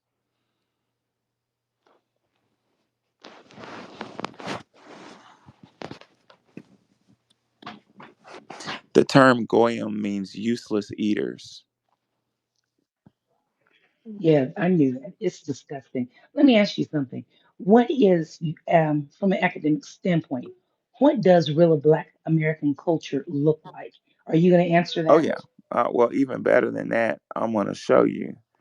If you look through the jumbotron at Dorothy Dandridge, I have some pictures of a woman with a black, that's a shirt or a blouse. I don't know the name of it, but a black woman with her arms crossed. That's what Black American culture looks like. And you can scroll down to the soldier. That's what Black American culture look like. You can look at Duke Ellington. That's what Black American culture looks like. We're inventors. We're musicians. We're innovative. If it's one word, I say innovative, resilient. And what me and Wani discovered earlier in this room is we're classy. There's been a large amount of effort, a lot of money spent to try to repackage and repropagandize our likeness, our image, into one that is not classy. But we have always been a group of classy people. Even when my father took me and my sister, worked at a gas station to get an apartment in a rich part of town so we could go to the rich high school, um, the white counselors would always ask me, why are you dressing up? I'm talking about grown ass women in their 40s asking a 16-year-old child, why are you dressing up? And I had no answer. My grade dropped a little bit in geometry because my teacher was didn't care for us.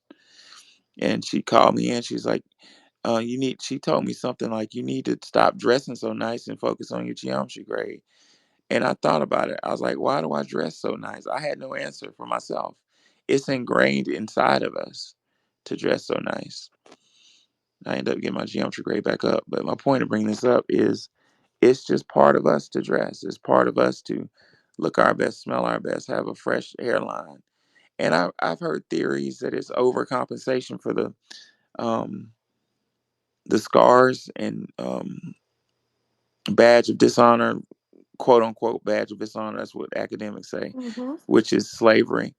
And I kind of bought it for a little while, but at this point in my career and in my blackness, I don't think it's that at all. I think we just always dressed up.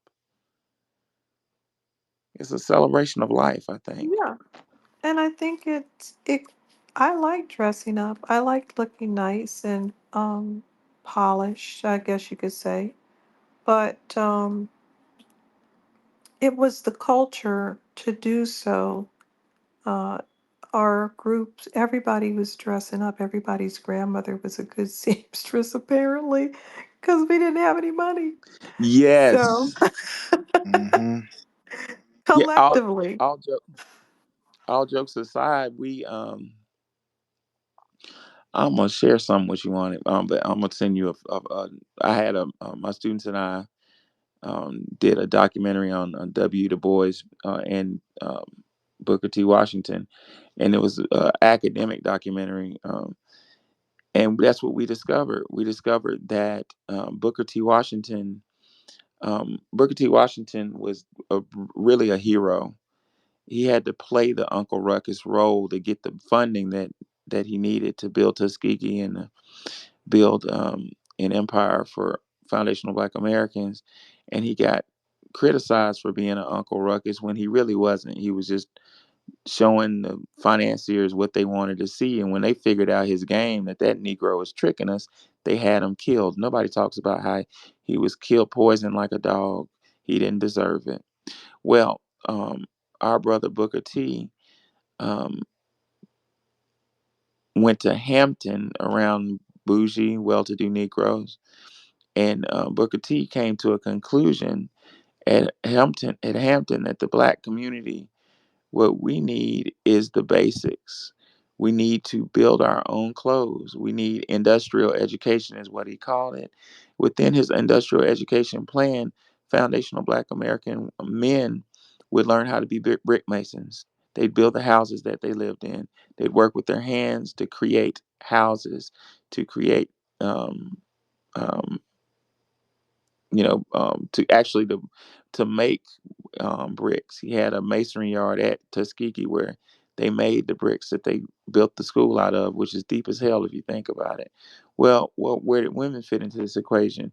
Booker T said women need to have a trade to do womanly things, like be a seamstress. So your grandmother probably fell up under that industrial education plan.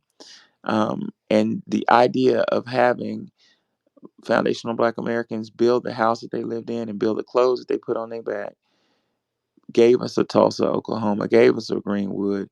It gave us respect, a sense of agency, a sense of community. Um, it gave us a currency, for Christ's sake. It's my dream that that comes back in my lifetime.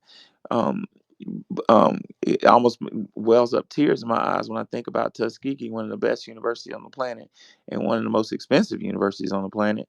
Uh, Under Booker T. Washington's original idea, his young men at Tuskegee were paying tuition by building buildings at Tuskegee. They were making bricks and paying their tuition payments, and his young ladies were paying their tuition by making the suits and dresses that the professors wore. Think of how beautiful that is. Yep, and we took it for granted. My grandmother had us all dressed up. Anytime someone wanted to get married, she would sew the wedding dress, the tuxedo. I was like, how is she making all these things? And then cater the food. And it was just like, how is she doing all You know this? what's funny? Kanye West, I remember a while back. I forgot which album it was, but he actually coined a term for it. He would always say, like, when he would put on suits and stuff, he would say, "I'm getting rosewood down." Like he was like, "I'm," he would say he getting rosewood down or like getting fresh. Like basically, anytime he put on suits, him and Big Sean and all of them, that's what it is that they would say. Like for me, I call it like getting, Mhm. getting my Detroit red on. You know what I'm saying? Getting suited and booted, bro. Like I love wearing suits and stuff like Mm-hmm. that. Like really, really, really getting dressed to the nines. Like I love it. It's been like that since I was little. My grandmother, I remember my grandma. She bought me my first suit. That was crazy. I still got it too. It was a purple suit. Purple suit. Still got it in the in the attic. My grandma brought me my first suit. She bought me several of them, and she bought me a package of them when I got accepted to law school. She bought me a gray suit, a tan one, and a light gray one. And I still wear them. They'll rip, and I get them sewed up. And when I wear them, when I used to wear them when I had clients at the courthouse or in lectures, I felt like I had a suit of armor on. What I'm trying to say is it's important. I think it's important that um, somebody you love and honor in your family buy you, you know, a suit or like a business dress or something, because it gives you an extra boost of confidence when you go to job interviews or you have a big day. This is my grandmama's suit. You know what I'm saying? Or this is the suit my daddy bought me. We need more of that in our community. But Wani, back to industrial education. Booker T. Washington's plan was working so well that it is speculated, and I have some evidence to corroborate, that W. Du Bois at Harvard was sent by the system to destroy what Booker T built from the ground. Out of nowhere, here comes the first black graduate. We need a side note. We need to get rid of this whole idea of I'm the first. Who gives a fuck? Really? What difference does that make? The first Harvard PhD. I went to Africa, dude. Last time we went to Africa, I went to W. Du Bois's. His house in Ghana is a museum, and they have a whole room dedicated to his Harvard degree. Who gives a fuck? Anywho, um, it's my opinion that Du Bois was sent as an intellectual assassin at the agency and community that Booker T. Washington built. Um, if you think about it, if you really analyze it, here goes Booker T's industrial education plan, which says there are no um, little I's and big U's. None of that. We all in this together. You can get your degree at Tuskegee and be an engineer, a dentist, whatever you want to be. Before that, you're gonna get dirty. You're gonna make some bricks, son. You gonna put them hands on them bricks, and you're gonna build a building that you're gonna be proud of when you're an engineer. You're gonna drive past and say, "Look, I built that building." Likewise, ma'am, you're gonna build that professor her. You're gonna make that professor her dress. You're gonna make that professor his blazer. Hell, you're gonna make your own blazer for honors convocations, and you're gonna feel proud of that. Here comes W. Du Bois with the opposite. Again, what's the opposite of live? Evil. If it's one through line from today's lecture, ladies and gentlemen, is that this system reverses the ideals of good to attack us. It's just that simple. But you know what they say? Simplicity is the key to genius. And we are dealing with an evil genius.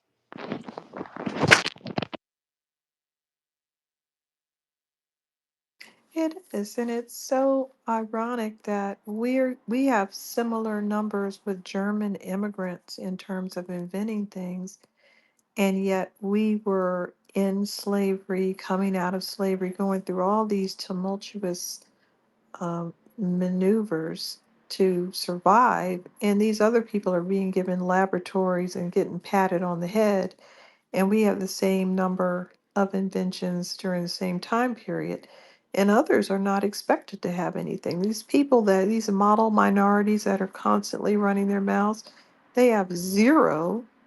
They didn't calculate the moon landing. Chinese people, Indian people, other Europeans. I think we looked up stuff that the Irish invented, and most of those inventions were in Dublin, and they were just repeats of things that were already invented, but they improved them. Um, we are completely, we're just out of this world. And yes, we're still we're still inventing, but it doesn't show up the same way because we're not segregated. See, again, the segregation Mm, was easier to see what we were doing because we're not segregated. We work for companies, and they invent something, and of course they sell it to the company and get the money, and you never really see it stand out the same way. that's It true. still blows. Dr. Amos Wilson said, along the lines of what you just said, he said you go to a good college, a good grad school to get an MBA to for all your genius to be used against your neighborhood. It still blows my mind that we basically are the reason why we're like in outer space. Basically, it's still like, I mean, bro, like like we're the reason. We the reason why we in outer space, bro. Like, for the only reason, and I always say this, the only reason why we have not gone to other planets like that is because we don't have the resources to really do it. They just haven't let us in. They understand, man. They give us reparations. We leave in this bitch. We gone. Yeah, yeah, we're gonna form a gated community somewhere. That could be a fear. I thought about it. I said, what if we just said, because I've been looking at different places. I said, what if we just say, give me my money and we all just form a colony in Uruguay? They have open space, they don't have natural disasters, nice weather. Um, I've checked it out.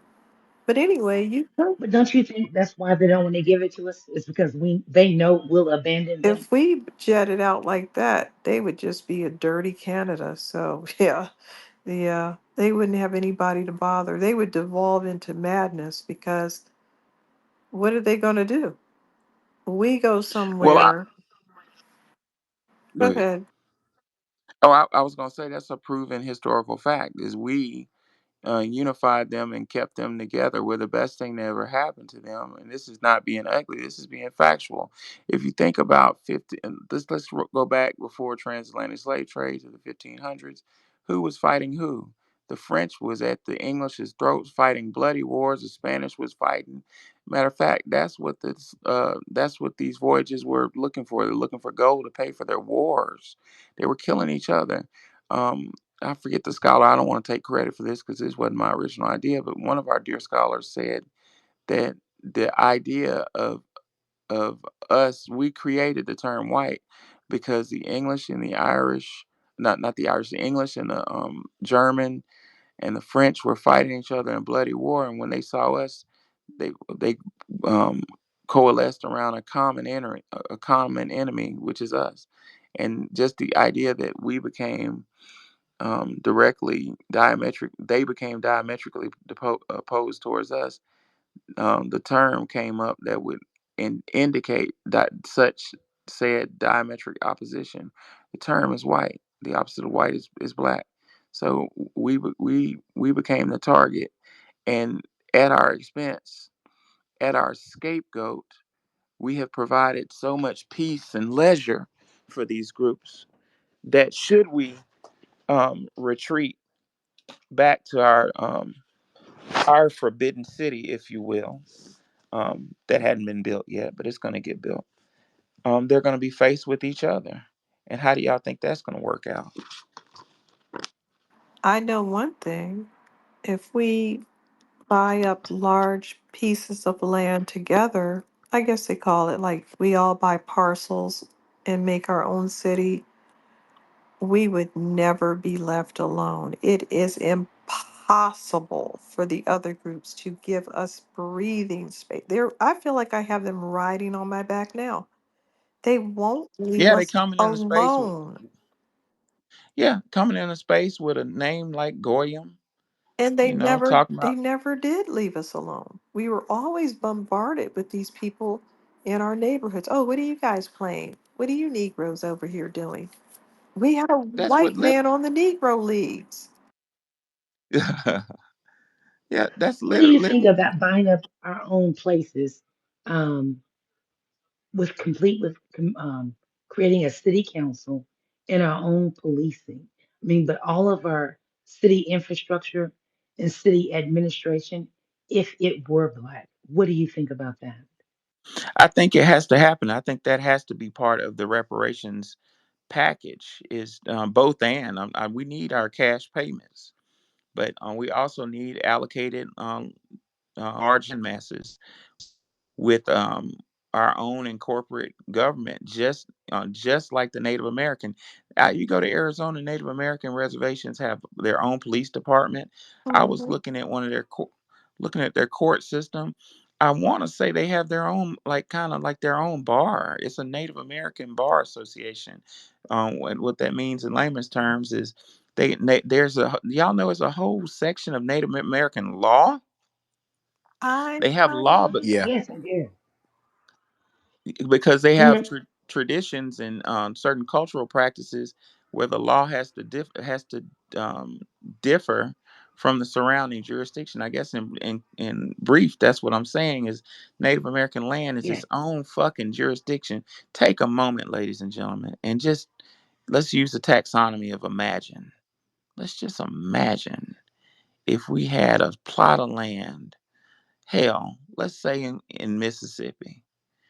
Um, 30 miles square that had its own government ran by us with our own laws, own criminal code, our own school systems ran by us. Can y'all imagine that? I just Yes, actually, I can. I just feel like we have a permanent section of hecklers that if we were to get reparations, they'll find some guy that bought some Air Jordans and say, see, you're spending up the money. They're going to follow us around into every store to see what we're buying.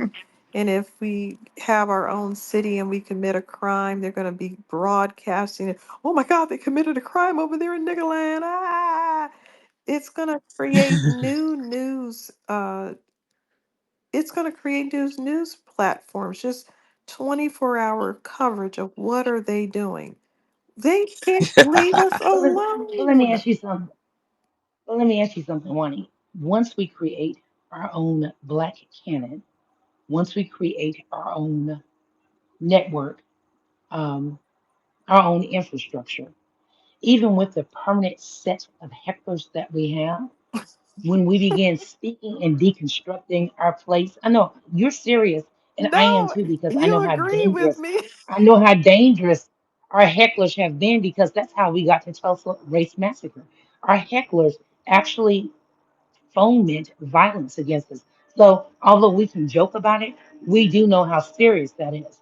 What I'm saying, armed with historical knowledge and armed with the truth of what our leadership needs to look like, even our ability to withstand the hecklers is going to have to be co-opted as part of our culture too.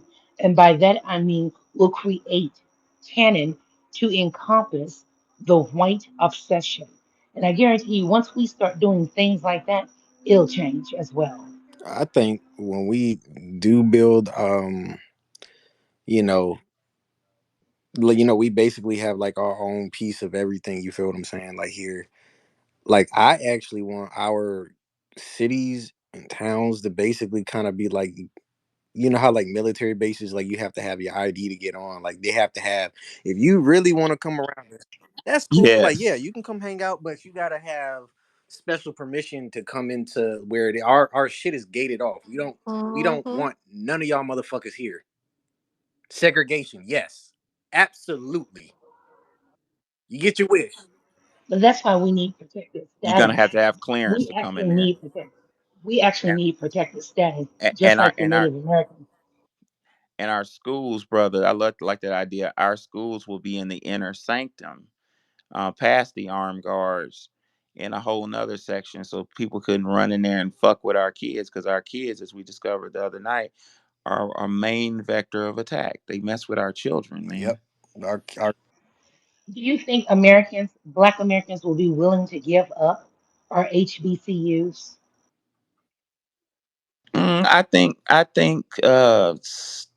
some of them are gonna survive, and that's a tough question, Andy, because what a lot of people don't grasp is a good portion. Well, let me be careful. I don't know the total quantity. Let's just say a good number of our historically black colleges have been bought by other people, just like BET.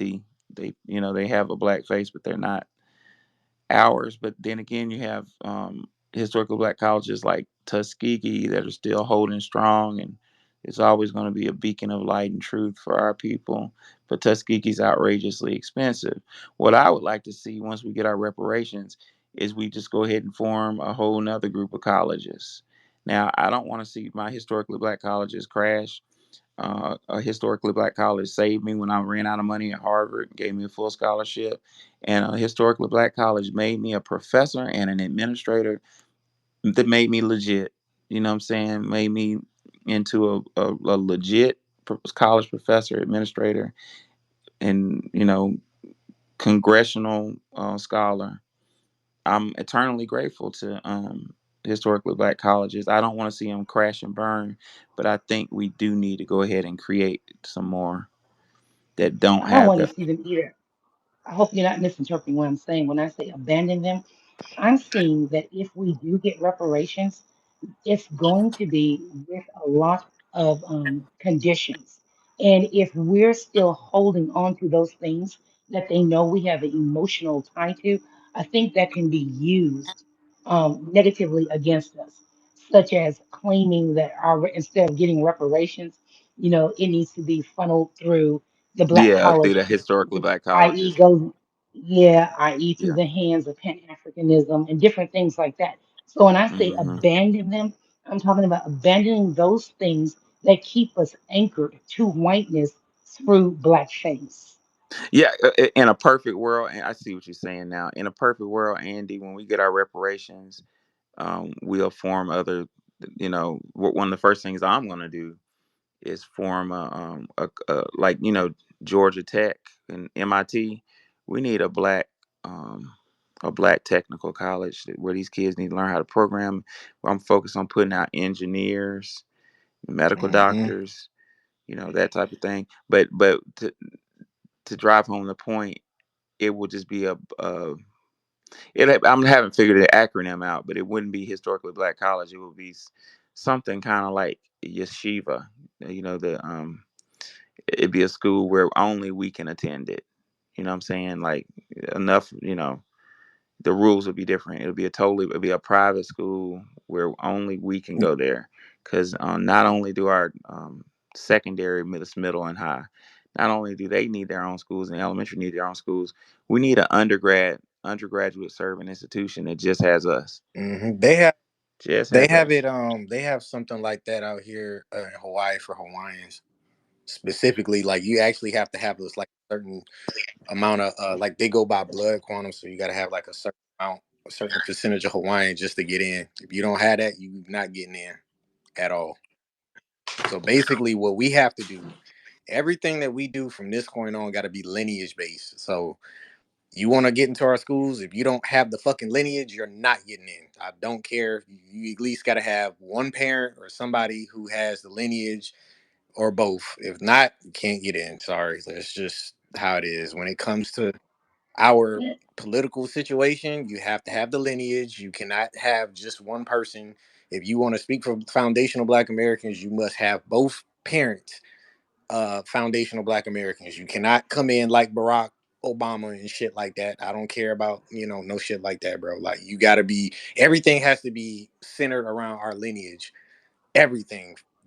We're not getting reparations because we're black. We're getting it because of our lineage as foundational Black American freemen, descendants of slaves, whatever you want to go by. That's why we doing everything that we doing. But I'm a major advocate that wherever we at, we need to basically have those things like military bases, bro. Like you cannot get into our vicinities without having certain type of clearance to come through, and people got to vouch for you to come through. It's kind of like like reservations. One of the things that I'm more concerned about as well, since we have so many traitorous blackface leaders, is when are we going to construct a social mechanism to oust people like the Gates, oust people from the Du Bois School of Thought, oust the Angela Rise? I think that is one of the things that contributes to our demise or the underhanding of true Black American liberation. We have not come up with a social mechanism to date to actually demonstrate our ire and our Well, disdain for these people. Andy, I think I just did, or we just did. Not nothing about me, but I think we just did because let me explain. Let me qualify my thought. Du Bois' goal in life was to go to Harvard, right? There was some type of inferiority complex there. Du Bois grew up in an upper middle class mixed neighborhood. They existed back then up north. And Du Bois had an obsession with Harvard University, that brand, that name. Um, I think that if we had our own college, like what we just talked about, that is just exclusive to our lineage, to our people, and that name, obviously, we're so excellent that when we get together, that name is gonna accrue prestige, right? Once our kids are proud of going to their own school, then that sense of pride is going to keep them from betrayal. Remember, never forget that the betrayal that came from W. Du Bois was in direct correlation to his allegiance to a Harvard University, a school. Well, let me leave that alone. Danzy Land, what you got? Good morning, good afternoon, good evening. I know it's all in between. When y'all say HBCUs, I did a real extensive little research into that. I don't think we really understand the infiltration that was abroad when it comes to the education. I only believe like 15, maybe to 25% of HBCUs are true HBCUs. FAMU is not a real HBCU. Bethune Cookman, yeah. Edward Waters in Jacksonville, yeah. North Carolina A&T, not a true HBCU. I don't think y'all. Most of those remember the Carnage. It was the Rothschilds. A lot of those schools were already infiltrated from the ground up. That's remember. That's why I say Booker T. Washington is more important than we understand. Because Booker T. Washington always told us, man, stay away from them. If they want to help, they just better give it and get the fuck on. And he always said, stay away from preachers and the churches. He's always said, we need to do everything on our own. Remember, that's when him and W.D. Du Bois kind of fell out. That's what the big thing with the Renaissance and all them is that, man, y'all leave these people alone and just leave it at that. So that's all I want to say is because I don't think we really have no true HBCUs as we speak. So I'll say, damn 'em. You know what we Danzyland, you bring a strong point, brother. You bring a real strong point. There are exceptions, but and I'm gonna be careful how I say this, but um, the Rockefeller, what was? It was Nah, the I'm not gonna say Carnage, the that. Rock Say Giorgios, Afrocheck. I'm not. Say Elizabeth was a Afrocheck. part of it. It was way more than we think. So that's why I say, damn, man, Yeah, I'm sorry. I'll say it.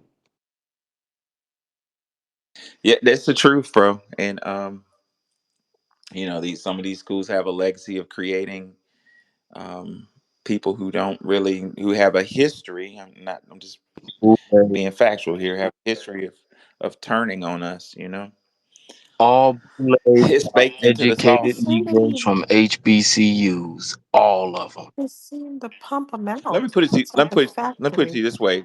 Booker T. Washington went to Hampton. Hampton is almost an elite, And why and you kind of think it he has an built his elite. own school and got away from there? Right. But Howard, to kind of further support what Dan's is saying, Howard, Howard's a great university. I used to hang out there when I was at Georgetown.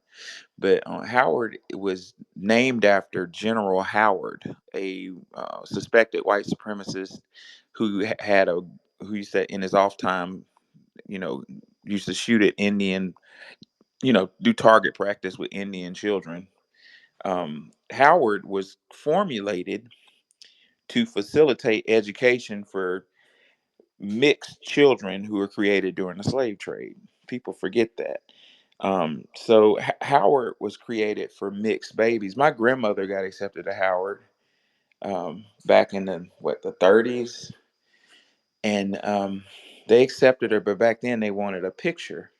Your picture to put on the application, at your packet, your acceptance packet. She put her. My grandmama was honey brown, dark honey brown. She had a pretty color, and she sent that picture to Howard, and they revoked her acceptance because she was too dark to go to Howard. So that's kind of the mantra, the ideology that Hampton and Howard were spitting out. So, like Danzalan said, when Booker T was creating Tuskegee, he created it right, you know.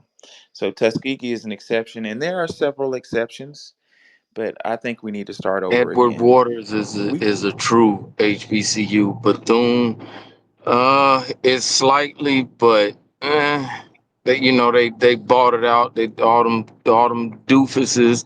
It was a lot of Africans. I know it was several Nigerians that was the vice presidents, and they were over the Ew. Bouthar, because that's what I said. I went and looked for all of this, and I was like, Jesus Christ, FAMU was ran to the dirt by a bunch of Nigerians, but to the dirt within the 2000 to like 2012. It was a bunch of Nigerians in the office. You could go and see. Yeah. It was a whole heap of bullshit going on financially. That's globalists. They have been doing this the whole time, importing these other preach. people in here. I like to brag about our HBCUs from a historical point of view, but I don't. The state they're in now is just like the NAACP and the Congressional Black Caucus. It's just infiltrated, ineffective, And it's just going to end up being a dinosaur if they don't reverse some of this behavior. What I'm actually thinking about, I actually think, when it comes to reparations, one of the major things that we're going to see, and one of the major reasons why they don't want to give it to us, is because of how innovative we're going to actually become with everything. I think we need to innovate our education, like how Mm-hmm. everything, how we've been doing things. Like when it comes to college, I Hey, actually think we need to actually. well, can I speak on that right now? Oh, Can I speak on that? You just hold. saying that? Just I don't mean to cut you off, but I have to because I gotta go. But trust me, look up if anybody's in Florida. Look up starting an institution in Florida. It's much easier than you think. I didn't realize it myself, but they also give you $250,000 if you meet all the requirements. It's not. It's just we gonna have you gotta get your team and put that shit together because it's that I feel that we used to think it was a joke, but we probably should have been supporting Romeo. I think you breaking up, bro. We probably should have been supporting Romeo, Master P's son when he really did start his institution. We thought it was a joke, but really that probably was the last true HBCU we've actually fucking seen. Cause man, they're all horrible, but what all I'm of actually, them.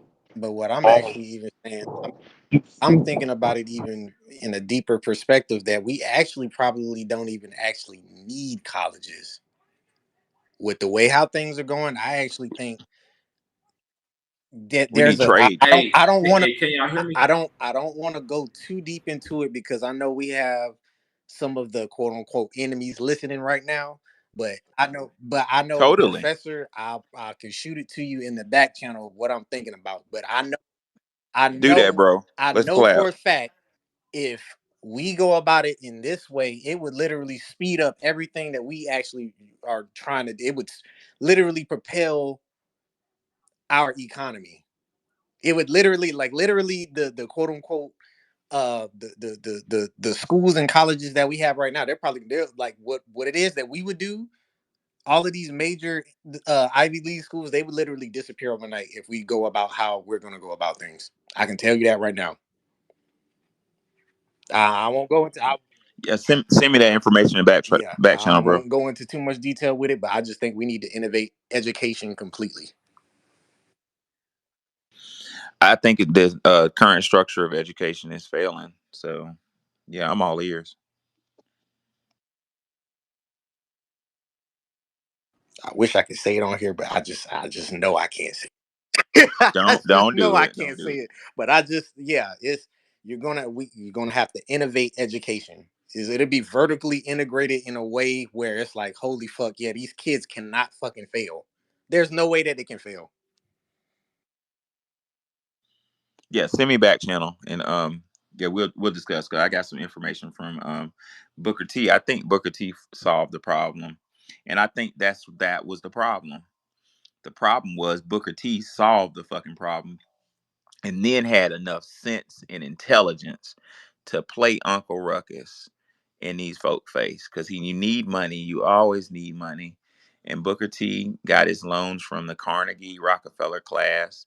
And he knew if he came to them, I mean, he wasn't no dummy. He had a master's degree from Hampton. But he knew that if he had to come to them like, yes, sir, boss, I'm just a stupid colored dude. And then people had the nerve to call him Uncle Ruckus. No, he was brilliant. He was a brilliant diplomat. Booker T got his money from. I mean, look at what Booker T did. Booker T told the Rockefellers that he wanted to build an institution to create janitors, um, maids, janitors. I forget the other one. It was something like a janitor, but he wanted to create an institution for maids and janitors because colored people, the Negro, ain't got enough sense to do anything else. And he was gonna make mighty fine maids and janitors. He told that to the Rockefeller and Carnegie class, and they said, "Oh, by God, this Negro is a genius." And they gave him all the money he could have so he could build that institution to make maids and janitors.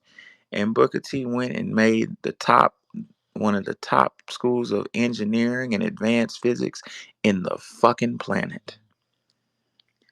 That's called kiss my ass, ladies and gentlemen. And then they invited him to a party, and he died on the way home. They poisoned him. Yeah, I read that he was invited to a party by that same class of people to give for him to get more funds, and he either ate or drank something, and immediately he knew something was wrong because he said he need please contact my wife. He knew his poison. Booker T's a hero, but history paints him out to be an Uncle Ruckus. Probably because he said stay away from pastors. Oh, good point. That's going to get you a Hey, bunch of comments. can y'all hear me now? Yep. Man, I've been paying attention to what happened for the last 3 or 4 days with some of the filthy Haitians trying to blame black Americans that the white folks is starting to attack them now in Springfield, Ohio. See, we've been knowing that these Haitians, see, you got the mainstream media which is left leaning and the Democrats, they trying to pretend like none of this shit ain't happening, that these Venezuelans and these Mexicans going around taking over apartment complex buildings, causing havoc, chaos all across these major cities all across America. They try and downplay it, act like they ain't true though, because they want to try to make Kamala Harris look good till November, but they weren't anticipating that the black grassroots was able to bring a lot of these stories into the mainstream media. Just like we go over to Springfield, Ohio, while in Haitians. For a long time, for the last 5, 6 years, these Africans and Caribbeans, they've been blaming us for the degenerate shit that they do.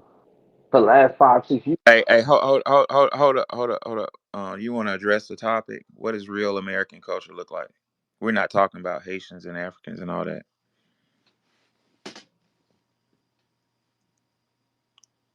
Yeah, real Black American culture looks like our icons and our icons though.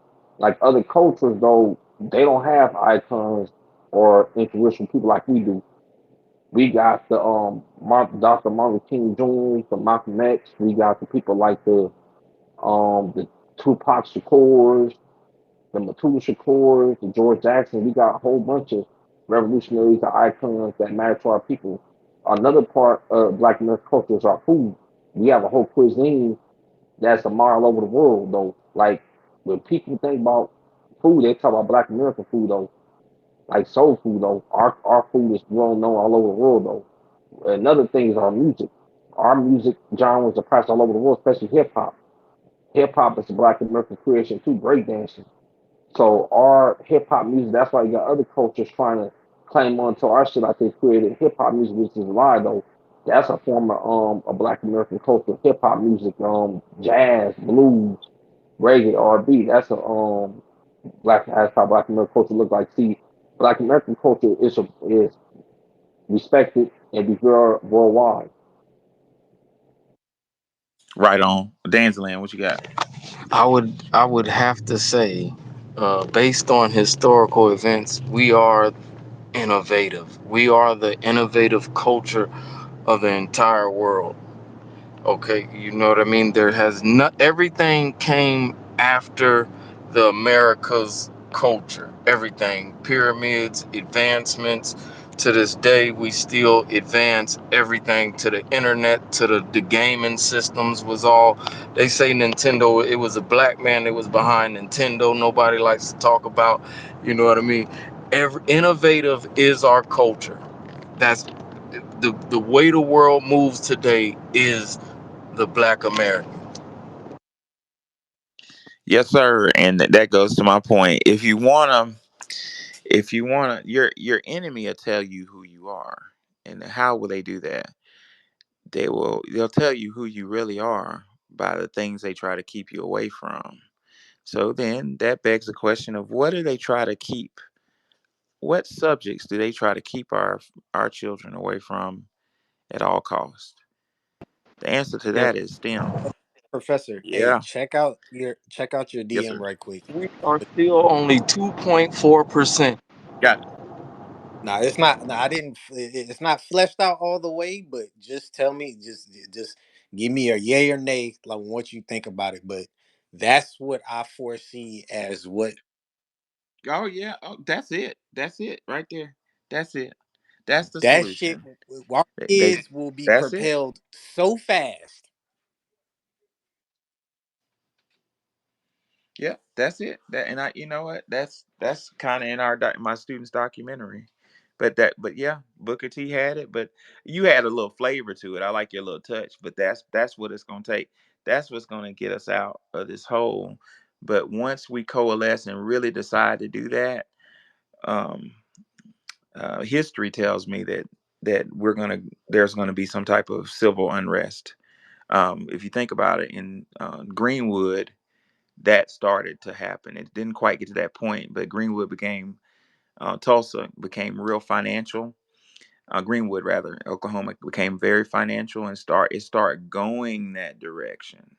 And we saw what happened. They said, "No, nah, we're gonna burn this shit to the ground and kill kids and all kind of shit." We don't really understand what we're dealing with. This system is struggling using psychological tactics. Warfare begins with psychology, and it's been struggling with psychology to try to keep us in a box, to keep us, and it's been working for some extent, but it's a perfect storm of events that wherein we're waking up, and I don't foresee the system being able to control us with sexy reds anymore. Namely, and it's some of it is kind of like um by what do you call it, chance. One reason that we're waking up, and when I say we, I mean Gen Z, the babies. That's who I serve. They're waking up. Black children from Memphis to Atlanta, all across the country. For some reason, black kids are into anime. They done turn into a bunch of anime kids, and that's breaking a narrative.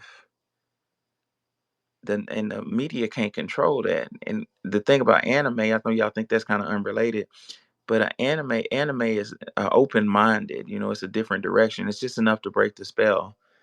What I'm trying to say is this new generation of Gen Z ain't buying into that sexy red nonsense and that thug out nonsense.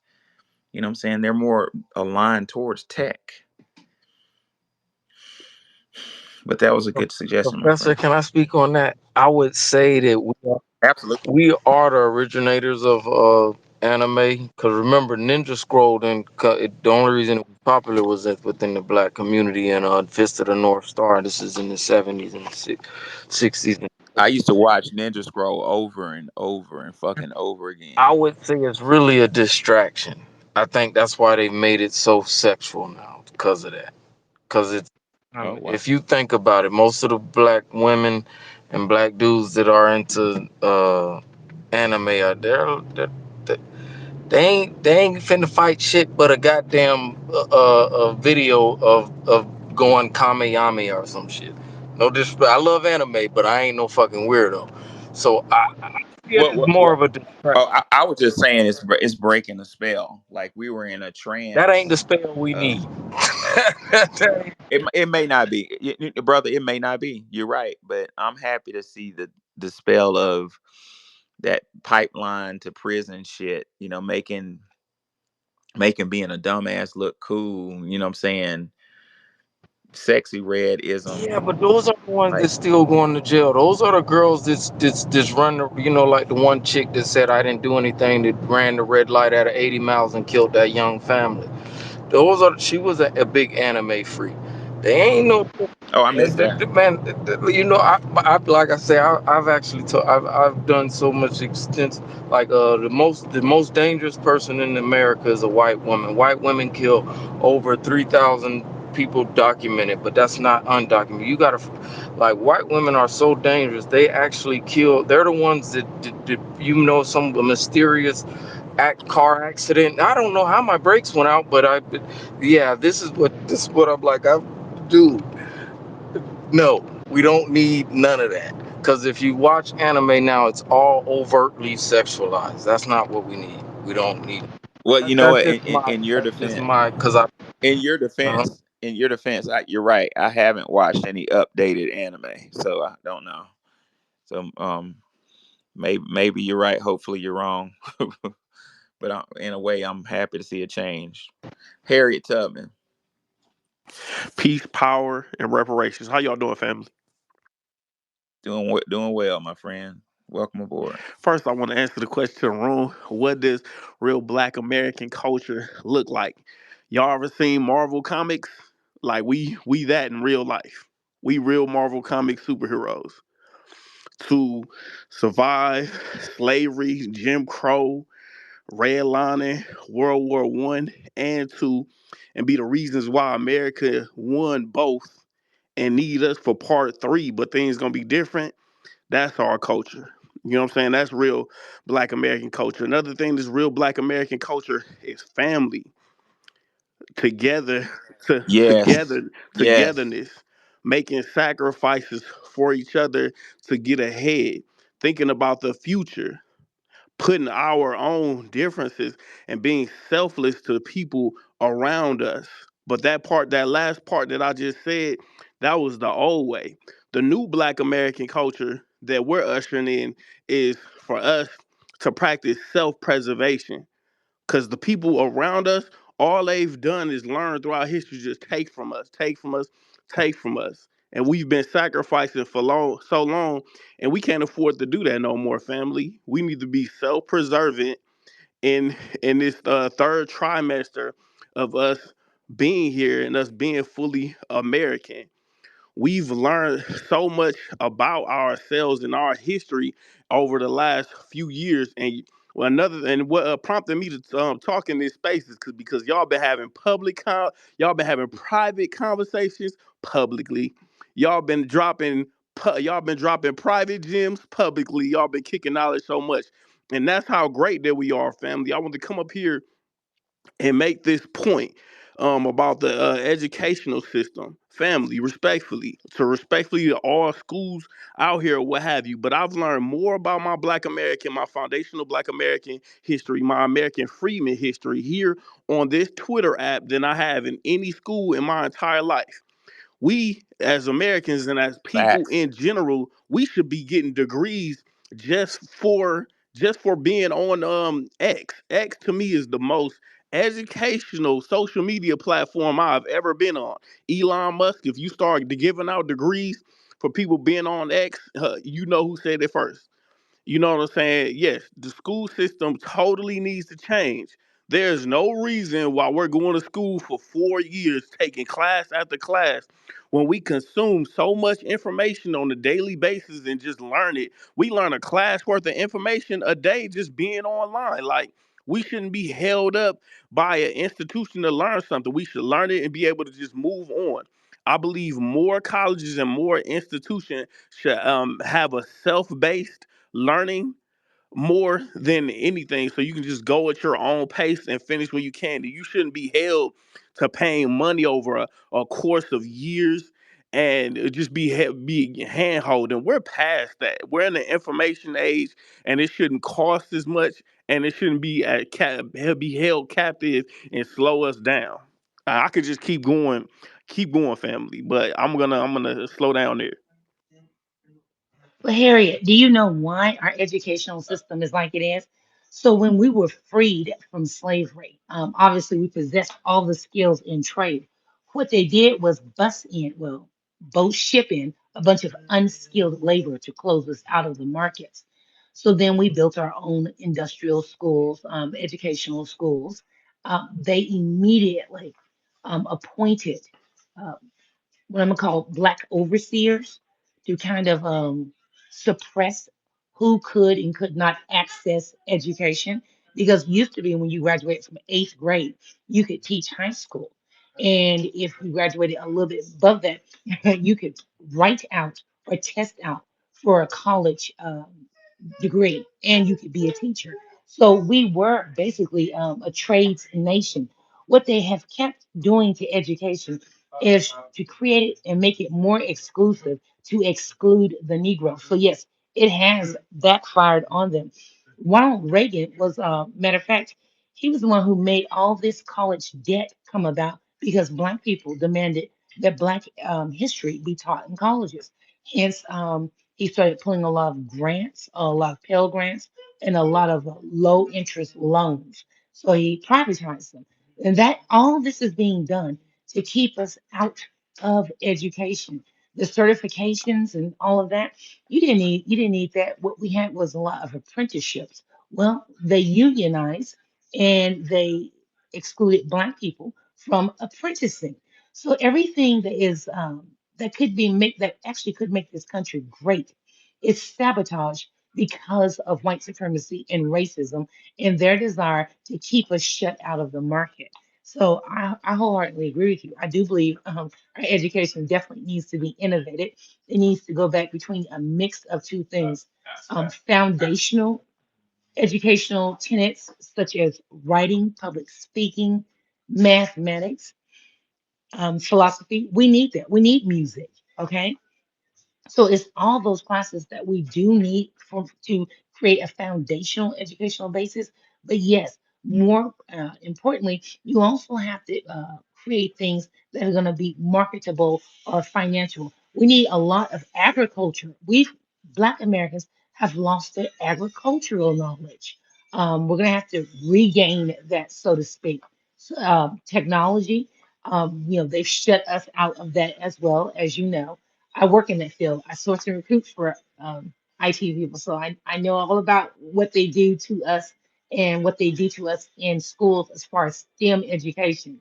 So when I say we're going to have to create a Black canon of thought, that is going to be one of the premier features our Black academians are going to have to undertake. And that's creating not only a Black canon of thought, but also Black pedagogy.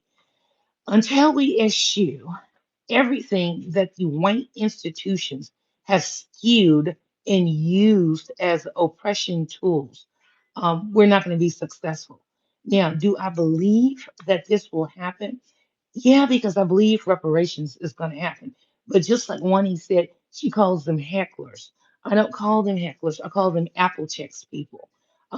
They're our enemy to our current system of progress. They're a huge, huge issue. One of the ways that we're going to have to defeat them, per Professor Allen, I think he's already outlined this very well, is how we get rid of the W.B. Du Bois's, how we get rid of our hecklers, that's what one he calls them. I call them the apple checks people. And three, how we aggregate our funds. Like Johnny Horse said, we're going to have to be within proximity to each other. That means when I go outside of my house, I'm going to have to be able to look across the street, and my next door neighbors are going to have to look like me. Preach. We need a Black Nuremberg. That's what we need as a punishment mechanism for these people within our community who've been basically collaborating with, we learn from the Jews. Jews ain't let the Nazis slide. And they ain't let other Jews who was collaborating. Yo ass collab. I don't give a fuck if you 99 about to die on your deathbed. We put them cuffs on your ass. You going to jail. That's what we need. We need that. We need a system. It don't matter what it is, bro. If you was a traitor within our community, bro, yeah, we gonna definitely set that up. Most definitely. If you try to run, we going all across the planet to find you. Another thing that's really Black American culture is not forgetting our history, but yet using it to empower us. We the only group of people to get told to forget our history. They tell us to remember. They tell us to remember 9/11. They tell us to remember the Holocaust, but y'all want us to forget about slavery, forget about the Harlem Hellfighters, forget about the 761st Infantry, aka the original Black Panthers. Y'all want us to just forget about everything that happens to us, but remember everybody else. It makes no sense in our country, in the country that we built, that everybody else flock to and want to be a part of the Black American culture and experience. You know what we need? We Yeah, need a think tank. go We ahead. need a think tank off of here. There's so much I really want to Alphabets, yes. Yeah, there's so much I really want to say, like where we really can really start like innovating. Like I think what that idea that I sent you, Professor, since I know you deal in education and stuff like that. That's for you, bro. I want Oh you yeah, to take that and to literally innovate on that idea I gave you. You, Marcel, y'all, you know what I'm saying? Whatever industries that we are in, we innovate those for what we got going on to push everything yeah, forward. But you it's know what, true. John? Have you heard? I don't know if you've been listening to the rest of the spaces that Wani keeps saying. We've got to audit the Black Caucus. And the reason why I just say the Black Caucus, because those are our Black states representatives who are obstructing grants, money, political advocacy, and attention to what Black Americans need from our government. Let's not forget that we live in a social democracy, okay? So everyone is dependent upon the government to thrive. You can't thrive outside of it because if you even try, they have the power and the mechanisms to deconstruct what we build. So, like Wani said, until we can bring these people up and highlight their ineffectiveness, one, their political malfeasance, two, and three, Black Americans' power to remove them, we're kind of stuck in stalemate. Well, a big problem of us being stuck is meritorious. As you know, Andy, better than anybody. I met you on a meritorious manumission page, but it's meritorious manumission. I was trying to look for the quote earlier. For the gentleman made me remember this, but yeah, meritorious manumission is a big one of our biggest problems. Again, according to Dr. Claude Anderson, meritorious manumission was a legal act of freeing a slave for good deeds as defined by the national public policy. Meritorious manumission could be granted to a slave who distinguished himself by saving the life of a white master, inventing a new medicine, or snitching on fellow slaves. This was a destructive weapon in the holder's arsenal and a powerful component of public policy. The importance that whites placed on black informants is emphatically demonstrated as a rare monument in the city of Harper's Ferry. Meritorious manumission was not only used as an instrument to reward blacks, but as a device for destroying black unity and race loyalty. They intentionally destroyed our loyalty. Damn them for that. It created a very effective informant system. Meritorious manumission policy introduced a strong element of distrust amongst slaves and made it more difficult for slaves to organize a revolt. These psychological techniques used were designed to drive wedges between slaves and to train them not to trust each other. Um, no one other than the white slave masters. Meritorious manumission was the first instituted in Virginia in 1710, according to Peter Bergman. In his book, The Chronological History of the Negro in America, the technique of meritorious manumission was adopted by all of the colonies. He says the first use in Virginia of the legislative power to what do you say to break. This is ridiculous. They use government to break up our families. Like this is like why don't we have reparations already? To break the bonds of the slave was made in the year 1710. A Negro named Will was cited for discouraging a slave conspiracy in the colony. Um, and in recognition of the reward of the public service, an act was passed conferring freedom upon him. This act of freedom read, the said Negro will, is, and shall be forever hereafter free from slavery, dot, dot, dot, and shall enjoy and have the liberties, privileges, and immunities of or to a free Negro belonging. It didn't say of a white man, it said a free Negro. That's interesting terminology for me. The Act of Freedom restored some of the liberties, privileges, and immunities that Maryland's public edict took from blacks in 1638. This national discipline policy was so successful that more than 250 years of slavery, there was not one successful slave revolt in North America. Of the mere 150 to 200 attempted slave insurrections, in nearly every instance, the slave revolts were prematurely exposed. Unfortunately, the informant is nearly every instance was a black person. That shit is what fucked us up, ladies and gentlemen. Professor Meritorious. Allen, Go ahead. I had, we're gonna link this. So what they just did in California, the California Black Caucus, those Negroes are free. We who are having to live through it are emancipated. Do you remember our conversation this week that we had about that? Hmm. So I believe that we're being misled by free Negroes, while the rest of us under emancipation are needing to dismantle those people, to dethrone them.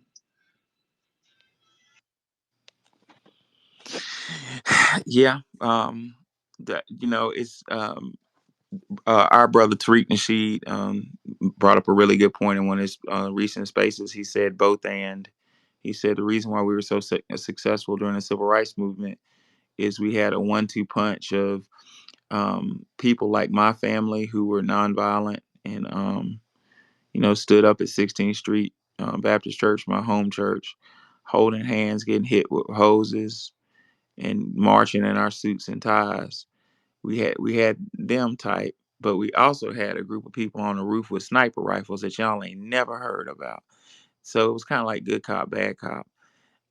What I'm trying to say is, um, we need to really be thoughtful and mindful on how to deal with this problem. Because, in my opinion, if I read history correct, and I'm not trying to be alarmist, ladies and gentlemen, I'm nonviolent, but I'm just a historian, and I feel like we're in a cycle where something's got to give, and I'm a little concerned about it.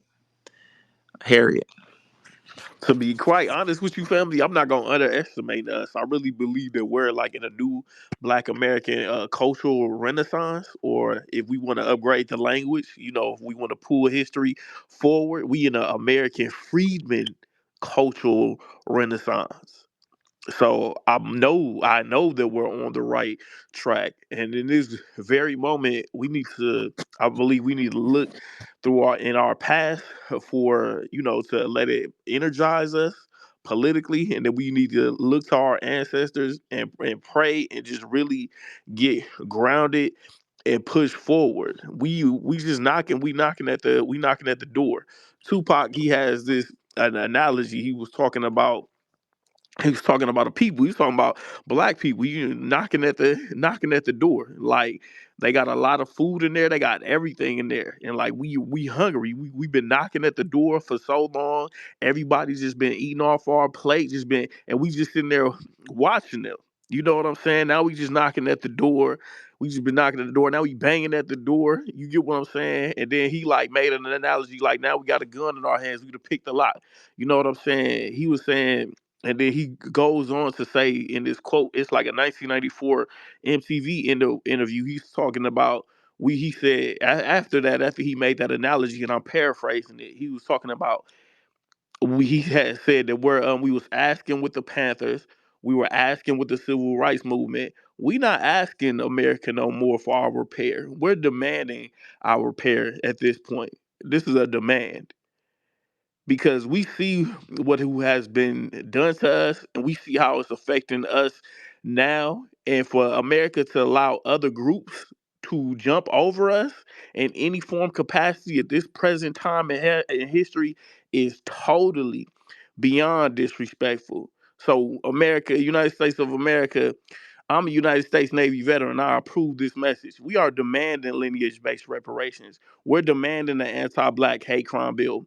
We're demanding that we be delineated properly on the United States Census. And something that I'm personally fighting for is something called the GI Bill Restoration Act, which will give Black World War II veterans and their descendants access to the GI Bill and the VA home loan. Because after World War II veterans came back from the war, They didn't get their GI Bills like their white counterparts, and this is in World War II. Well, Preach. America, we at our wits end. You get what I'm saying? Y'all needed us for World War One. Y'all needed us for World War Two. What y'all think gonna happen? We got some demands on the table this time, and we not taking no for an answer. So I'm gonna end on this note, and then I'm gonna take off of my Tuskegee Airman plane. America, we have demands on the table, and all of us as Black Americans, we gonna die with dignity because this America has wronged us in so many ways. We don't need to do nothing else without our repair. And I say these things in the name of peace, power, and reparations. Well put, my friend. Any last words before we close the space? I just wanted to tell y'all that I love y'all. Keep y'all heads up, and we on the right track. And ain't no stopping us now. Nope, no stopping us. Yeah, and you're right, brother. We're at the verge of another epoch, and just to be shed a little light, sunshine on this situation. The brother's right. We've never been as smart as we are now. We've never been as strong and mature as we are now. So that's something to look forward to. All right, ladies and gentlemen, I enjoyed y'all. Any last words before I close the space? Wani? Wani fell asleep. Andy? Yes, I am so encouraged. I had no idea I was sitting on this call with somebody who's fighting for that lawsuit. I think I've mentioned that lawsuit, God knows, probably at least once a day. Woohoo! I'm excited to know you. Thanks, family. Excited to know y'all too. Y'all extremely intelligent. I love y'all. I appreciate y'all doing it, especially during this time in our history right now. And I just want to say, no matter what, family, no matter what happened, we on the right side of our of history, of American history, and I know are we making our ancestors proud. All right, FBA Law had, I think he has closing remarks. I'm gonna bring him up. All right, FBA, you had any closing remarks? Can you hear me, Oh, FBA there Law? we go. I was gonna check, Professor. Did you ever get the message I sent you and Warnie the other week? I was just Uh, complimenting y'all about how y'all be teaching me all the time. oh yeah, Um, I did, brother. I thank appreciate it. you. Yeah, yeah. And you know what, man? I just love sitting back listening to y'all. You know what? I feel like I'm going to school every day. Y'all get on here and talk. So I just want to say it again. I love hearing y'all talk. So thanks again. I appreciate you, brother. All right, ladies and gentlemen, I enjoyed y'all. I learned a lot. I come in here to teach, and as usual, my people teach me more than I have to teach, which is the way it should be. Y'all have a good night. Enjoy your morning, and look for us same place, same time later on today. Peace out.